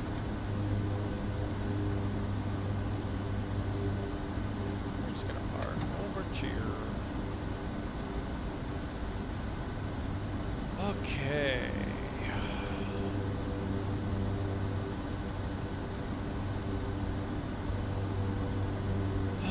Flaps, we already got up.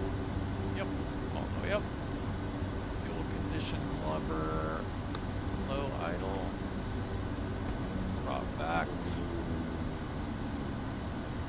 auxiliary fuel pump off, strobe nav off, heatos off, parking brake set, environmental controls off, aux bus off, power level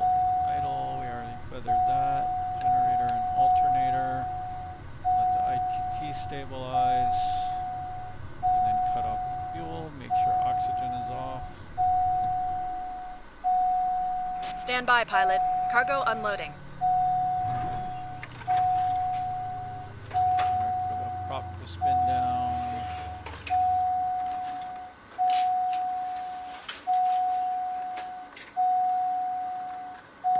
Beacon. Fuel. Avionics and master.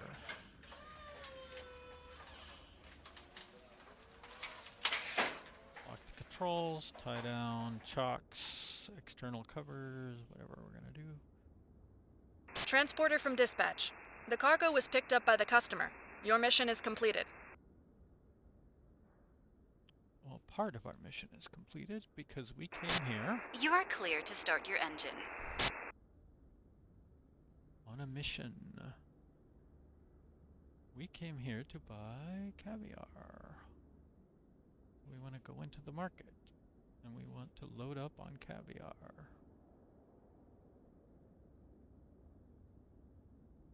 Watch, I'm going to spend millions on caviar.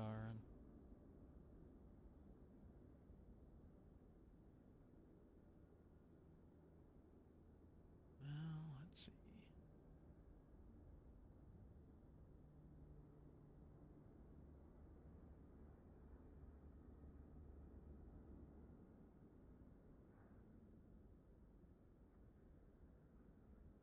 Oh, okay. As I change this, it is adjusting my capacity up here. We could, in theory, let's just get 1,000 units of caviar.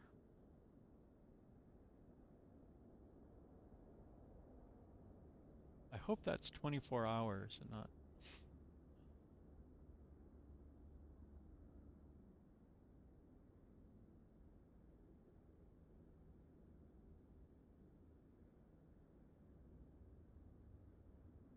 All right, now I wanted to go here and see who is buying caviar, right?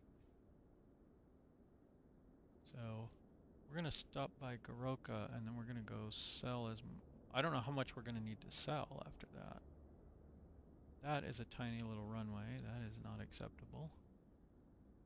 We flew into AYLG already, so they're buying, so we could fly there. Now we know we need to be more careful on that pass there. I think I could do a better job this time. So I think we just fly back to Goroka. Offload as much caviar there as we can for our VIP missions and head back to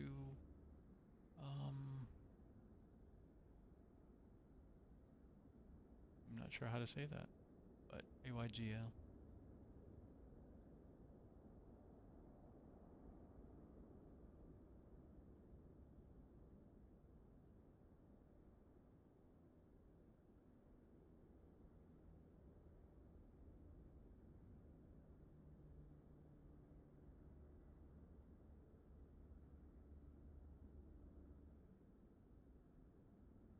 See, I think selling at these places we would only make like 34,000, right? Oh yeah, TTL is time to live in hours. So we have a sell by date.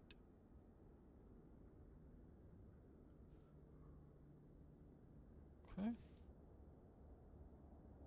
is not without its risks. And now we need to get the plane loaded. So we need, what do we need? 239 more pounds.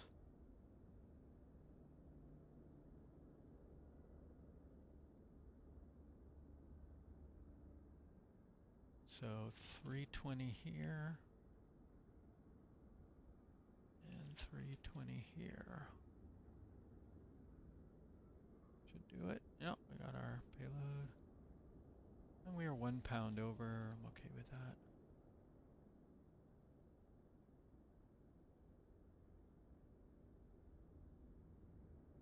this doesn't seem to matter.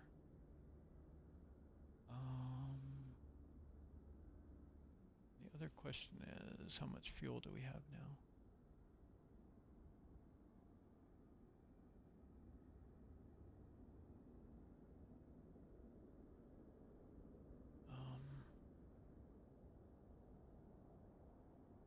This says we still have 812 units of fuel.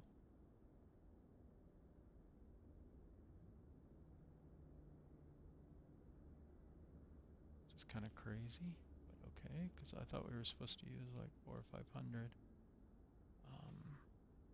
Make this window a little smaller to fit on my other screen. I need to get another 4K screen, I think.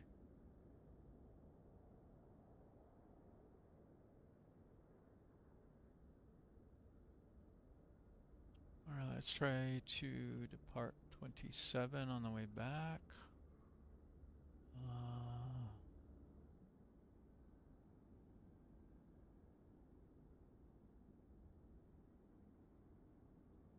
Oh wait, I don't know.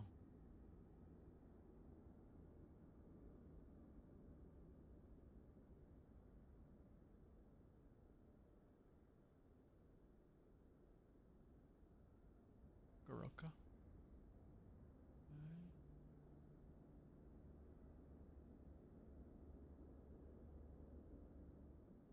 No, that's the problem. I was thinking that didn't look right. I don't know what just happened. The plane shifted.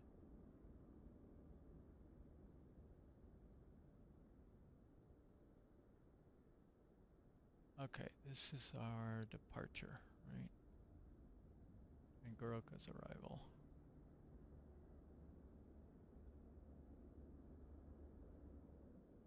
And yeah, runway 27.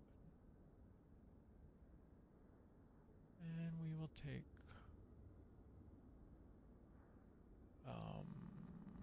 35Y on the way back. We're gonna need 12.6.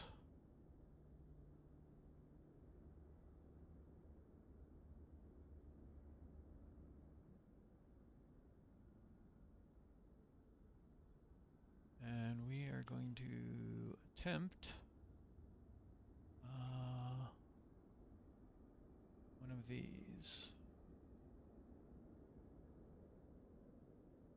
We are in the Cody.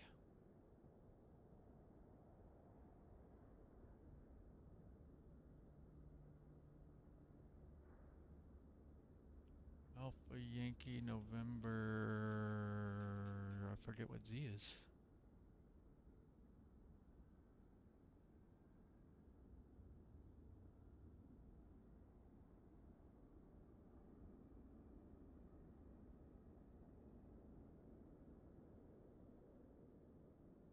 Okay, and our plane is okay.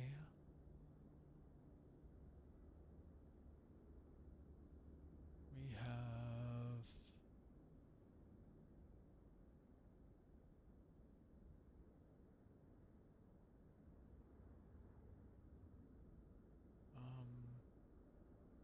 like 2,000 pounds of cargo.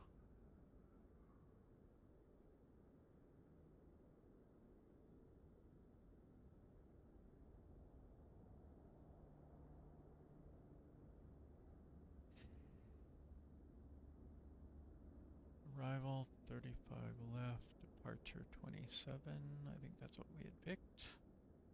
We can generate that.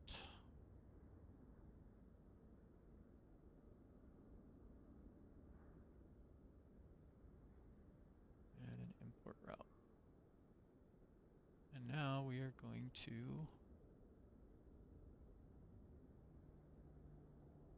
attempt to have a little fun.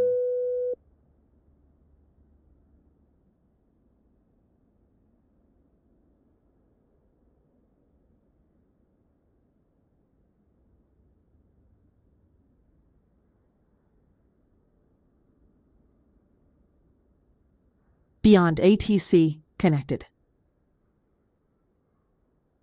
So that's what we're doing.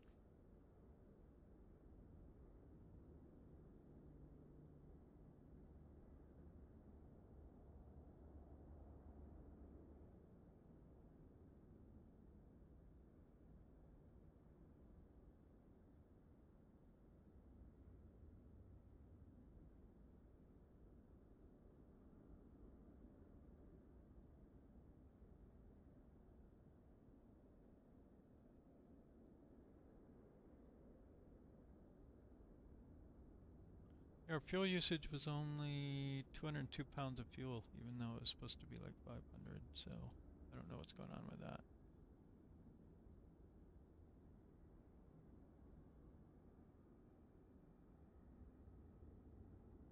Alright, so let's get started up here.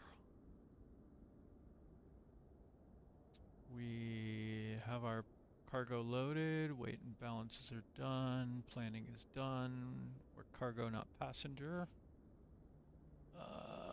Doors are closed, cabin is now secure. Master, avionics, parking brake is set.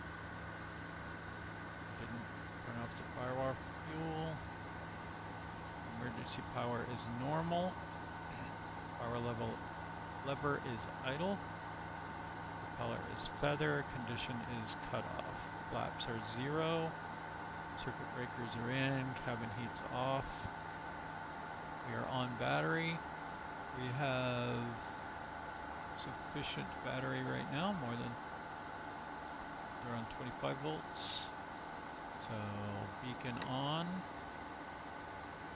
Prop area clear. That's why I crashed before. That's what it was. I left that window down. Aux pump on, ignition on, starter on.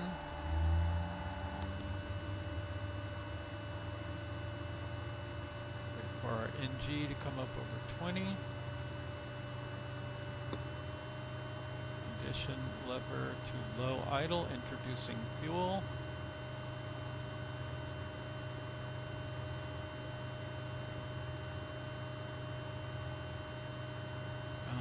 Something's maybe wrong.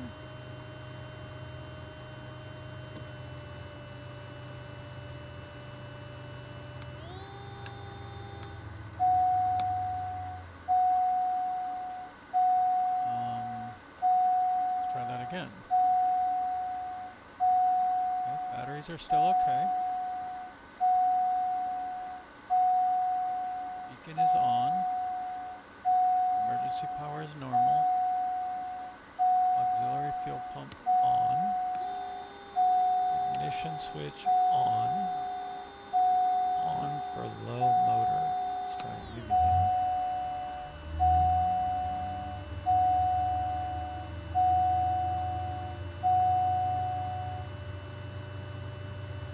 Starter on, it says.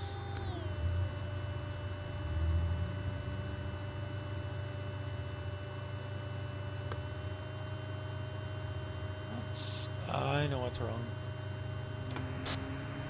Everything looks good from where I'm sitting. Taxi to the runway and take off. Shame on me. Hey. Starter can now come off, ignition off, aux fuel to standby. Generator and alternator on.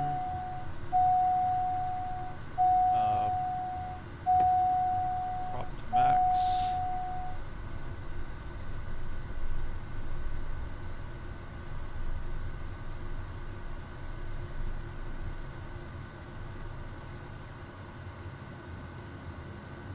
Lights on.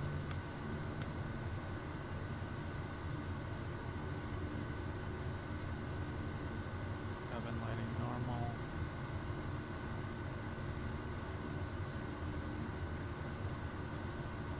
Okay. Through with the hard part. Get our AC on.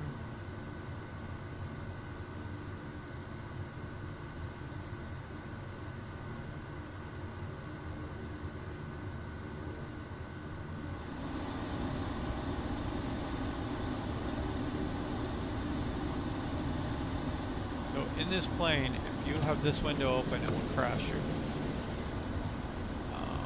So I think that's what happened earlier.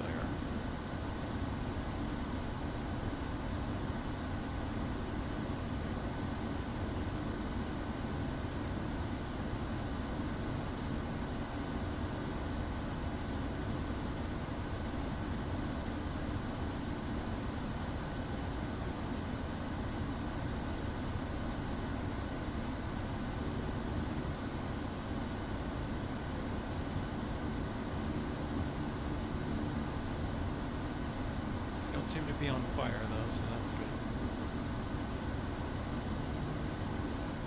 Okay, let's go to high idle.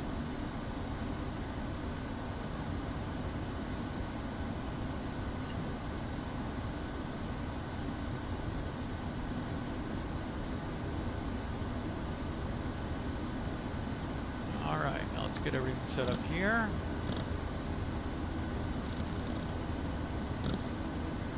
Climb to 12.6, even though I can't tell if this plane is supposed to be able to go to 12.6 or not.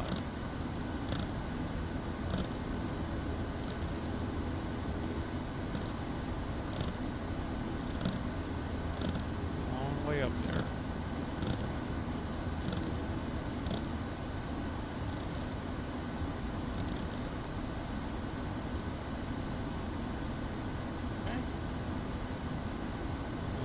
VNav off for now. Approach mode off. On our heading to be about 270.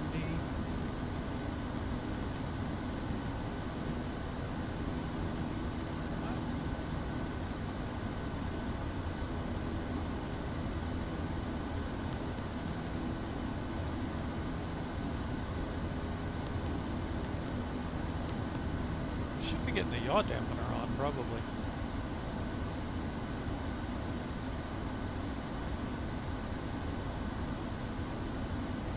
Flight plan menu. Invert. Clear. Enter.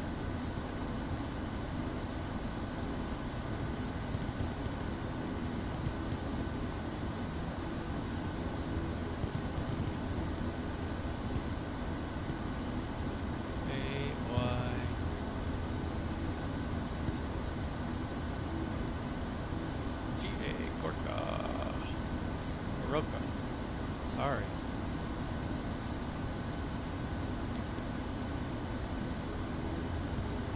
And what was it? 35 left.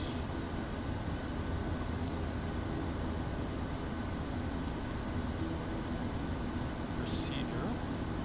Select approach. Y for 35 left. Select this and activate. Probably reactivate that as soon as I take off here. Okay. So now what we want to do is we want to taxi down to this end of this runway.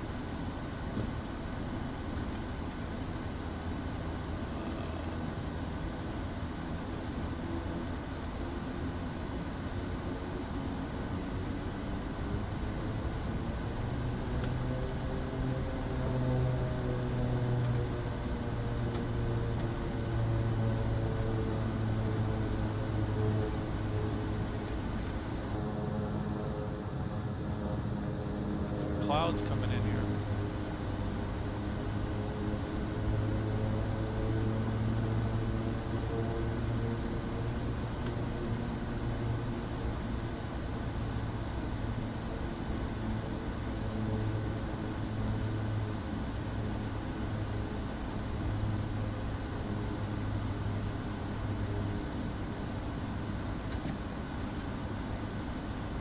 Let's get this back to high idle-ish, is what it was.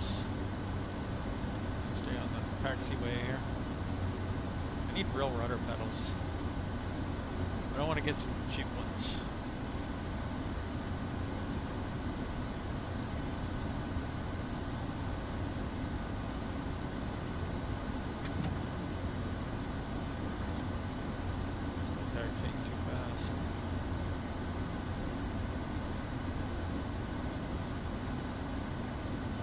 But in Neofly, your taxiway speed limit is 30. That's really too fast.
Should have done this before. I was negligent.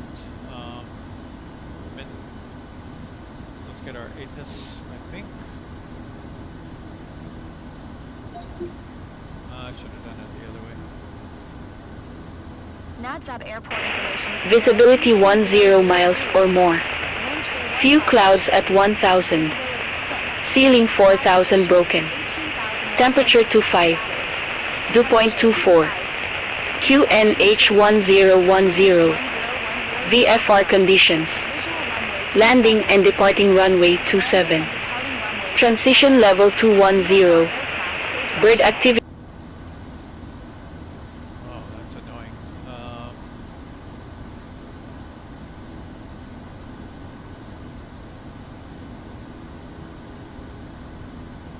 Let's see.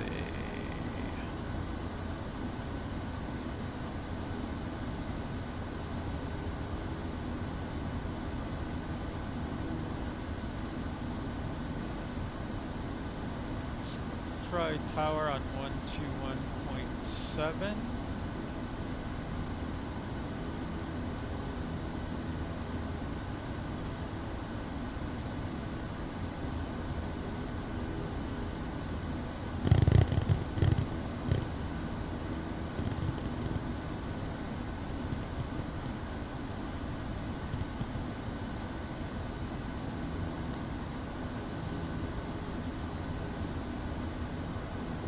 Alright, let's see if this works.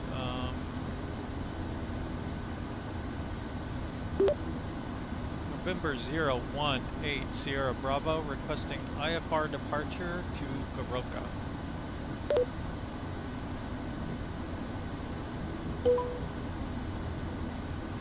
November 018 Sierra Bravo, NADZAB Tower, expect runway 27. Climb 6,000 feet on runway centerline, then expect radar vector smoke. Squawk 4525.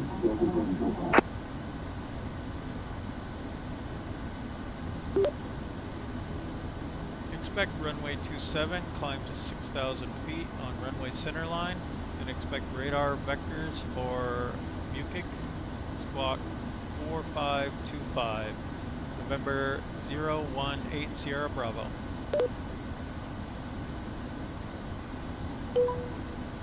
November 018 Sierra Bravo, read back correct.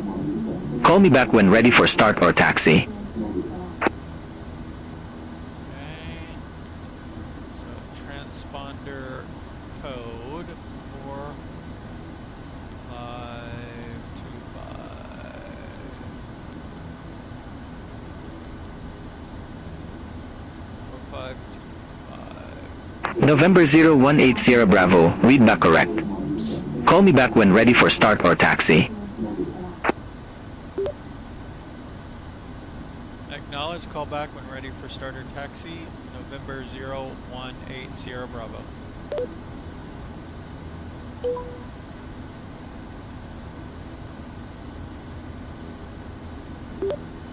November 018 Sierra Bravo requesting taxi runway 27. Departure straight out.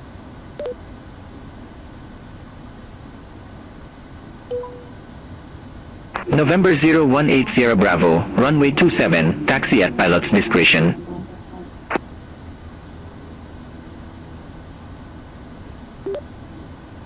Runway 27, taxi at pilot's discretion, November 0180 Bravo.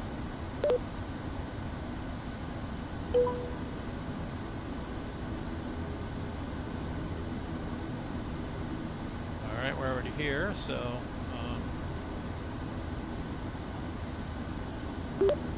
NADZAB Tower, November 0180 Bravo, ready for departure, runway 27. November 0180 Bravo, NADZAB Tower, wind 315 at 3, the runway heading, runway 27, cleared for takeoff.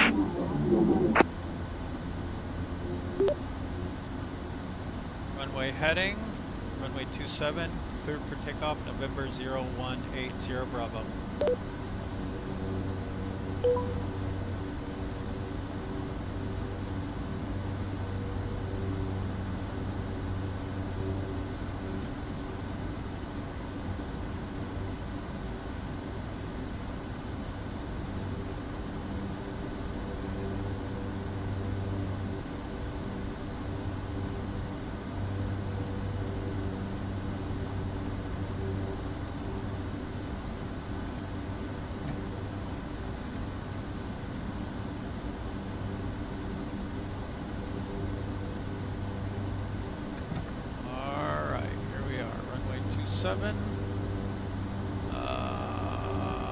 Menu. Activate leg, does that work? Okay, now it's relined up with where we are here. Alright, we got landing lights on, we got, let's get POs on. Condition lever fuel, max prop RPM. We are all set to roll. Brakes are good.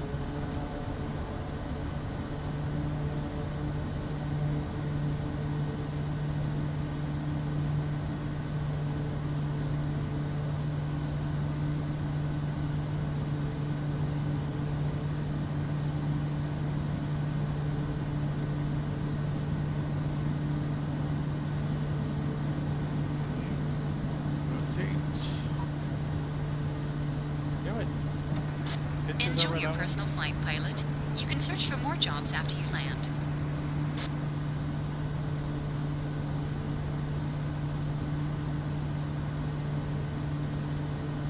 So we're supposed to fly runway heading.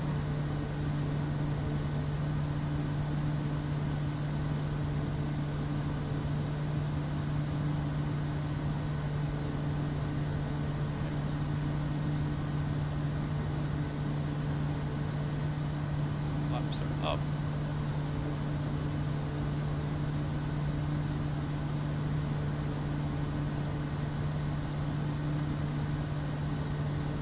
November 0180 Bravo, contact NADZAB departure 118.6.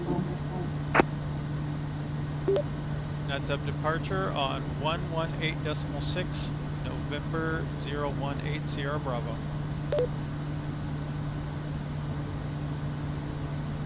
Negative, NADZAB departure on 118.6.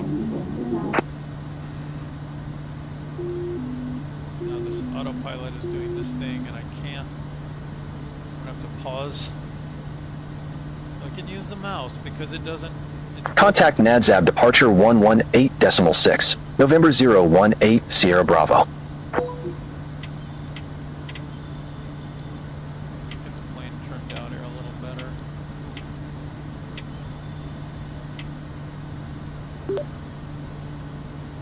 NADZAB departure, November 0180 Bravo.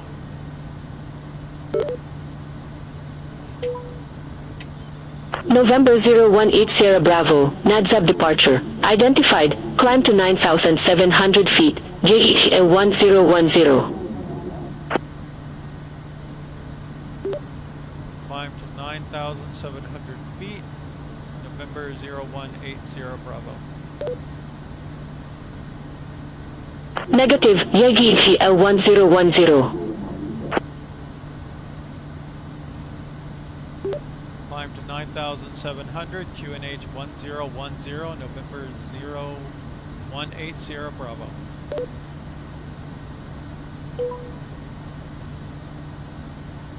November 0180 Bravo, turn right, heading 290. Turn right, heading 290, November 0180 Bravo.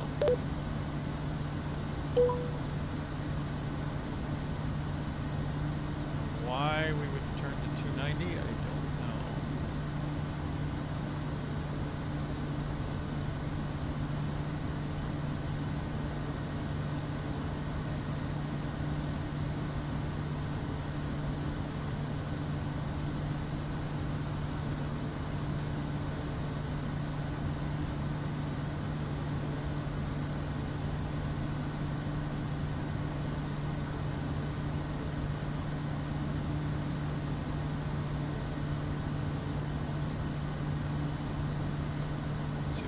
The autopilot thing now.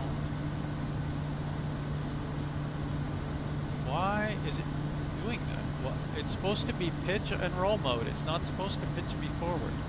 I was trimmed out. It's just broken sometimes.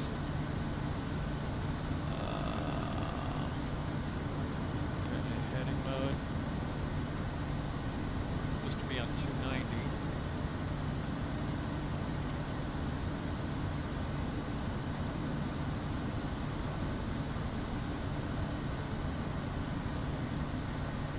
Swear to God, I put a vertical speed in, and now it was back to flat. Kind of broken.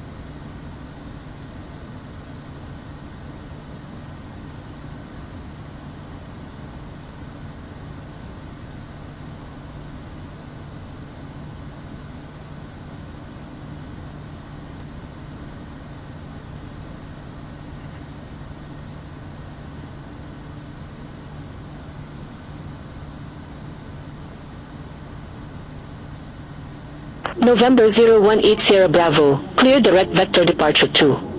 Resume all navigation.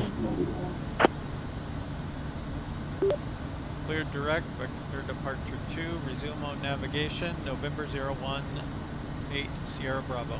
The numbers in my call sign seem to cause it problems sometimes. I don't know what vector departure 2 is. I think that it's got underscores. I think it's supposed to be I don't know what it's supposed to be. Let's see, we had Yukik.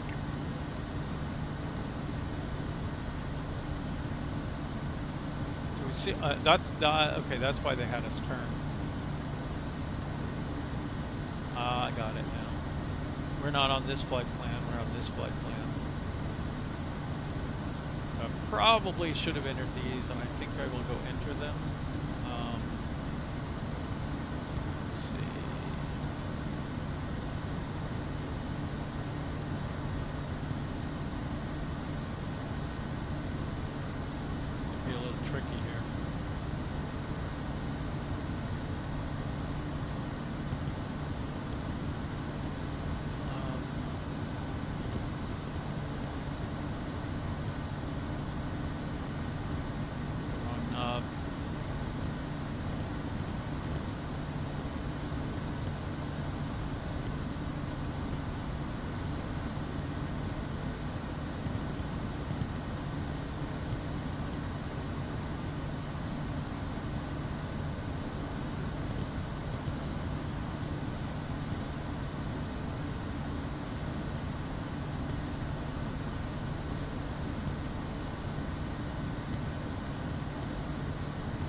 KIK, right? Enter.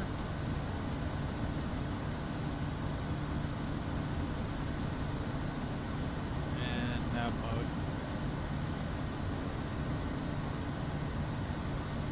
Now we need to get the next waypoint in here.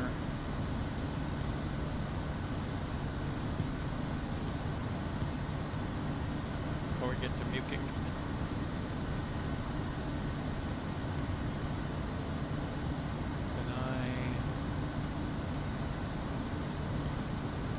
I don't know how to enter one before.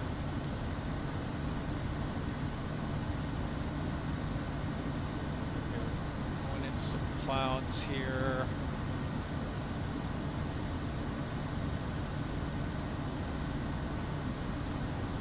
Add some more power.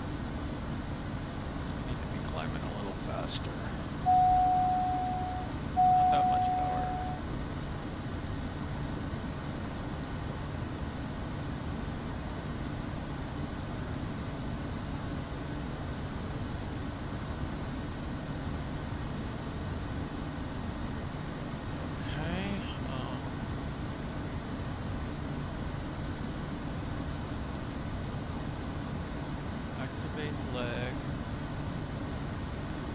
No easy way to insert a waypoint after. Oh, I want it after. What am I doing? Okay, Cantu. So it should start with a K. That's nice. And then an A. And then an N, which is about in the middle.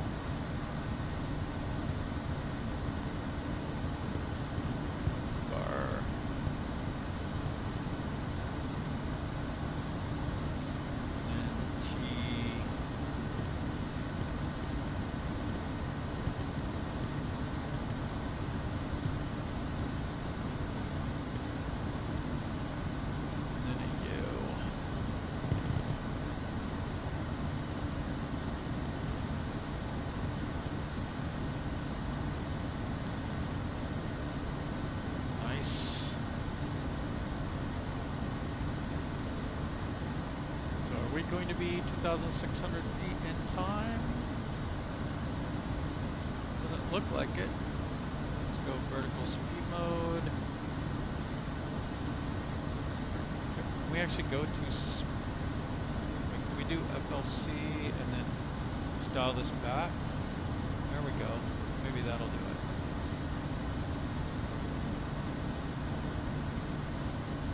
it. $101 is our best climb.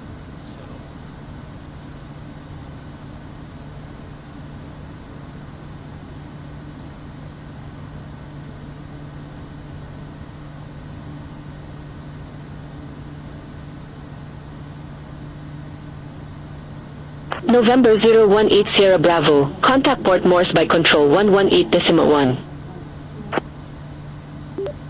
Port Moresby control on 118.1. I'm going to try it without my call sign. You're supposed to say your call sign, but it took it.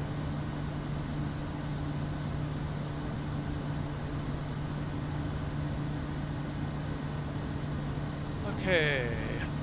Port Moresby Control, November 0180 Bravo, here at flight level 72, climbing 2126.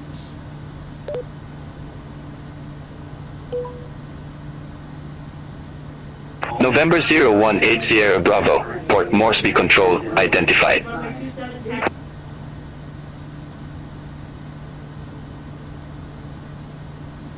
Okay, and then next is Yaksa. So that is our route that we should have entered long before we get to this point. Shame on me.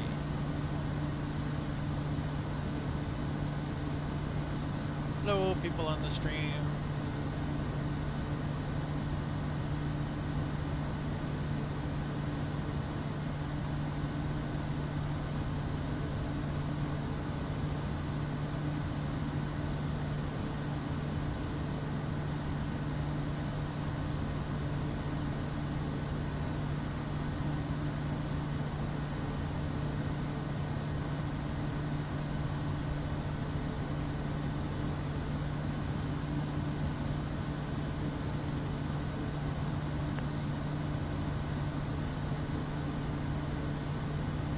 Playing around, flying Neofly missions around Papua New Guinea. And we've got Beyond ATC, playing ATC here. We're flying back into Goroka, which is kind of an interesting, not overly challenging flight, but First time I flew it, it was kind of challenging with all the clouds and everything. I've got real-time weather on, but not real-time because it was dark. I don't like to fly into unlit airports in the dark so much.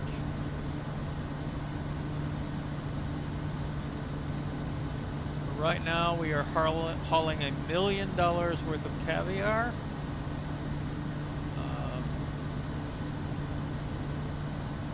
We were over in AYNZ where we picked up the caviar. Now we're flying a load back to Goroka, which is kind of our home base right now. Not our Neofly home base, but just our base of operations in Papua New Guinea. So we've got an airline operating out of Goroka. And that's where we're taking the caviar because we want to get discounts on VIP.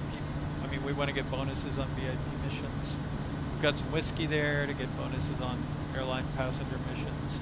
We've got some mechanical parts to get cheaper repairs. We've got our top of the line manager for us in Goroka here. All the bonuses. Did not figure out how to set up a home base yet. If anyone has or knows that, be curious to see it. I managed to place one here, but November 018 Sierra Bravo, Port Moresby Control, expect radar vectors. RNAV Yankee runway 35 left.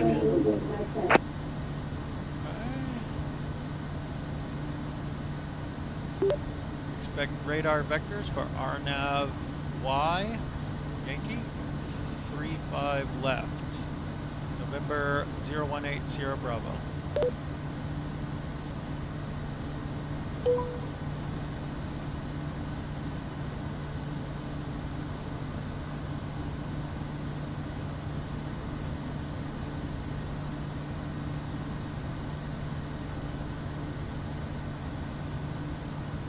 November 018 Sierra Bravo, you were assigned 9,700 feet.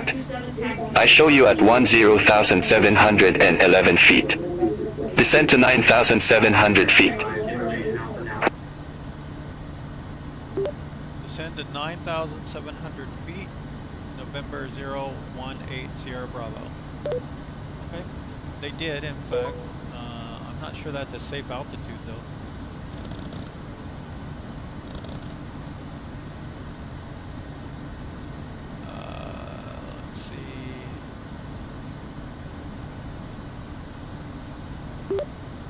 Mosby Control, request 12,600 feet, November 018 Sierra Bravo.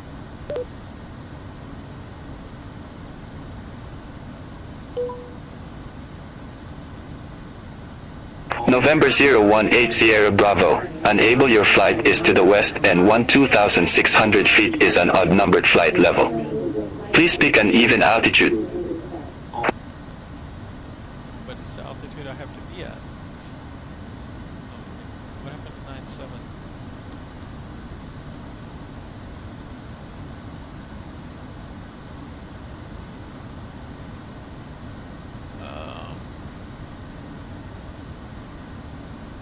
November 018 Sierra Bravo, unable your flight is to the west and 12,600 feet is an odd numbered flight level. Please pick an even altitude. Trying to, man.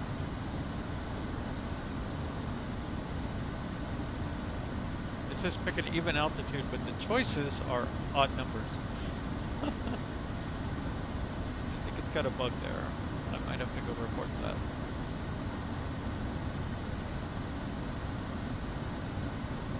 And now it's spinning.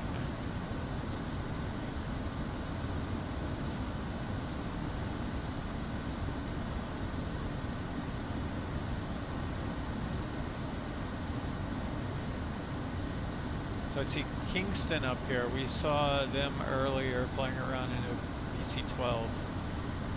They happened to come in and land at the same airport we were at. Request 12,700 feet, November 018 Sierra Bravo.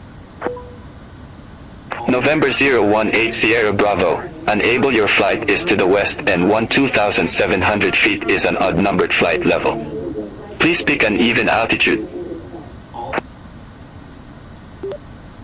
Request 12,000 feet, November 018 Sierra Bravo. November 018 Sierra Bravo. Confirm new cruise altitude 12,000 feet.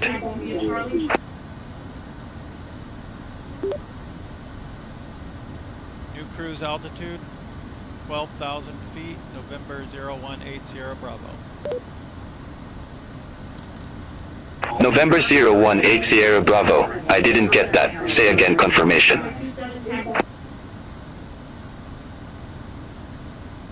Affirmative, November 018 Sierra Bravo. November 018 Sierra Bravo. Roger. New cruise altitude 12,000 feet. November 018 Sierra Bravo. Climb to 12,000 feet. QNH.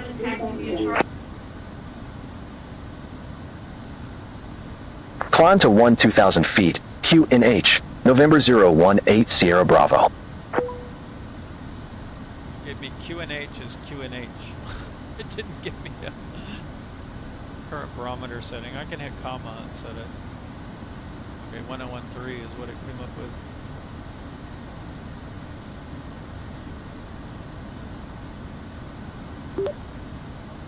Port Mosby Control, please confirm QNH.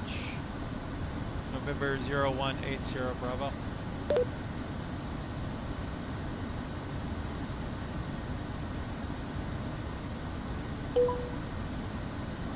November 018 Sierra Bravo. Port Moresby Control. NADSUB QNH 1010.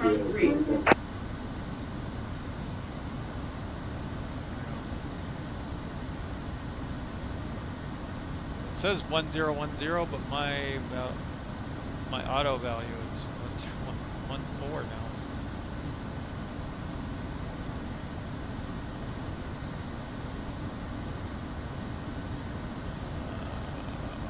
Okay.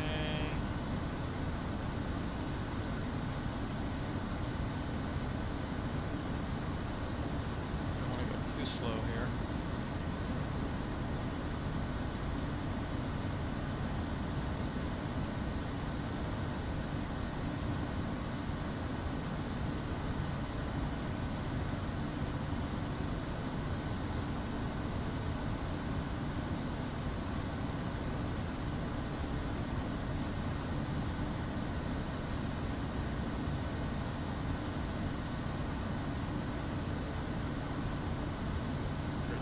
For altitude here for a bit.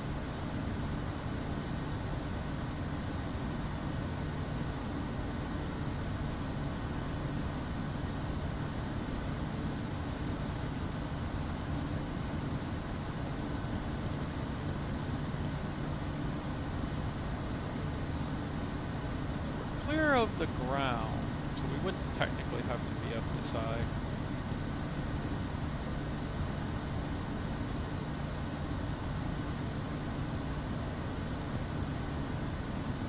Our altitude arc. So this tells us when we'll be at our target altitude, at least based on our current climb rate.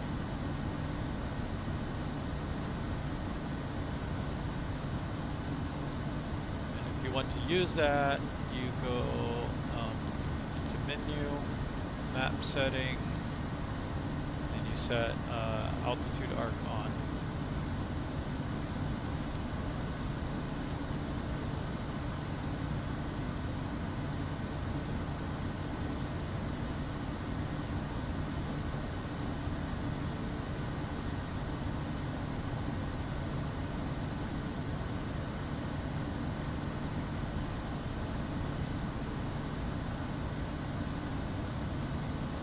I'm a little nervous carrying $1 million worth of caviar.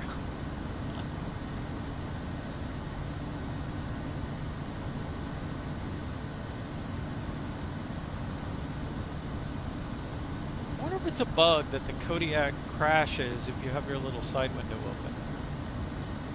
I'm pretty sure you should be able to open that. It's opening inwards. That shouldn't crash the plane. Let's do a little Googling here while we have a minute. This is the SWS. Crashes if side window is open.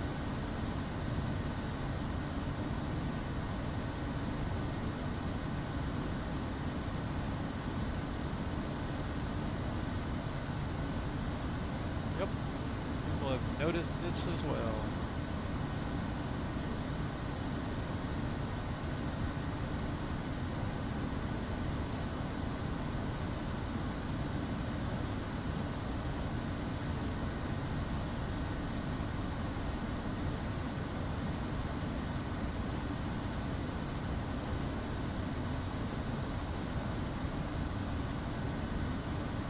Yep, apparently a known bug. So I don't feel like so bad now, although I did know about it and I had the window open and it crashed, so it's sort of on me, but having the little side window open should not crash your airplane.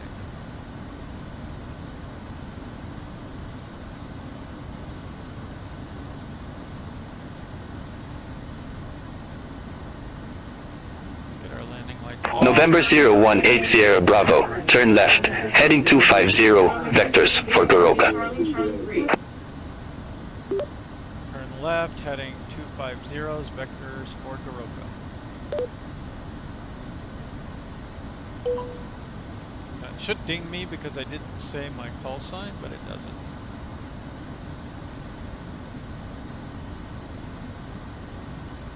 This is why I'm not on BatSim.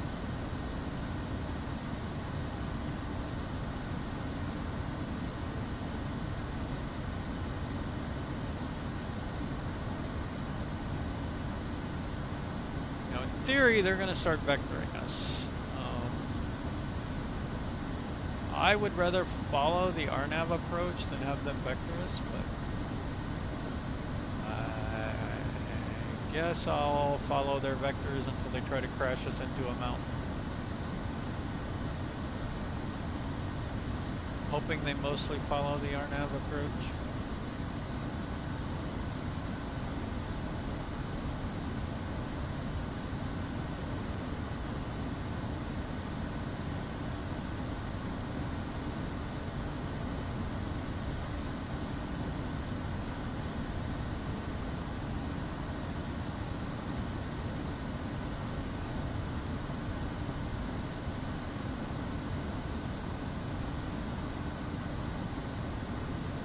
The RNAV approach as you come in pretty high here and then descend into the valley, fly across the valley and land at Goroka.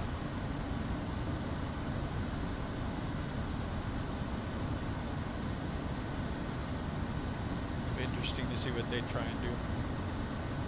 Let's go check out our sim brief. What were we looking at here? How was our fuel also? Looking good. Engine's good.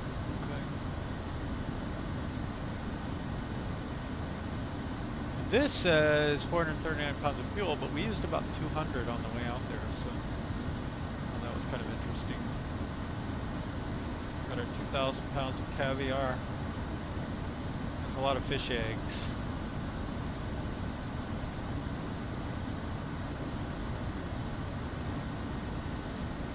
35 left.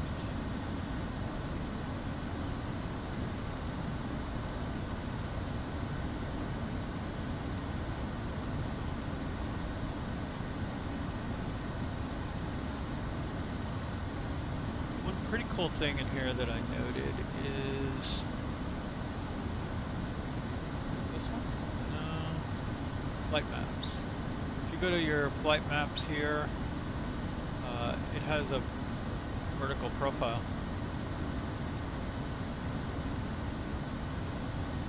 As well as winds aloft. And I'm not sure why it thinks I need flight level up to 450. KODIAK, but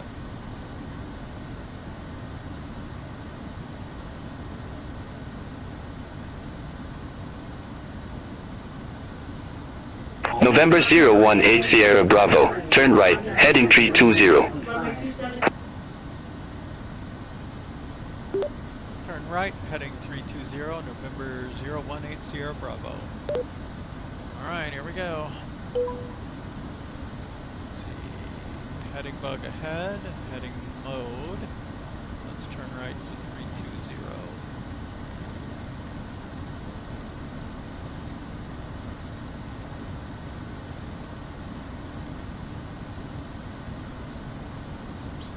Bar.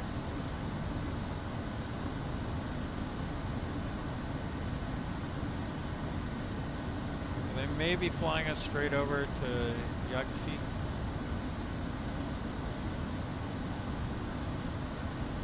No, we're turning way more than that. Are they flying us? I don't know. We'll see what they do.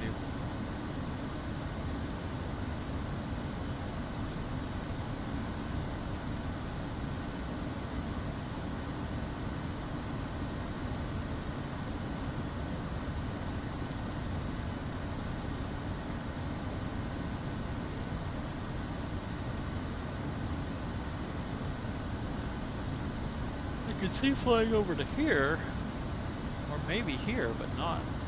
Where are they taking me? Over to here, maybe? And then November 018 Sierra Bravo, turn left, heading 245. left, heading 245, November 018 Sierra Bravo. I know I went too far. 45. Better start having us descend.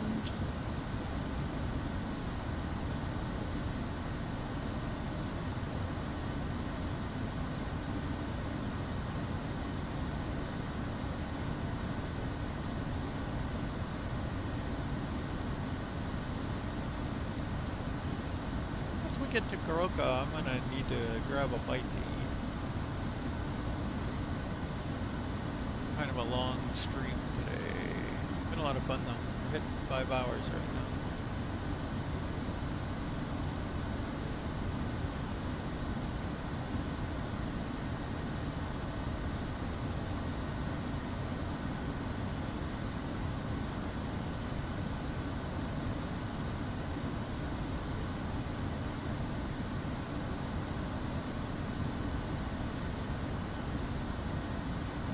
Power out just a little bit here.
What do you have for us, BTC?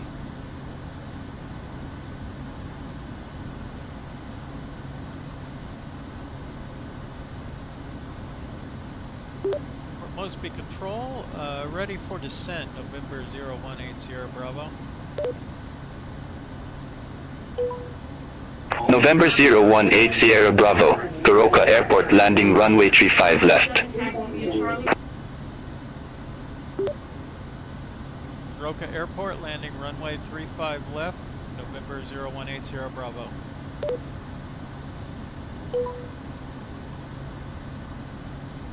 November 018 Sierra Bravo QNH, expect radar vectors for RNAV Yankee runway 35 left.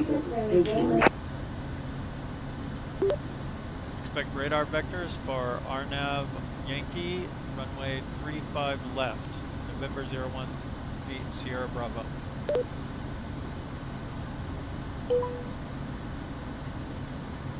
November 018 Sierra Bravo, descend to 9,700 feet. Descend to 9,700 feet, November 018 Sierra Bravo.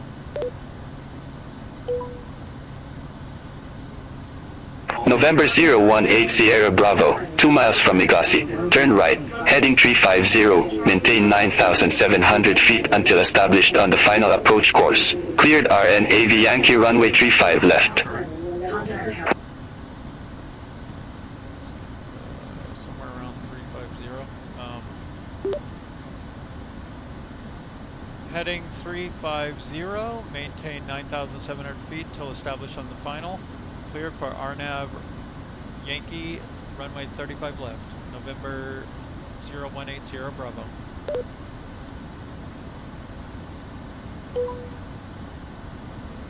Said what, 350?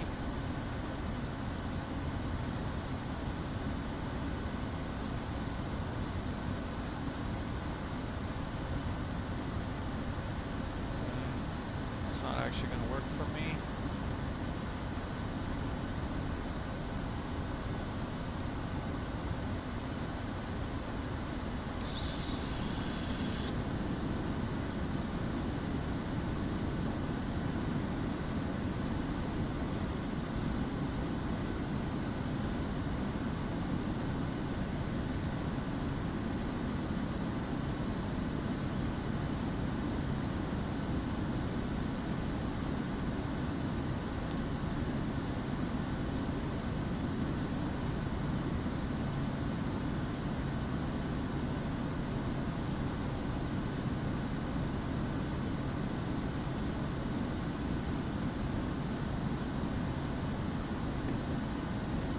RPM.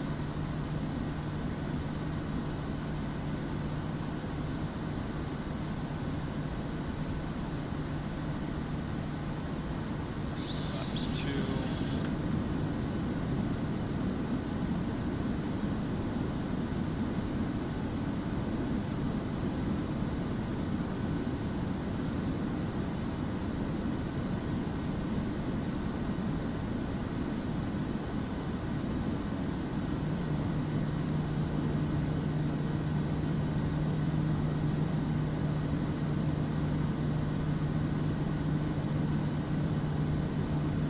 Actually, we are way over, so we're going to have to descend more.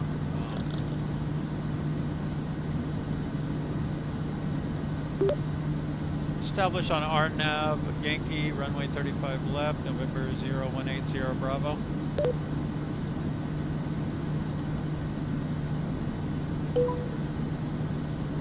November 018 Sierra Bravo, roger.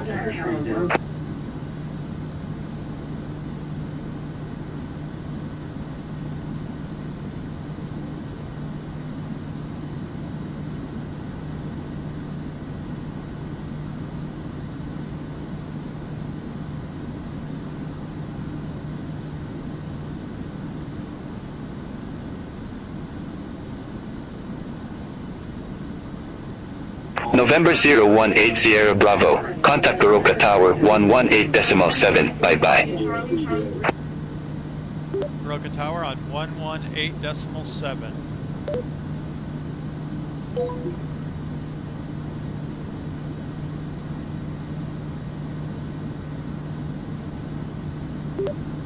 Goroka Tower, November 018 Sierra Bravo on final run RNAV, Yankee, runway 35 left.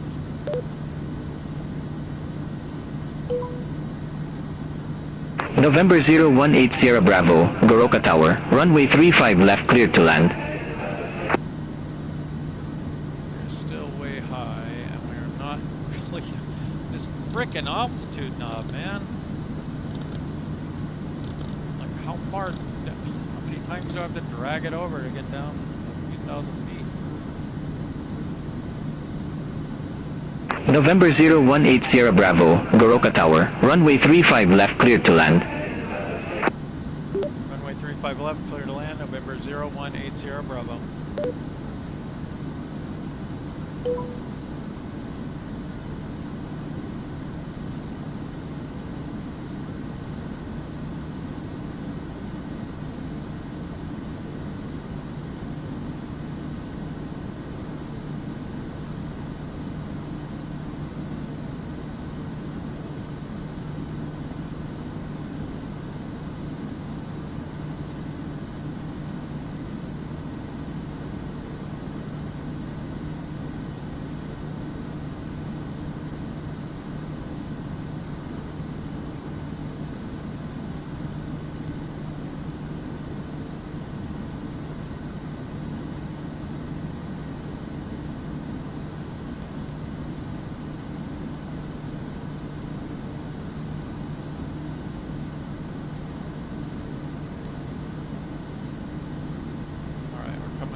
Terrible approach. I apologize here. I'm still learning this plane. There's a lot to manage.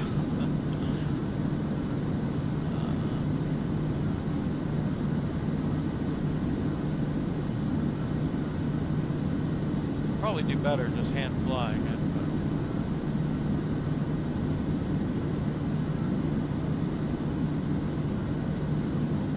All right, we are now on the glide path.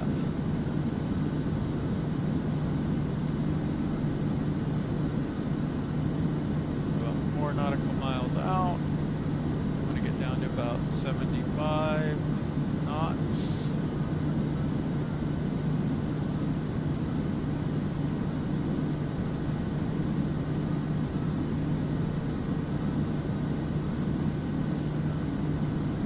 Should be about 750 on the torque at this point.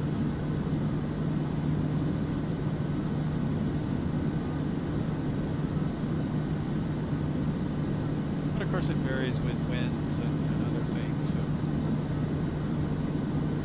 But this plane is very, very touchy. Like, we'll be going like 75 and holding, and then all of a sudden it'll decide that it's a little too low on the glide path, and my speed will just plummet. Like that's what it's doing right now. And then it'll decide it's too high on the glide path, and then it'll like speed up to 90, like in seconds. Somehow don't feel like that's super realistic. Maybe?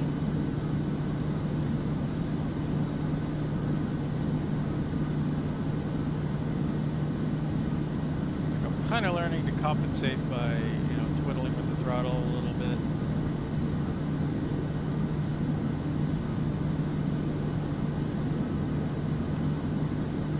The learning process, that's for sure.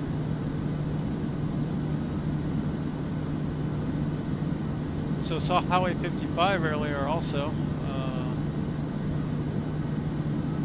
Not here, interestingly.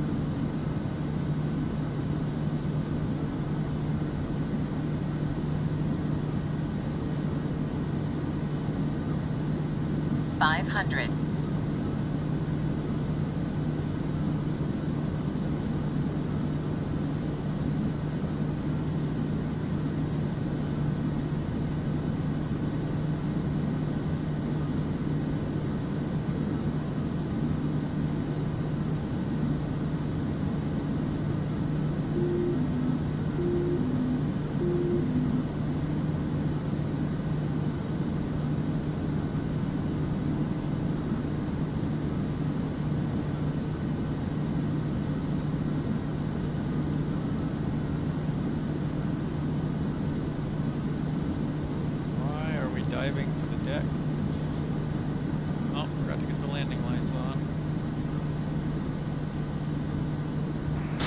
That was a harder landing than we like to see, pilot.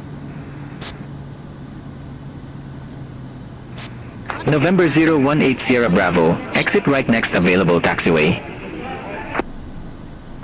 Exit next taxiway, November 0180 Bravo.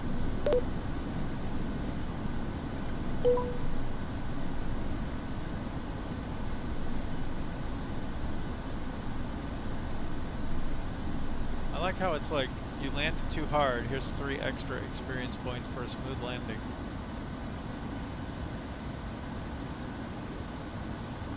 And I agree, 183 is not the best. But then don't get the bonus experience.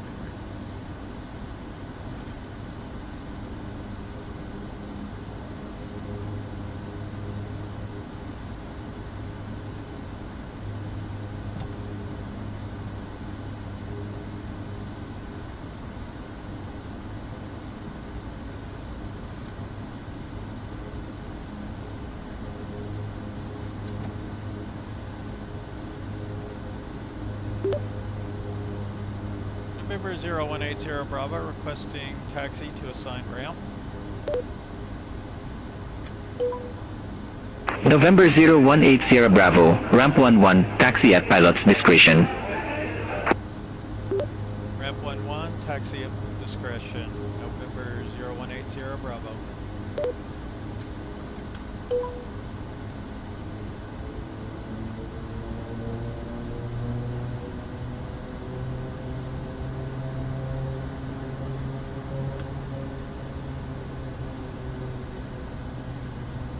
I wonder if we could put our home base here.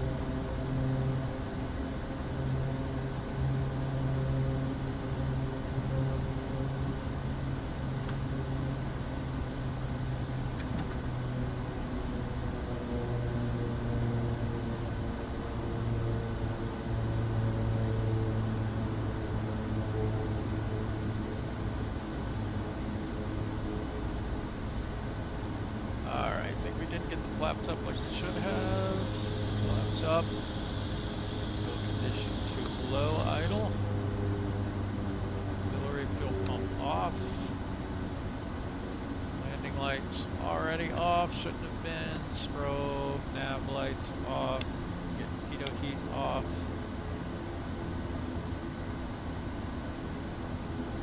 Okay, parking brake set. Environmental controls off. So much quieter. And we can get aux buttons off. Power lever is at idle already. We can get this back to feather. Do that manually. Oh, come on. Alternator generator off. ITT stabilized. It's already pretty low there. And then we can cut off the fuel the rest of the way. Ready for engine start. Good. Beacon off. Okay. Yeah, I think we should wait for the propeller, but fuel selectors that we had trouble with. Avionics and master switch. Controls lock, tie downs, chocks, and covers. Reset all.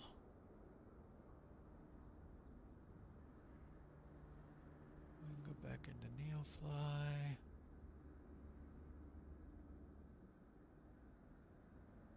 Alright, we want to go to our airliner and we want to see how much caviar we can load up here. 1,000 units of caviar. I think that's all of it. Okay.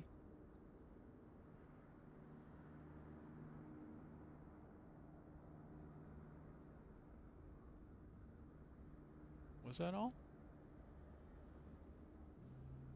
Cargo? Nope, no cargo. Okay. So we have 1 million of caviar here. I guess. Does it stay forever? Does it keep in our hub, or do we need to go sell it later?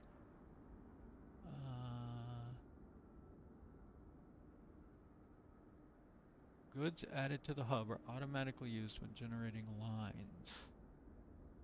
Huh. I wonder if that means that now if we go look at missions, are we going to find caviar missions here? Clothes, coffee, medicine, magazines, coffee, computers, magazines, computers. What if we went and we found our caviar sources?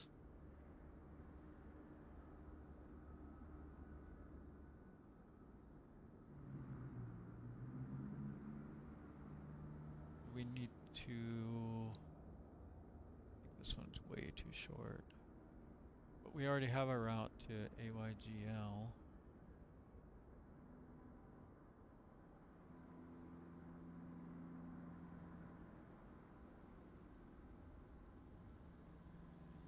Which is really fun if anyone wants. Fly from Goroka into AYGL.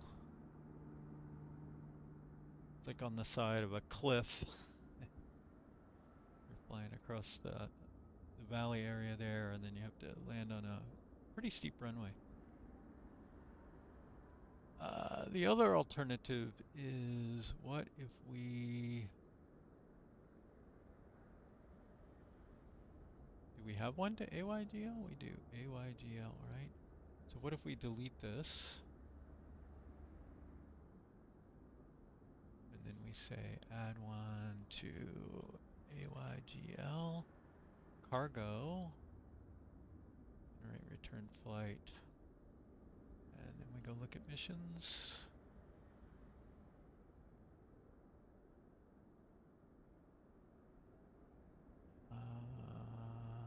I see more now. So mechanical, coffee, mechanical, computers, magazines. I don't, there's one. Computers. Huh.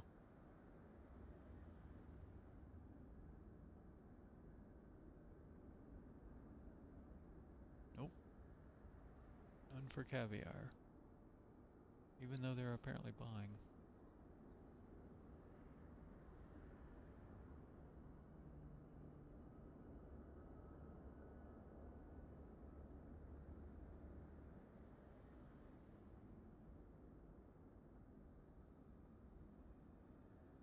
That's AYGL, this is AYLG. I think I did this wrong.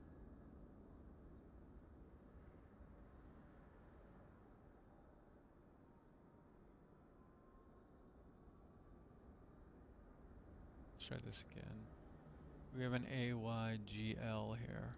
Wait, did I do it wrong? No, it's LG, AYLG. Okay, let's add one too.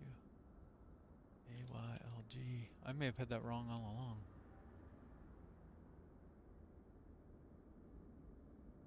But I thought it was right here.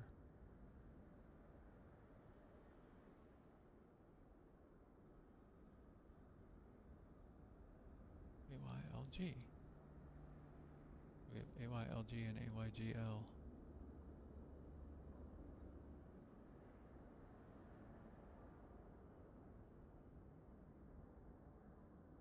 Okay, these are the, there's an LG, coffee. There's an LG, still computers.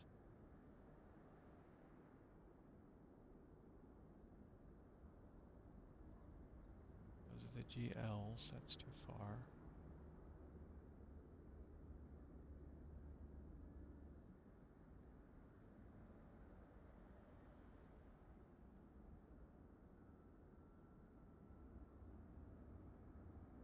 Where did my LG go? Yeah, just these two, computers and coffee.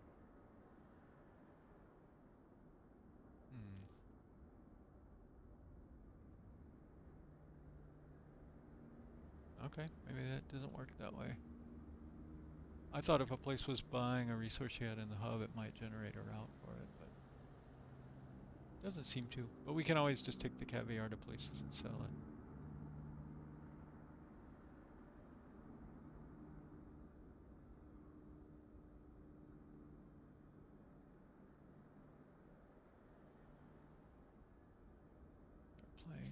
Let's check on our other planes.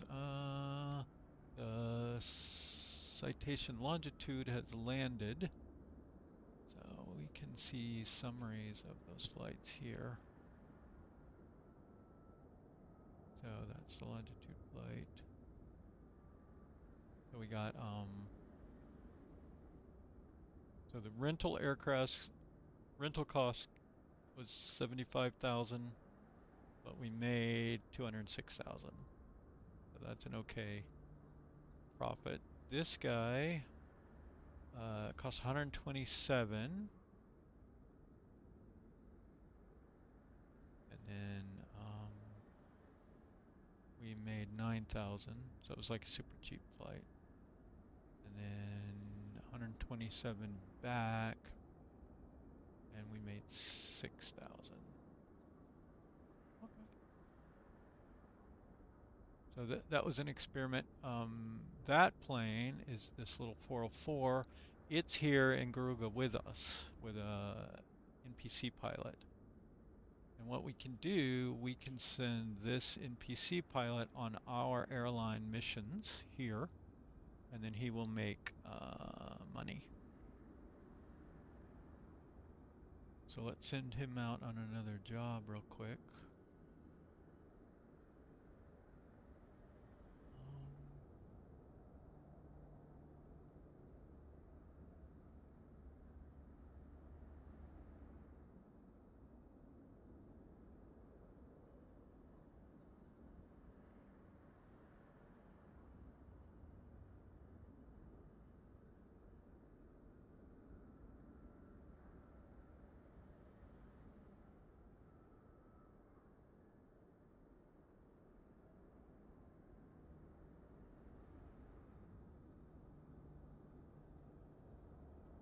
Just checking these mission values here.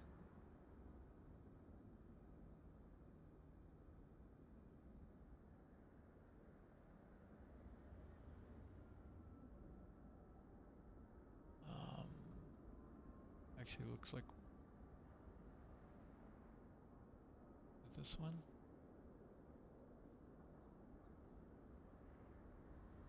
Yeah. Not enough remaining cargo. That is a lot of cargo.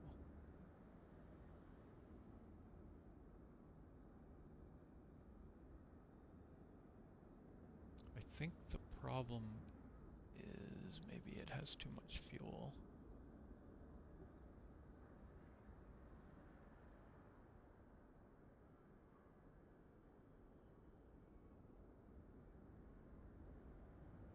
No.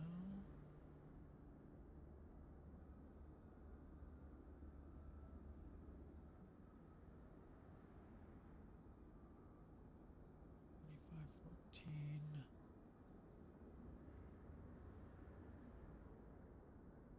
Huh.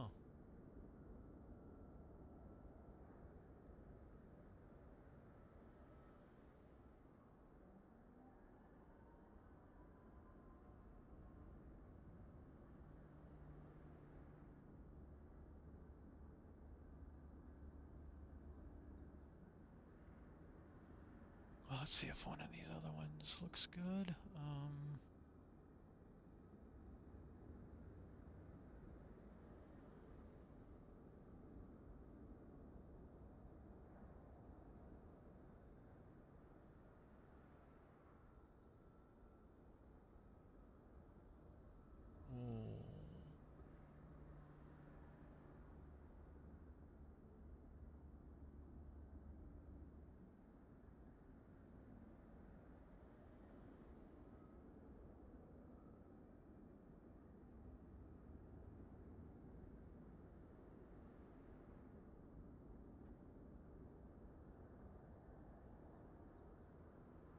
I think I might have to sort him out later. Let's just pick one with a low weight, maybe. That's pretty low value, though. That one's oh, that one's far away. That might be okay.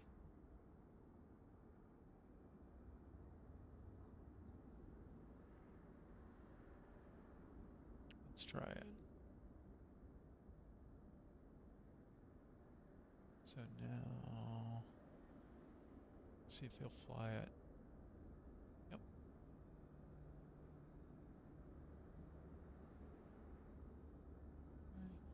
Well, the Airbus is still flying. If we go to, I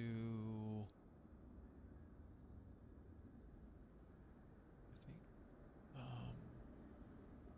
maybe here we can see it. No.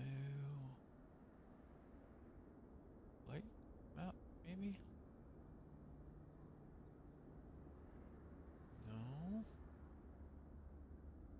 Here it doesn't have the map mode. Here? Ah, there we go. So that's how much further it has to go. And where it's going. So it's still got a little ways to go. It has an arrival time, 7:30, so it's about an hour and a half. Hour and 20 minutes still to go.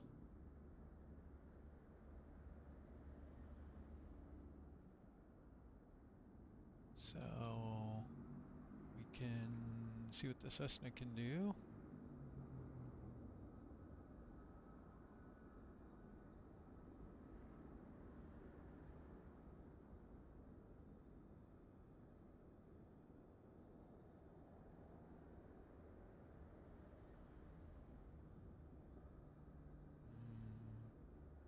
Oh, that one looks pretty good.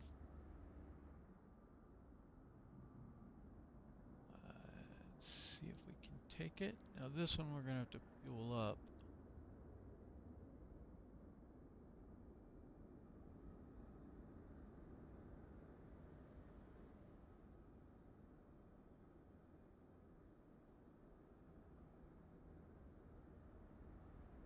Okay. $15,000 worth of fuel, and off you go. And then our little Cessna over here.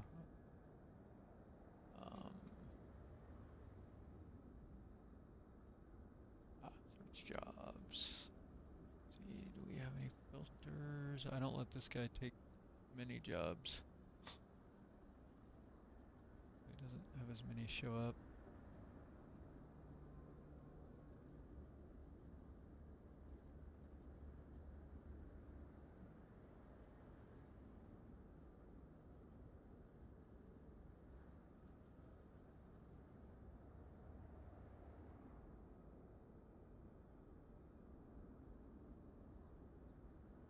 See if he can do this one. Pretty long for him.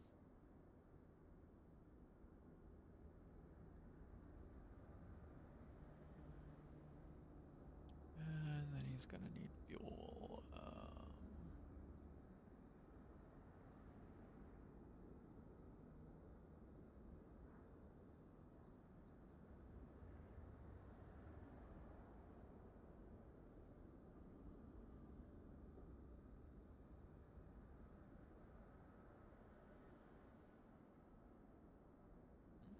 Now see here, he's at an airport with no fuel right now, so its fuel would be $384, but they're charging me $1,152 for it. I don't have a lot of choice. What I should probably do is filter on fuel for him so that he only flies in airports with fuel. And I should probably, okay, he's got fuel on, they've got fuel on, they've got fuel on. Does that do it for everybody? Oh, maybe they are.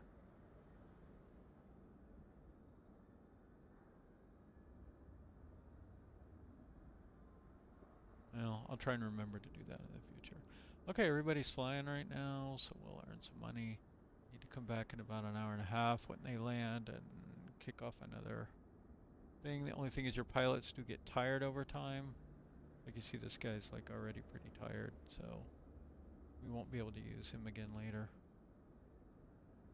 Probably shouldn't have done this mission, to be honest.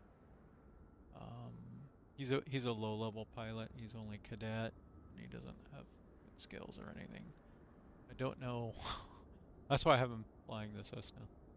I want to try to figure out this home base thing a little bit more. I have to quit simulator to try and generate it here. And I might try and move it over to Goroka when I do that. So next time I come back, I might have that on.